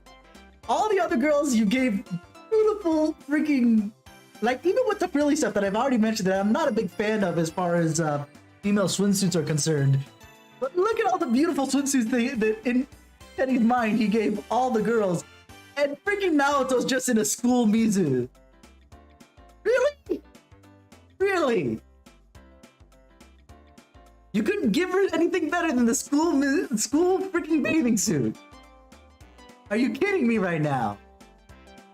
Oops, there'll be Chie-chan and Yuki-chan and Nao-chan and Risa-chan. And on top of that, the beauties of the Shadow Operatives, led by the glamorous Mi-chan in Grand Gathering. I can't help but get excited at the thought. Ooh, that look on Yosuke's face means I bet he's gonna get a nosebleed soon. Yosuke sure is easy to read. Look, that doesn't change the fact that it's way too early for this.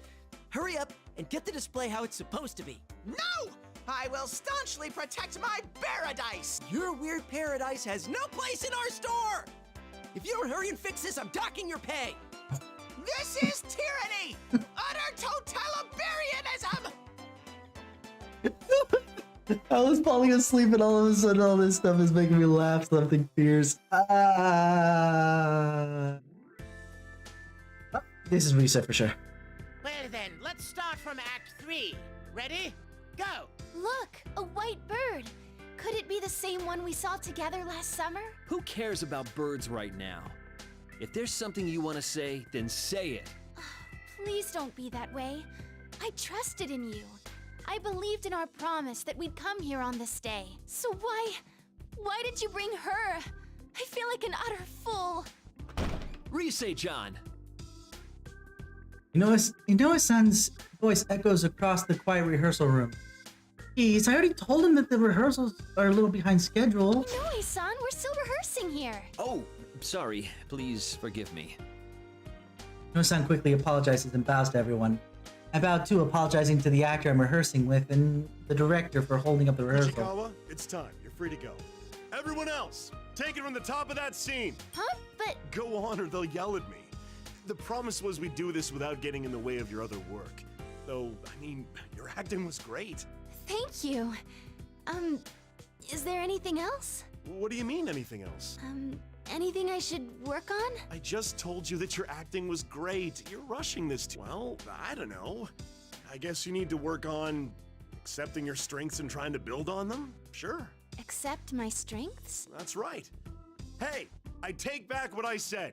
Everyone take a 30-minute breather. Director's orders, the tension of the rehearsal studio lifts. I grab my towel and bag before hurrying over to where Inoue-san is, making himself scarce near the entrance. So what do you need to talk about, Inoue-san? Oh, right. The response to your TV appearance the other day was amazing. We keep getting tons of calls with more work for you. And that's why we'd really like to set up an actual schedule and put a huge media blitz behind your comeback. No, I told you that's not what I want. I'm not even close to my peak performance yet. Huh? But they're all really good deals, you know? Nope. Don't you remember how we talked this over with the agency? I want to put my schoolwork first right now. Oh, can you bring the car to the front? Persona grew a lot during Golden Week. Though that's because I had help from that Elizabeth lady. Once again, I couldn't express my true self on my own. I need more confidence and a firm footing. I won't feel lost no matter what I come against. Huh? Rise-chan? I have voice training after this. Come on, you're my manager. Get your act together. Oh, right. Sorry. Can you give me a ride? I want to hear about what kind of work came in. Of course. I'll bring the car around, so wait at the entrance. After seeing off Inoue-san, I jogged towards the parking lot and opened up my cell phone. The main wallpaper is a picture of everyone we took at the food court. To make my ideal self a reality, I'll surely have to keep my facing up to my weaknesses. But I'll have to help. As long as everyone believes in me, I can overcome those weaknesses as many times as it takes. From the entrance to the studio, I look up to the blue sky. That's a little closer to summer now. Wait to see it for Inoue-san's car to take me to the next rehearsal.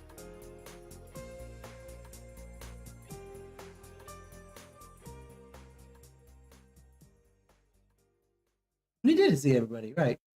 I guess I was half thinking that we were also going to see the P3 cast. I guess I should be grateful because it's really freaking late. The P1 climax is over!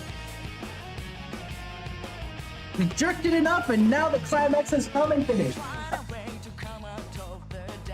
Amazing. Oh, I can't skip it. I suppose that's okay. Let's just turn it down so we're not in the way of stuff. Honestly, it's okay that we can't skip it for the most part, because I should give credit where credit's due, right? Credits, everybody! Anyway, but I'm excited about that. We're all finished with this for now. I might come back to it as a, just offshoot thing to kind of just play around with. But, especially if I want to just keep futzing around with characters that don't show up in cross tag.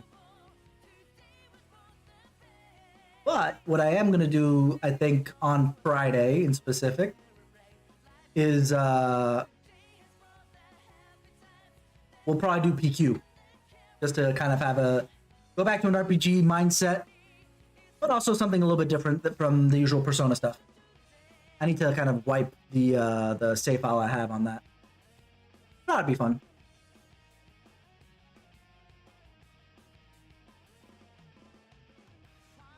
I'm not sure in specific about whether we'll ever do PQ2. I do also want to try and get into P3P if I can get the money for it. Specifically just so I can play the FEMC route, because I've already done FES.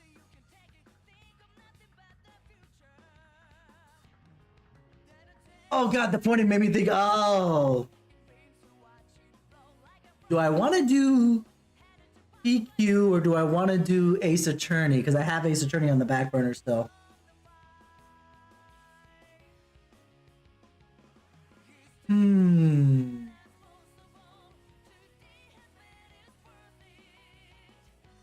I have to think about that. In either case, there would be longer games. I'd have to think about it some more. Like, this one was actually really short. We did this over what? Technically 2 or 3 days? Where it took a number of months for us to get P5 done. So part of that was the fault of specifically, you know, the fact that it got broken up specifically in the middle.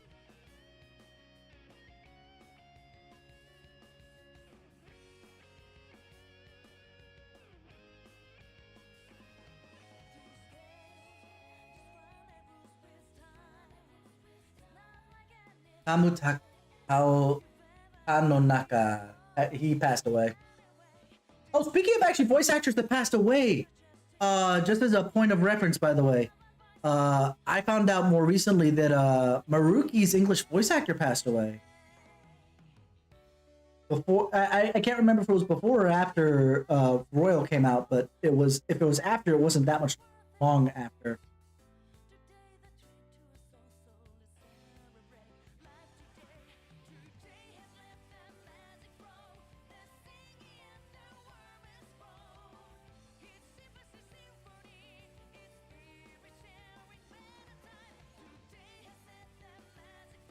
Yeah, it was actually a fun exercise, at least. Oh man, my headset battery's dying, so perfect timing.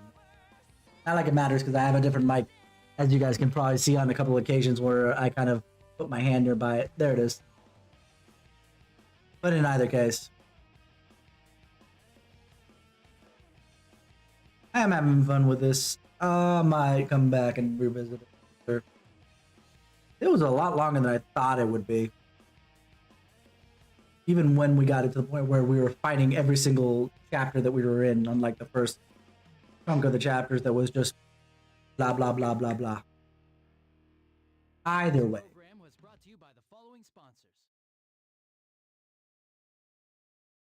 Well, that was fun. But again, thank you guys for hanging out with me. Episode...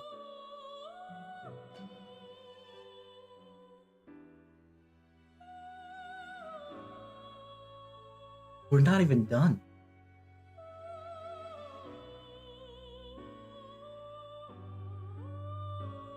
We're not even done. Are you kidding me? I didn't think about it because I was just like, okay.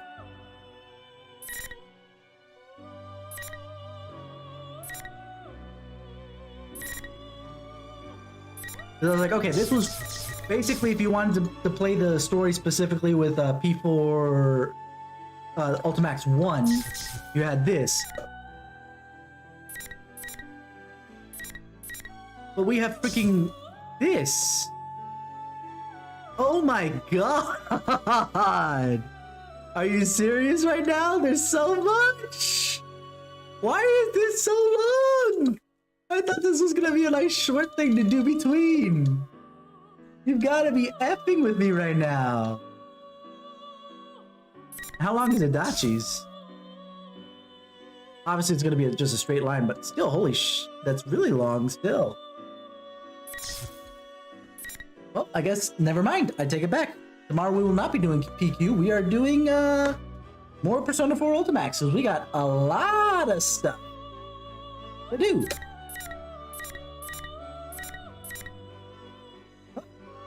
That is what it is, and we'll just deal with it as it goes. Anyway, you guys have been 10 out of 10 with me, and I'll see you guys tomorrow for more P4 Ultimax 2. If anything, over the weekend, after we continue some of this, what I might want to do... never mind, because I've already done Arena once already.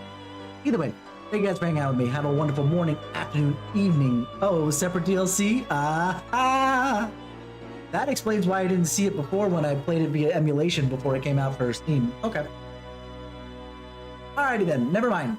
But either way, hope you guys have a wonderful morning, afternoon, evening, wherever it is that you are, and I'll see you guys tomorrow for that. Have a wonderful day.